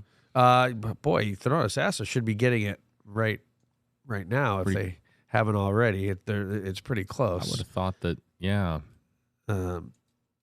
It's funny when you zoom in. Sometimes it's like you want those town names to pop up. There's a reason why we don't have the smaller names, but yeah, Thonotosassa is pretty much in the thick of it, and it's more like when is it going to improve? It's going to improve in about 20 minutes or so in your neck of the woods. Same thing heading down toward Plant City. You got about 15 minutes. Okay, there we are. Thonotosassa. Yeah, Thonotosassa. It's pretty much 10 minutes or so. Rain will be out of your neighborhood. Seffner, Brandon. You got about 5 minutes, and then everything will be pretty much to your east. Plant City, you'll be in it 15 minutes, and again, Lakeland, you'll be in it about 10 minutes. Couple comments coming in. Mandy asking about Waimama. Laura, apologies. Laura Story. I said Lori Story, but it's Laura Story. And also to Mandy wanting to know about Waimama. Okay, Waimama. Tony also following up here saying that it's quiet in Thonotosassa, so for what it's worth. Okay, so Waimama, get ready. Lithia toward Waimama, even Keysville. The worst is yet to come. You're seeing some of that rain in Waimama now, but give it about 5-10 minutes. It's really going to start pouring. You'll get some strong gusty wind. And about a half hour from now, it's going to be out of your neighborhood. So, again, the heaviest is right on your doorstep in about 5 to 10 minutes. Who we got next? Oh, Daisy has been patient. What about Manatee County? Yeah, we've been talking about Manatee County and what lies ahead. Yeah, so Manatee County, interestingly enough, this is moving so quickly. It's already out of Bradenton. That did move pretty fast. Now there still is a severe thunderstorm warning for Manatee. So let's take a look at some of these wind. Funnel cloud reported west of Bunnell Road and State Road 100. I think that's on the East Coast. In Volusia County. I'm getting a text from a former colleague. As far as Manatee, so let's take a look at the possible wind still in Manatee County. Lakewood Ranch getting it. You're on the backside of it now. Things are improving well to the east of 75, but just for the heck of it, we'll put a couple queries right over top of Lakewood Ranch, 49 miles per hour. Yeah, so... again, if you live east of I-75, you're still going to get some wind. But if you live west of 75 in Manatee County, especially toward 41, Bradenton, Palmetto, you're not going to get much more. The worst is definitely over with. Moving on to that crazy white boy. All right, that's a YouTube username for sure. Am I safe on Lake Okeechobee? Lake Okeechobee? On it? I don't know if it's. I mean, you're not. It's a good idea to be on it. You're not on a boat right now, are you? I hope. Well, you've got a couple hours to get in if you want. These storms aren't going to hit Lake Okeechobee till about 7:30, depending on what side of Lake Okeechobee you're on. 8 o'clock. Probably 7:30 on the extreme western or northern side, and 8:30, on the eastern or south side. Clewiston, Moorhaven sooner than later. But yeah, I mean, I wouldn't be on any body of water that big or any body of water with a storm system like this coming through. Carissa, how long is the rain going to last in Sarasota? It looks like Sarasota is almost on the back end of it. Can you believe it, ladies and gentlemen? We were just talking about how Sarasota was going to get rain at about 15 minutes ago, and now you've got about 5 minutes left of that rain and wind. But again, you're still in that severe thunderstorm warning, meaning for the next 5 to 10 minutes or so, while you're in that heavy rain band, you could see strong gusty wind over 50 miles per hour. Big thing, JB, is going to be the flying objects, taking stuff that you might have a rake or a shovel or gardening tools, something that could easily blow in the wind, and we don't want those to be projectiles into a house. Yeah, Wendy says right now that she's in it in North Lakeland. Yep. And we've had some comments coming in about South Lakeland. I mean, look, a lot of questions about Lakeland at the moment. Yeah, in fact, it's probably our see, most. Yeah, you can see it's now over the western 20th of 20% of Polk Parkway toward 98. North I-4 where the mall's at. So pretty soon, this line is going to be in downtown Lakeland in the next couple of minutes. And it's going to last till about 5:35, 5:40-ish before things start to wind down. You see Plant City, things are starting to wind down, but you got about 5 minutes left there. Let's see here.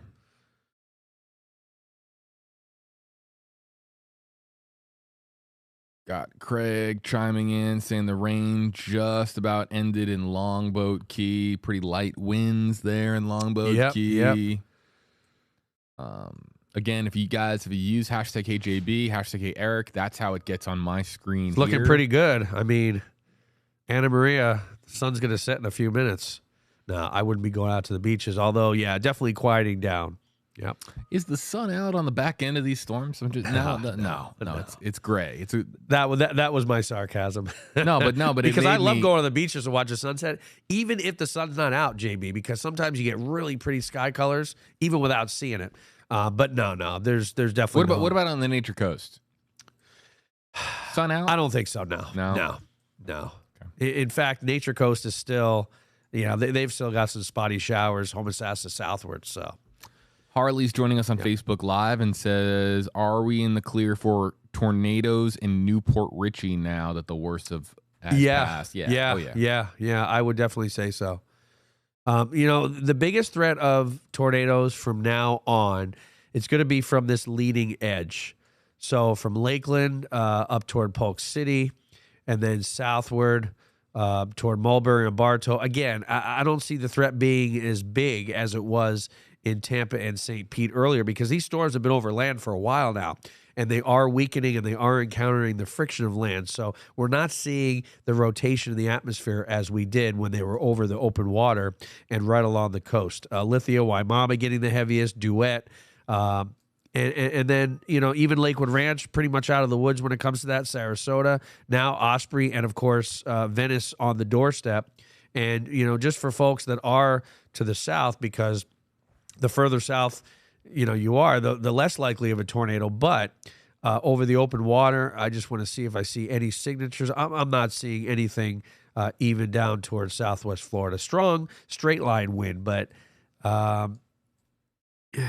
there's a little signature here north of Northport, east of Osprey, where you start to see a little curvature of the wind. Also further north, south of Clark Road, right here near, Saddle Creek Trail, east of I-75. So, the tornado threat isn't over yet, but I'm not seeing the strong signatures right now. Rockledge, Florida? Rockledge. I got to look that one up. I don't know. I've heard of it. Brevard County. Oh, so Is that Jacksonville? That's Port Canaveral. Oh yeah, up that way. Well, right now, Port Canaveral. So I would, we're talking about that Cocoa Beach area. So we're talking down here, Rockledge. There it is. For now, looking okay, but these storms are going to be coming through your neck of the woods in the next hour to hour and 20 minutes or so. So we'll see if any of this rotation, kind of redevelops on the East Coast. I don't think it's going to. This isn't the scenario that we would typically see. That the strongest rotation would be on the West Coast, and these storms are traveling over hundreds of miles of land. From the West Coast to the East Coast, at least a couple hundred. So. Or 100.5. And again, it's just losing the rotation of the atmosphere by the time they get to the east. Yeah. Ariellis, or am I pronounced that correctly? Arelis. Hashtag KGB's Pasco County in the clear. I think relatively for the most part. As far as wind, pretty much Pasco County, you've still got some pockets of heavy rain. Depends on if you live closer to 75. Along the coast, it's pretty much in the clear. But if you live in Wesley Chapel, Odessa area, you're getting some now. Dade City, you'll get this line of rain come through in about 15 minutes or so. But for the most part, along 75, you might get some rain, or you will get some heavy rain in the next 10 to 15 minutes. But it's not going to be that crazy, windy, gusty storm that you had about an hour or so ago. Law school debt. That's a great YouTube name. I'm sure a lot of people are in law school debt. Hashtag KJB lost power for about 5 minutes in Sarasota off of 75 in Clark. Look, grateful that if you're saying that you lost power for 5 minutes and then it came back on again, that's obviously ideal. You don't want it to be 5 hours. Right. Here's 75 in Clark, just to the south. You got some pretty strong wind right now. But other than that, the other area that I was watching still looks like there could be some rotation right in the center of your screen there. Let's see if I can draw. I know I have a pencil tool here. So this is south of Clark Road, well to the east of I-75. This is all moving pretty much east-northeast toward Clark Road or State Road 72. But that right now, maybe some slight rotation. We'll see if anything develops out of that. But we're starting to get pretty rural once we get east of I-75 in Sarasota County. As far as Clark Road, you've still got some breezy conditions and you've still got rain. But I think the worst is over there. This is video from Jason Payne in Tampa. The videos and pictures are really starting to come in now. This is shot by Jason Payne for WFLA.com. Check that out. Yeah. That appears to be probably the remnants of what, a lightning strike? Oh, or a yeah, no doubt about it. Look at Yeah. And any of the house fires so far or structural damage that we've gotten today is primarily because of lightning strikes. Nothing in regards to tornadoes yet here. Very interesting video. Boy, look at that burning up. Yeah, huh? And there's and here we go. Is this live? No. Okay, this is video. I was going to say viewer video. Jason Payne shot this on his cell phone. There's Tampa Fire Rescue. Look at that. It's still burning. Yeah, that's crazy. In that midsection there. Yeah. Well, keep in mind how dry things have been. We've had bouts of rain, which we need. But, even telephone poles, wood is still pretty dry. Trees are still pretty dry. So Swayer wants to know, hashtag hey, Eric, is it normal to have storms like this in January? You know what? During El Nino season, it is. And, like I said, 8 years ago down in Southwest Florida, Cape Coral, Fort Myers area, several tornadoes did so much damage, EF2, EF3, stuff you normally don't see. But during an El Nino year, this is the kind of stuff that we see. And this is what, we as a weather team talked about a few months ago, that this could be a pretty severe winter when it comes to weather because of El Nino. Trying to get some other videos loaded up. And not only that, you think about it, in January, you've got the warm air here. And when you've got that extreme cold air in the upper atmosphere coming down in from Canada, you get a lot of instability, and if you got the wind shear, combine that with the subtropical jet over top of us, January, February. Yep, that's the time of year we get severe weather. This is from, let's go full screen of this. This was Treasure Island a short time ago. Good news is we're pretty much in heading toward low tide. So, but there are areas of coastal flooding. Of course, Treasure Island typically floods when you get heavy rain, if you know that area. Okay, let's go now to some of the pictures that have been coming in. And as I understand it, there are some more recent ones. I'm going to see if I can backtrack to the newest ones that have come in, because we've seen all the ones from Bay County. We've seen the ones from the Florida Panhandle. I'm going to move this along. And actually, you know what? I think we have to refresh this slideshow. Stand by, folks. We're going to come back to that in just a second and see if we can get some of those new pictures loaded up here. Eric, in the meantime, I'm going to get you a new question. And let's see. We're going to Chantel wanting to know about Lakewood Ranch. Yep. So Lakewood Ranch, things are pretty much all said and done for you, which is good. You can see I've got it zoomed into radar. So Lakewood Ranch, you've got some very light rain. The heaviest is now well east of you into eastern Manatee County. So the worst is definitely over in Lakewood Ranch. You'll have a few showers, over the next hour or so, but nothing crazy. Check out these new photos. Or we're just going to spotlight this one photo that just came in because our team is saying, hey, check this out. Might be something of note for you, our stream audience. So let's bring in this picture. This is, shout out to Kevin and Casey. This is coming in from Newport Richey.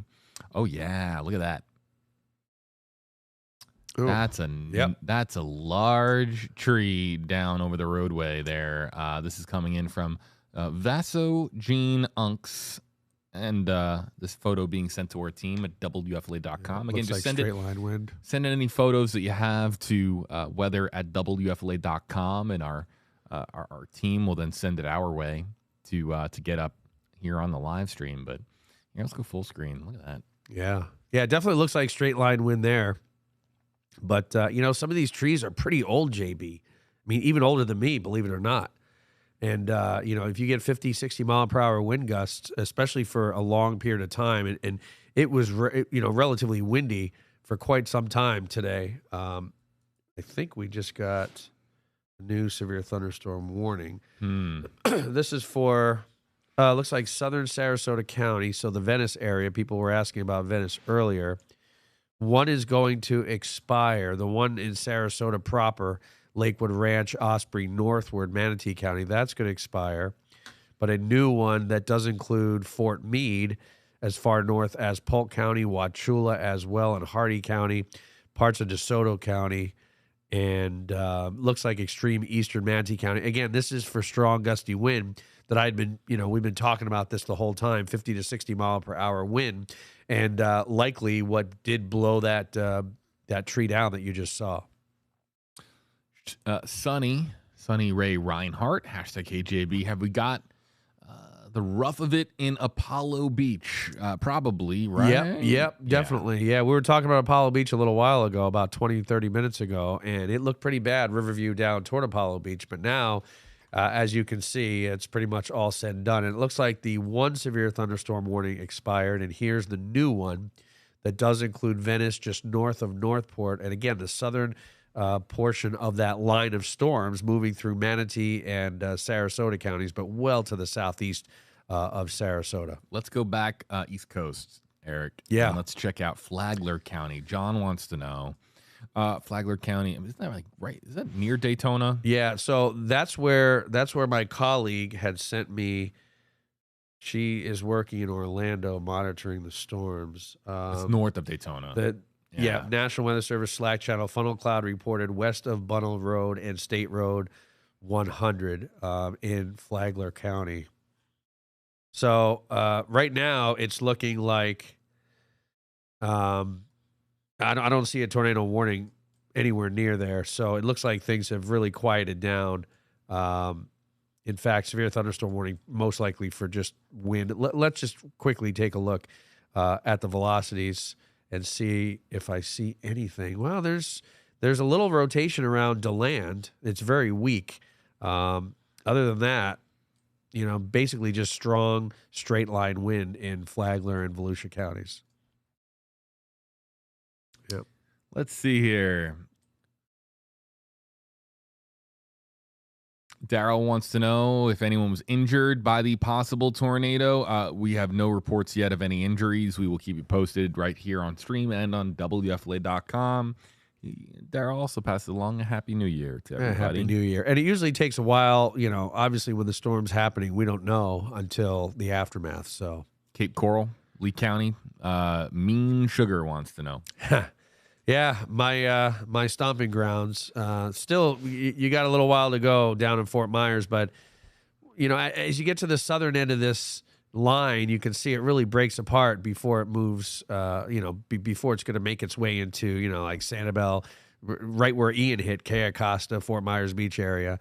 So you'll get some heavy rain and some strong wind, but maybe a brief tornado. But you still got a good hour or so by the time it gets down to Fort Myers, Cape Coral, maybe hour and a half, more like an hour. Let's have a moment for some humor. Take a quick moment for some humor. You ever see Mary Poppins? Yeah. Oh, yeah. You're familiar with Mary Poppins, right? How big an umbrella do you need to be lifted up in the sky? You know where I'm going with this. Oh, hot donut. Hashtag HeyJB. If I give my grandma in Orlando a really good umbrella, is there a decent chance she will become airborne? How much does she weigh? Right. Okay, so basically you want to know what's going on in Orlando. If you were in you this, could say it like that. If you were in this line and I was outside, let's say it was me. If I'm outside with an umbrella, by the way, terrible idea. You know what's going to happen? Never want to do it. Your umbrella's going to break. Right. Before you get lifted up. Yeah. No, I mean, it would flip. Yeah, it would. You ever have an umbrella turn inside out? I mean, that's I hate it. Yeah, because then it's broken. Yeah, it's done. It's done for. But if you're wondering what's going on in Orlando, you're still north of I-4. You haven't gotten quite the heaviest rain. But let's talk about wind. Let's just for the heck of it. Actually, yeah, it does look like there's some pretty strong gusts just outside of Orlando. It doesn't surprise me. Let's put some queries on it. 42. This area right here, just to the east of 429, let's zoom in. Windermere area. There may be some rotation right there where you see between the 42 and the 22 that I put.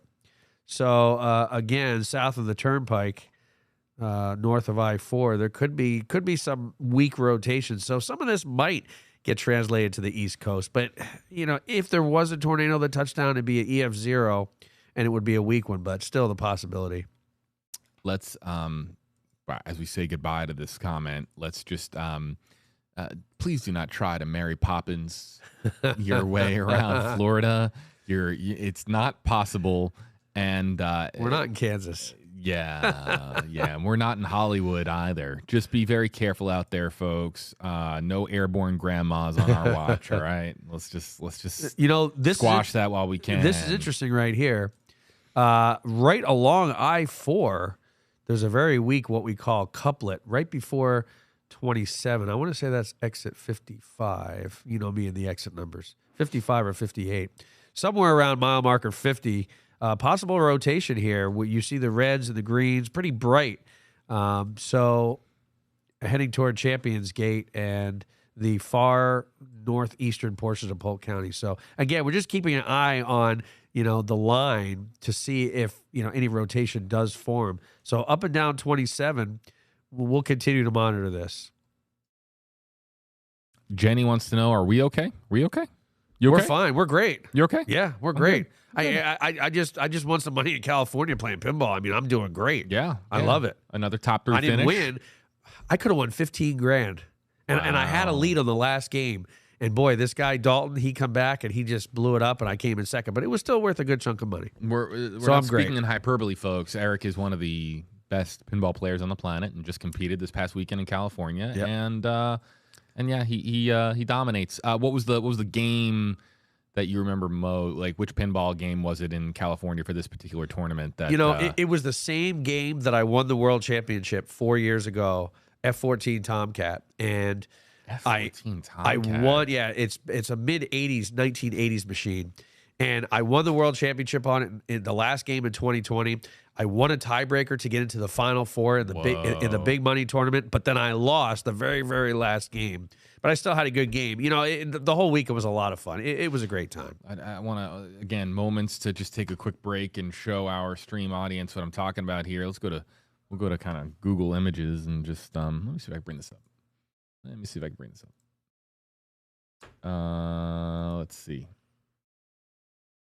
Here we go. There we are. Oh boy. Did you find F-14 Tomcat pinball? Well, that's in essence, there it is. That's basically there's the game it, right there. Oh my. Open image, new tab. That's it. That game helped me to win my first world championship, and actually helped me to win my second one too. I love that game. This looks cool. It's really cool. You know, for what is it? I think 1985. I mean, it's an old game. It's almost 40 years old, but it's multi-ball. You got 3 balls at the same time. It's fast. It's fun. I love it. Just love that game. That's pretty sick. Yeah. Yeah. It just looks like real pinball. I don't know what that means when I say that, but it just looks like it's a lot of fun. Authentic. Authentic is the word I think I was really looking for. Yeah. All right, back to the comments. Let's see. Okay. Gloria with a comment that made me laugh. Gloria, your comment made me laugh. Okay. Nikki, where is this moving to? Is the idea that this is just going to sweep across the entirety of the peninsula and then just be like a non-factor pretty much from that point forward? I mean, like any islands, any island nations to our east going to see this storm? You know, maybe the Bahamas will see it. Probably Newport, Freeport, Nassau. Right. I mean, but I mean, you know, the further south you go, the weaker it's going to be. By the time this gets to Fort Lauderdale and Miami in the next 3 hours or so, the chances of severe weather are probably going to be very, very slim. Let me ask you this. Cruise ships are always around the Bahamas. I mean, if you look at a map, there's always multiple cruise ships in and around, in port and around Bahamas. Are they navigating around this? Yes. Oh, yeah. Because of the strong wind. And not just the strong wind of the storm. You were outside this morning, JB, right? Mm-hmm. You felt how windy it was 7 hours, 10 hours, 12 hours before the storm even hit. So imagine what that does to the wave heights. You're talking about, on the Gulf side, 6 to 10 feet. And we all know the Gulf side is a lot calmer than the Atlantic. So you could easily see waves 10 to 15 feet. And I don't think cruise ships are going to want to battle through that. Another fun comment coming in. But first, let's just do a quick Lakeland update for Brian Lakeland and others, because we've been talking a lot about Lakeland. And Lakeland, a lot of viewers are coming in from Central Polk County. For those of you outside the viewing area, just want to talk about Lakeland really quickly. Lakeland is kind of a noteworthy town. It's in the heart of Polk County. It's noteworthy because it's basically right smack dab in the middle between Tampa and Orlando. It's basically right there on I-4. So we have a lot of viewers that join us from Lakeland, and it looks like they're almost on the back end. I love Lakeland. You know, I failed to mention I won a big pro pinball tournament in November in Lakeland. Very cool. And the big pinball collection, you know, I stream on Twitch, 120 games. I'm in Lakeland all the time. Like every week I'm there. It's great. But yeah, downtown Lakeland looks like right now, if you go to the east of, what is it, Florida Ave, I think that's the worst of it. If you're west right here, then Florida Ave. If you're west of Florida Ave, you're looking pretty good. If you're east, you're still going to be seeing that heavy rain all the way. If you're all the way toward Auburndale, Polk Parkway-ish area, another 10 minutes, 15 minutes or so. And yeah, it's pretty windy there, but the downtown portion of Lakeland, which is really cool. I don't know if you've been there, JB, but it's a pretty cool little restaurants and cobblestone really areas. There. Yeah, I normally don't, but since we had that 3-day tournament at the Civic Center over there, I got to take some nice long walks and try out some good food downtown Lakeland. It was good. That's pretty cool, Eric. Yeah. That's pretty cool. Let's okay, to the fun comment that I because I know. So you know what's really funny? Now I can see it. You know what's really funny about this? Travis is #KJB. Is it okay for me to go back to watching Twister in Lakeland, or should I keep an eye out for the real thing? So we were just talking about Lakeland. You know, it's funny. Travis is so committed to this comment that he's got the Twister profile picture, which is hilarious to me. But you know what's so funny? Every time I do tornado coverage, I think of that movie. Oh, and you know it was all fake, of course. See,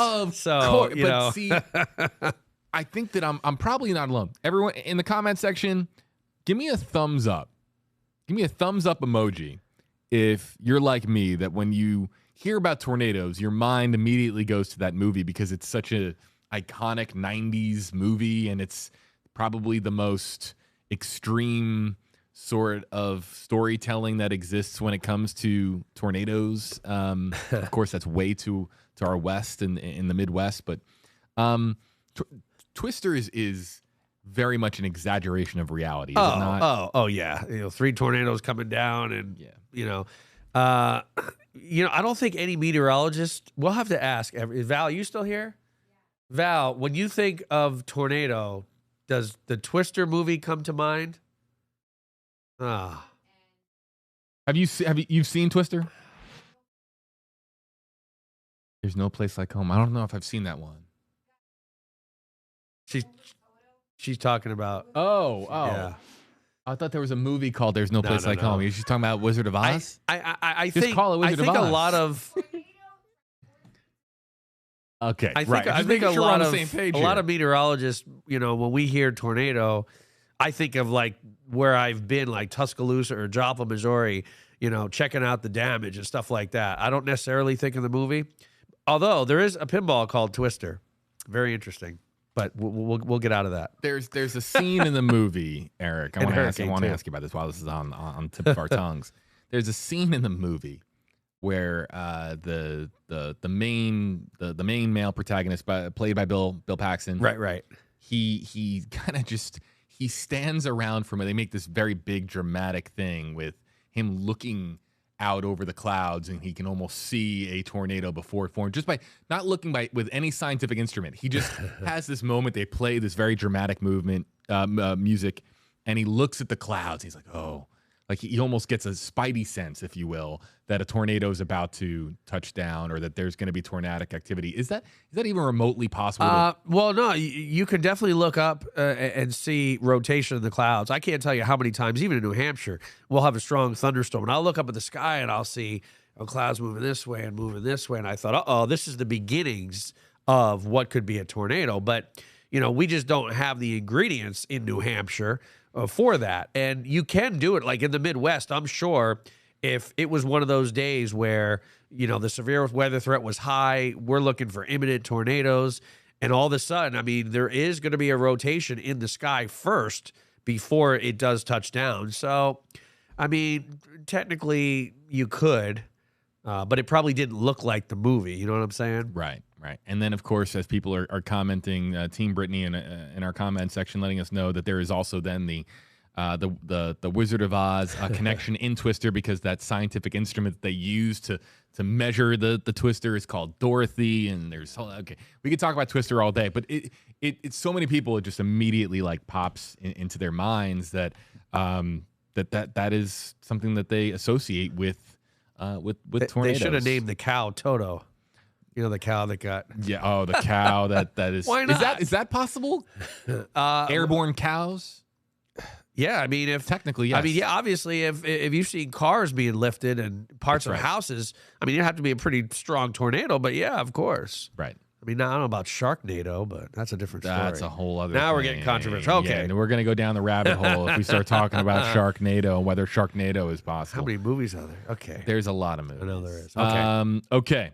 Gloria, I got you, okay? Highlands County always gets skipped over. What about us? Let's talk about Highlands County, because Highlands County... I never skip over Highlands County. Yeah. I love the people. I'm friends with a couple of the viewers there. I did a hurricane seminar a couple of years ago. Actually, Val did one, I think, last year at the mall. Wasn't it cool? The people of Highlands County are so nice. Yeah. I loved it there. Okay. It's going to take some time. Avon Park, Sebring, I would say the next 30 to 45 minutes or so before this moves toward your neck of the woods. Lake Placid, maybe 45 minutes to an hour. So, those are pretty much the most populated cities in Highlands County. So if you don't live in one of those three, then, probably 45 minutes to an hour. Folks, we're going to be going, we're as far as our coverage goes, we're probably in this for another maybe at least 20 to 30 minutes, but beyond that, we're not so sure about our coverage plan going forward, because as this becomes less and less of a Tampa Bay event, of course it falls on other television stations and other media, in essence, to then cover this. I mean, we will be paying attention to it, but our streaming coverage will likely be coming and then probably sometime in the next half hour or so. We'll keep you posted, but that's just a quick heads up as far as our stream goes. Let's go back to some of the comments that are coming in. As a reminder, use hashtag HeyEric or hashtag HeyJB, and we can animate your comments on screen. Let's see. We've got Shelly joining us saying power lines are down on Dixie Drive in Auburndale. Yeah, Auburndale's starting to get it right now. You're in the thick of it, in fact. I mean, look how fast this is moving. 5 minutes ago, we were looking at Lakeland. And wow, that's huge. And Florida Ave, and now all of a sudden it's almost a Polk Parkway. So Auburndale, 5 to 10 minutes, you'll be out of that heavy rain, but you are seeing some strong gusty wind there. Lisa wants to know hashtag HeyEric ETA on this front hitting Fort Myers, please. Yeah, Fort Myers is going to take a little while. Let's zoom out quickly. By the time this gets to Fort Myers, I can put a ruler on it and see. This is moving pretty close to 40 miles per hour. So if we go to the end of this and go to Fort Myers, yeah, you're looking at another hour to hour and 15 minutes or so. And down Fort Myers is pretty big. It goes all the way to where you see San Carlos Park, all the way northward toward that river, the Caloosahatchee. So depending on where you live in Fort Myers, hour to even, closer to hour and 20 minutes. Again, we see a lot of comments. Hi. Hello. Okay. All right. Thank you. I might have. I did miss that. Thank you, Kevin. Looks like Northport's starting to get it now. So we got a new video coming in. Thank you to our team. And let's bring in this video. And it's coming from Pasco. All right, let's check this out.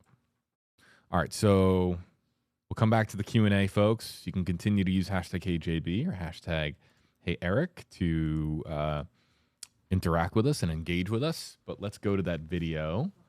All right. Val's going to come sit down. All right, check this out. This is Country Walk in Pasco County.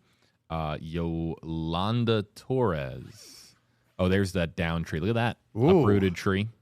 Wow. Here we go. Where's this at? We'll go full screen. Is that a Newport Richie? It's Pasco County.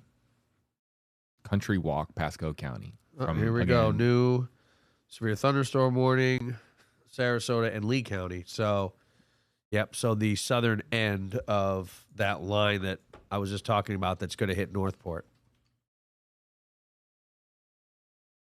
So yeah, this looks like somebody, and again, we always don't video and drive, so it looks like this is somebody who's riding shotgun, which is, of course, okay. Totally okay. And let's also take a moment to welcome in the third member of our stream team this evening, and a very warm hello to Val Simpson. Hola, friends. Yeah, Val. Hola. Val, who have you been on stream in Espanol? Yes, we were just streaming with Jerry, keeping everybody up to date. Our Hispanic community here in the Tampa Bay area with what was going on in terms of the storms and all the tornado warnings that we were getting. We were reporting live, and since we can't do the wall-to-wall coverage right now, we're able to do it in streaming. So I just came from there. Yeah, that's really awesome. So guys, we stream in English, we stream in Spanish on tampaoy.com. I mean, how cool is that we can stream in multiple languages here on WFLA.com? Very cool. That's cool. Yeah, and it's all a testament to Jerry and Val, and if anybody. anyone who knows somebody who who speaks primarily Spanish or exclusively Spanish, let them know that if they want local news and weather coverage, it's tampaoy.com. Tampaoy.com. We also have a Facebook page. You can find us as Tampa Oy. We also have a YouTube page, Noticias Tampa Hoy. We're also, you can tune in every night, Monday through Friday at 10:30 through our CW Tampa Bay for Noticias Tampa Hoy in Spanish. So definitely we have a YouTube channel, the Facebook also. We're live on the webpage, tampahoy.com, and of course also in our broadcasting newscast in Spanish at 10:30. Monday to Friday. All right. Sarah Elizabeth Edmonds wants to know, Eric, can you There do you a are. Zoom work for us? I read your mind. East Polk towards Lake Wales. Yep. How much can we zoom in here?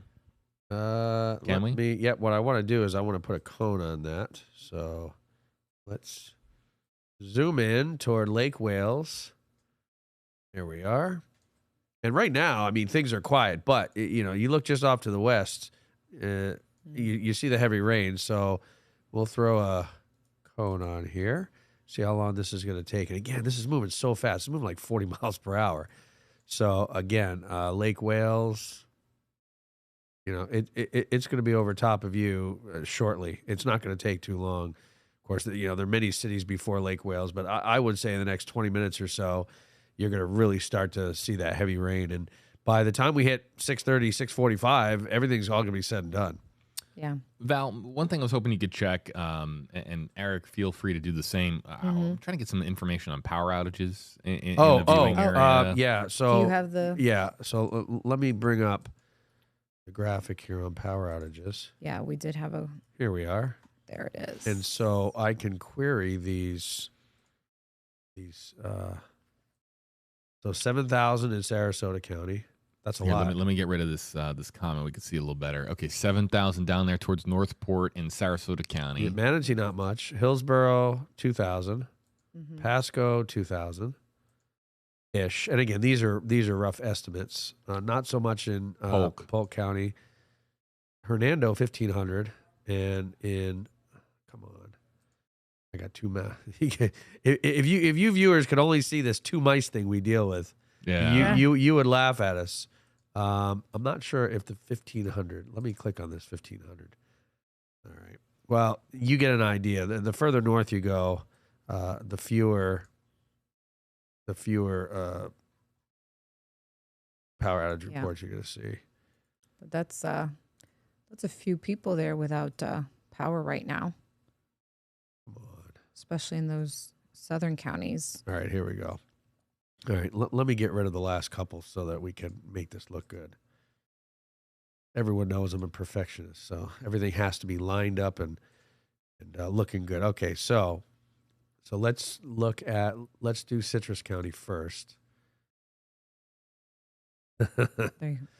By the way, we're still in a severe thunderstorm warning for DeSoto County. Yeah. That's set to expire at 6:15. Okay. So we're watching that as well. Okay, so Citrus Hernando, we're not really looking at all that much.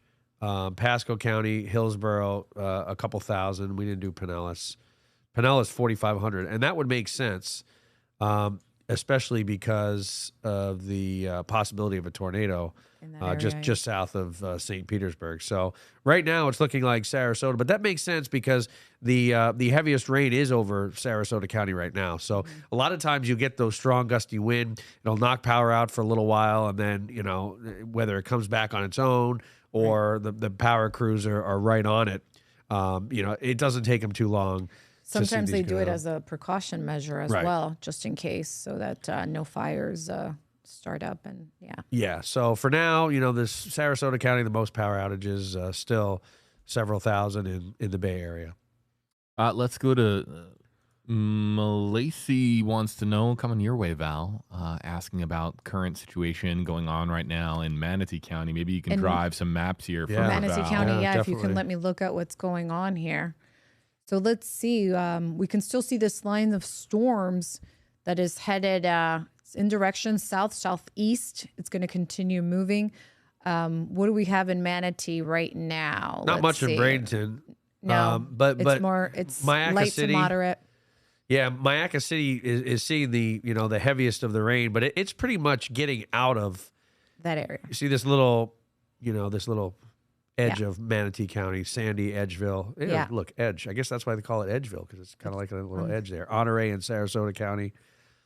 So, yeah, the worst is pretty much over in Manatee County, although severe thunderstorm warning still in effect, on the extreme eastern side. I think Duet, you're out of the woods. Mayaca Head, you're out of the woods. Mayaca City, extreme eastern Manatee County, still looking at the possibility of strong gusty wind with that heavy rain. I want to show you guys, check this out. We haven't looked at this in a while, but let's go live to the WFLA tower camera located in downtown Tampa. It's almost got like a very curious hue here, Eric. A little brightness, huh? Is that's some light, right? Yeah. Kind of looks like, kind of like a Saharan dust type of. Okay, so tornado watch is canceled for Hernando and Hillsborough County, which doesn't, again, that's expected. What else? So, yeah. Yeah. What else? Citrus. I'm surprised they haven't discontinued it for Pinellas yet. But, that's the Tampa Bay area, this tornado watch, you'll see, this red will be gone momentarily. We're still waiting. Let's get back to our major headline. It's on the bottom of your screen here. Yep. We're still awaiting confirmation of a tornado touching down in the Tampa Bay area, right, Eric? We haven't heard anything about a touchdown. Not yet. It's probably going to take a little while for crews, especially if it's by the Air Force Base, to get down there and, survey whatever damage. I don't know how many homes are, how far away from MacDill you have to go to get homes. I don't think the tornado was quite in the neighborhoods, which is good. But you would think that someone at MacDill might report it. But in the coming hours, we'll see. But I think by tomorrow, JB, tomorrow morning, we're going to know if there were any tornadoes that did touch down. All right, I can confirm that we are going to be doing another 15 minutes on stream, another 15 minutes. So this is a last call for your questions and comments. Anything you want to shout out, anything you want to point out, or anything you want to get answered, you've got Val Simpson, our English-speaking, Spanish-speaking, bilingual weather anchor here at WFLA News Channel 8. Eric Stone, meteorologist here at WFLA, and myself. I'm the guy that presses all the buttons and makes sure that your voice is heard in the comment section with our hashtag system. So please let us know. Yeah. I think, Eric, this definitely seems like it's going to be the kind of winter that we're going to be seeing. Is that right? And it's all due to El Nino. So far, the last couple of months have been like this. It seems like one cold front after the other. Mm-hmm. The last cold front didn't have severe weather on Saturday, but it was close. It was borderline. There were some possible water spouts out in the Gulf, but nothing really materialized. The front last week, I believe it was Tuesday. Yeah. I mean, it seems like every 2 or 3 days there's a front coming through.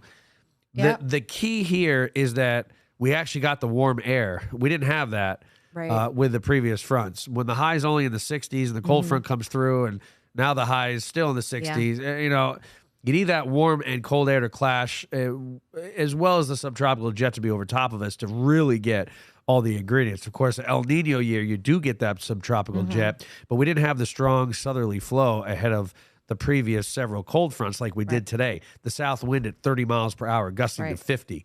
And when you get something like that, and you've got all the ingredients in place, and it was almost 80 degrees here, it was 79 degrees in Tampa. So the warm air was here, the cold air is on the way, the wind shift's happening right now. I mean, a typical cold front during an El Nino season. Yeah. So we'll be looking out for more of these. Be nice to not get any more of these, but and a couple months ago we did have that tornado outbreak in the Tampa area too. So typical El Nino season. Now, what is tomorrow going to look like though? Are we still beautiful? Tell me about it. I'm going to sleep all day. It's not.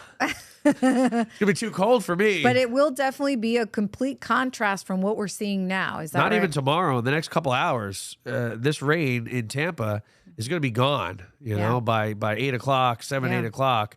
we're not going to have any showers at all. No. And, by the overnight, we're going to start to see a clearing. Mm-hmm. And you know what else during El Nino season is a lot of times we've had a cold front and it's been cloudy afterwards. Yeah. And usually we're supposed to get the sun afterwards, Right. Give us a break. Well, it looks Right. like we will get the sun this time around. Yeah. So tomorrow's going to be a sunny day and the wind dies down. It's going to be a beautiful day. I mean, the high's only going to be in the mid-60s.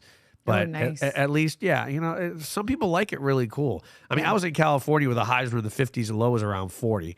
Oof. And I was freezing. That's too cold. Like I drink a lot of 40s, ice. that's not I drink fun. a lot of iced tea. That's job. my thing. I don't drink alcohol.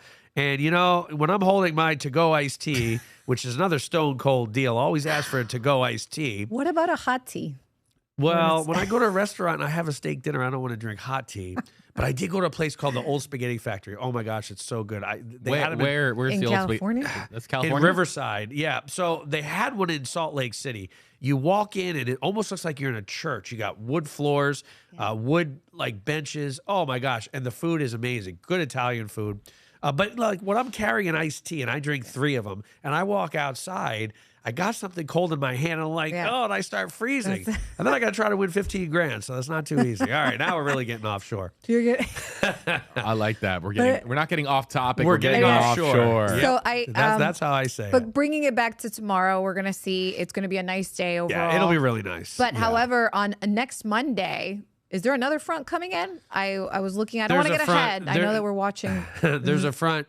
There's a warm front coming in late Thursday into Friday, a cold front coming in Friday night. Yeah. Another warm front coming in Monday with a strong cold front next Tuesday. So we'll definitely be monitoring that one. Yeah. Yeah. We're going to be busy it's here like at the Weather Center. It's like every 3 to 4 days, 2 to 3 days. Yeah. Call it what you will. Yes. It's yes, El Nino, everybody. Like Rebecca said, I didn't move down here to get cold every single day. I live in Florida. I should be at 80 degrees. Come on, Mother Nature, please. I know. We've gotten a lot of complaints from a lot of the viewers. They're like, what's going on this winter? Well, you know what's happening in New Hampshire right now? Tell me. My parents are getting a blizzard. And they're getting feet of snow. So I guess we shouldn't be. I'd much rather be here. We shouldn't be complaining, I guess. Yep, I'd much rather be here. Yeah. Nancy is probably here in Florida wanting to know about Melbourne. So yeah, if these storms do hold together in the next 45 minutes to an hour, Melbourne could at least be seeing. And look at this now, downtown Orlando. And remember, I was watching this earlier, and look at the purple shade. You think red is bad? Purple is worse. Now, just the meteorologist, geeky, nerdy side of me wants to put velocities on this in Orlando just to see. Oh, wow. Look at that. Look at that. So you see where the red and the green meet, and you see the bright green and the brightest red south of Millennial Mall, or Mall of Millennia. I like calling it Millennial Mall. I have sayings for things like onshore, whatever. 417 east of the Turnpike. Did you click and see the velocity of the Yeah, wind? yeah. So that's the other thing I like to do. I don't think we're going to get 100 between the two. 50 in one direction and 22. So definitely rotation just south of, it's actually pretty close to the airport. I think the airport is right in this neck of the woods, somewhere in here, or maybe further to the north. But yeah, so anyway, tornado warning in that part of Orlando. But as far as Melbourne, it looks like... And we have another commenter asking for Polk County after that. Yeah, as far as Melbourne, it's going to take a little while. It looks like... Okay, so this severe thunderstorm warning is outside of Polk County. So it is outside of Davenport. So let's go back to... Yeah, wow, just by a bit, huh? Yeah. Well, the National Weather Service in Melbourne... their jurisdiction ends in Polk County, so they couldn't they couldn't extend that in. Tampa would have to issue that. So let's go to reflectivity. If I get rid of my 2 mice problem here. By the way, we did have, I don't know if you guys talked about this earlier, but more than 20 cancellations at the Tampa International Airport, 23 to be exact, and 175 delays were reported in the Tampa International Airport. Yeah, that doesn't surprise me. Probably right now, Orlando Airport is a screaming halt. Yeah. Especially being under a tornado warning. I'm sure there's no flights coming in or going out. Polk County, was there a location, JB, or just anywhere? It's just general Polk County. Basically, if you live west of 17, no, you're still not quite out of the woods. Bartow to Fort Meade, you still got some pretty heavy rain and strong wind up and down 17 and 98 where it intersects for a little while. Once you get toward Lakeland, you're fine. You'll get some on and off showers. Winter Haven, pretty much all said and done. Polk City, not much more. Auburndale. Haines City down toward Lake Wales, especially Lake Wales, you're going to be in for it in the next few minutes. And let's go to Dennis. Hashtag HeyJB. Before you sign off, what can be expected in Avon Park? It's getting close here. Thank you. Okay. Yeah, you know what's interesting is this now it's a broken line, which typically happens when these fronts move west to east and the further south you go. We are seeing some purple around Wauchula, and they are under severe thunderstorm warning. I wouldn't be surprised if some of these severe thunderstorm warnings did get pushed off to the east in the coming minutes or hours. Not really seeing, maybe some weak rotation, but definitely not strong enough. Let's put a query on it to see what the wind speeds are in this bright green. 53 miles per hour. 56. Okay. So, this is all heading toward Avon Park and Sebring. It's going to take about 30 minutes or so from now, but I wouldn't be surprised if you got strong gusty wind. So if you do have anything outside and you're east of where I'm showing you right here, east of that line of rain, you definitely want to bring it in quickly. You might have some potted plants or any loose objects that could blow around. It will get windier, Sebring, Avon Park, Lake Placid in the next 30 minutes or so. Check this out. We got this comment too from Denise saying hashtags for all three of us, saying Port Tampa at Wall Street. I just brought this up. That's right there by West Shore Elementary, and saying that that Wall Street has damage from what we think was a tornado. Oh, wow. Crazy. And thank you for your coverage. I'm going to pass this along to our team because we might be able to send somebody to. And this is right in this general area. Yeah, South Tampa. Tampa. Go. I don't know why this popped up. Go to really. Where are you reading? Where did they say West Shore Elementary or in that location? No. I'm saying West Shore Elementary, but that's basically right there. It's. So here's right Wall off Street. McDill. Here's Wall Street. Yeah, you found it. Yep, and that's exactly where. And okay, so and we'll make it even more interesting and put that. Come on, Max. The sheer swath. There it is. Look, see that yellow? Yeah, look at that. And that's exactly where we had talked about the extreme rotation and possible tornado. We're going to send a crew down that way. Oh, if yeah. They're not there already. Like I said, I'm 98% sure that some sort of tornado touchdown. And we're gonna you know what, Chelsea, we're coming back to you really quickly. Putnam County in Florida. All right, let's get out of this here. Putnam is Crescent City. North. That's the Crescent City. It says in parentheses, Crescent City. Isn't that farther north? It's not in our. Is it in our area? No. I'm not sure. Well, okay, no, it's right. That's why I got a little lost there. Putnam County is just east of Gainesville, but Crescent City is just included in southeastern Putnam County. So is Gainesville Putnam County? Or is this Putnam County? Gainesville is not located. All right, let me see the map. So it must be just east. Just north side Lake George. Go to Lake George. Ocala, east of Ocala. Yeah. There See, it is. go more east. There's Crescent City up.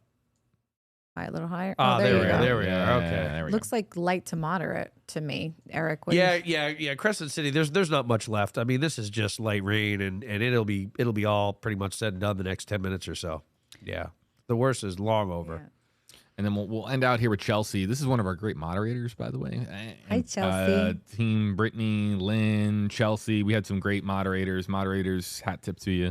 They always do amazing work, and they do it out of the kindness of their hearts. So thank you guys for hanging out with us on stream for We've been live for 4.5 hours as of that second. Actually, that was our 4.5 hour mark. Chelsea says, when I lived in Colorado, we had twisters touch down, and we knew pretty fast on the news. Is the system different to detect them here? Maybe we just had more storm chasers. This is a fascinating question for Chelsea. There were some famous storm chasers in Colorado, and I believe that was where the storm chasers were from that lost their lives in the tornadoes in the plains several years ago.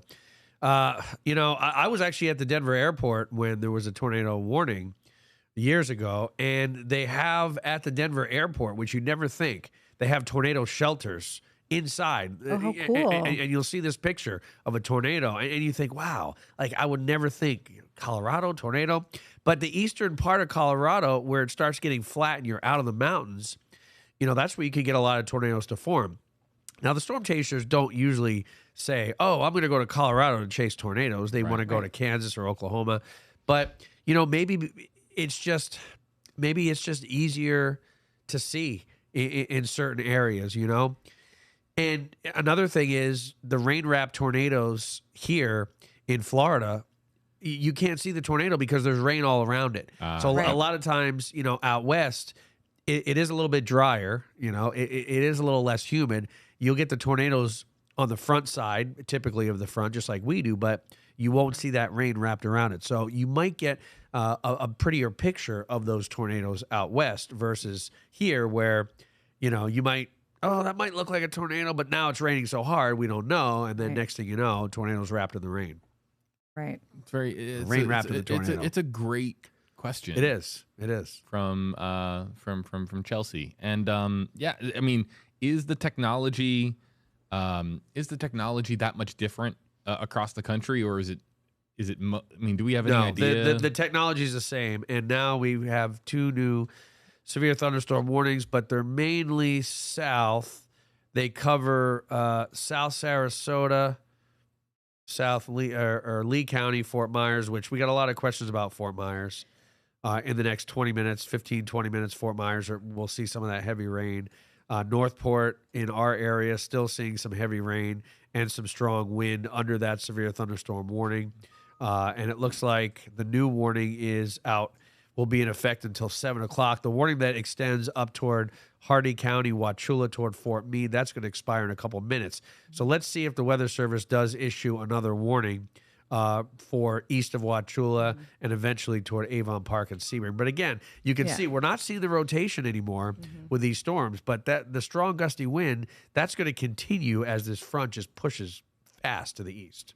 And just to confirm on the question that we had last, we'll receive a report from the National Weather Service that will detail where the touchdowns of these tornadoes happen. So that is something that probably by tomorrow, I'm assuming, Eric, that we'll be able to obtain that. In the last episode that we had, that's exactly what happened. They actually confirmed how many warnings were issued, as well as how many tornado touchdowns we officially had.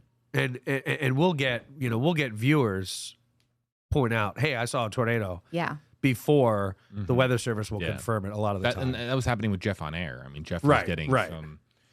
We'll sneak this. She responded. All right. Yeah. Oh, Chelsea did respond. Said, thanks. It makes a lot of sense. And she said that the tornadoes there weren't usually rain wrapped. No, because it's less humid. There's just not as much moisture. I mean, we have so much moisture in the Gulf and Atlantic around here. Shelley says wasn't bad where I live in Auburndale. Ryan says, what about storm surge with high tide? Oh, yeah. Well, talk about that. Talk about storm. Yeah, but the thing now is we're starting to see the winds die down. Let's look at the current winds, and the worst with this storm is basically now here. Look at Venice at 41. These are wind gusts, and then you go up to Lakewood Ranch on the other side of the front at only 14. Tampa's last hourly observation was 31. But I do expect that to drop next hour. Yeah. And again, so these are wind gusts. Let's really quickly just look at the wind speed along the coast. And look, you are seeing onshore wind, right, out of the west, but you're not seeing the 20, 30 miles per hour. Right. So, I wouldn't say there's any storm surge, but I'd say the worst is over. You could have gotten a couple feet of coastal flooding, beach erosion, places like Treasure Island to Reddington Beach, the beaches of, Pinellas County, where ponding on the roadways and flooding typically occurs. But from now on, I don't think we're going to see any new flooding unless maybe you live down from Venice southward, where you see that dark red shading. So as the system continues to move south, what's going to happen is the winds are going to change direction. We're going to only go to onshore winds, right? And that's what's going to bring some of these waves. And we might be able to see some of that coastal flooding, like you were saying. We do have a warning for coastal flooding that's in effect until tomorrow morning. Right, Eric? Yeah, because of the high tides coming in overnight. Right. But we're not going to see really strong winds. So I don't think it's going to be as bad as it was a few weeks ago. We had a front. I believe it was on a Saturday night into Sunday morning. And the winds were really strong coming in from the southwest, west, northwest. And they were staying strong even behind the front. But in this case, the wind is not going to be strong behind the front. So I don't think we're going to see nearly as much coastal flooding as we saw during that event a few weeks ago. And we didn't really see all that much a few weeks ago. So even though there are coastal flood warnings, hey, it's better be safe than sorry. Sure. It's really what already happened. It's the southwest wind that was so strong, and then the wind accompanying these storms that were so strong that's going to cause that coastal flooding.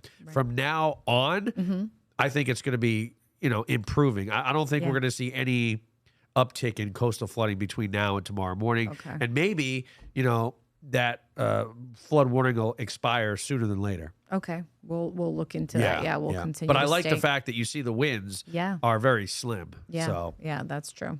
We got one or two more questions and comments. We got Eric. New severe thunderstorm warning. This is what I suspected in Highlands County. So let's see. This is probably Avon Park and Sebring. Yep, exactly. So this warning is in effect until 7 o'clock, and it does include Sebring and Avon Park in Highlands County. And again, this is that line of rain that just to the east of Wauchula, you're seeing those strong wind. And I still want to look at the velocities once I can get my mouse to cooperate with me. Sebring is also inside that area. So, I mean, there's a little rotation south of Alphos. There's a little rotation here just east of 17 in the center of your screen. I wouldn't say it's a confirmed tornado whatsoever, but definitely rotation in the atmosphere. But here it is. Here is the strong wind along 64. And let's put a query. I bet this is close to 50 miles, 55, 51. Yeah. I got to get rid of these two mice. 53.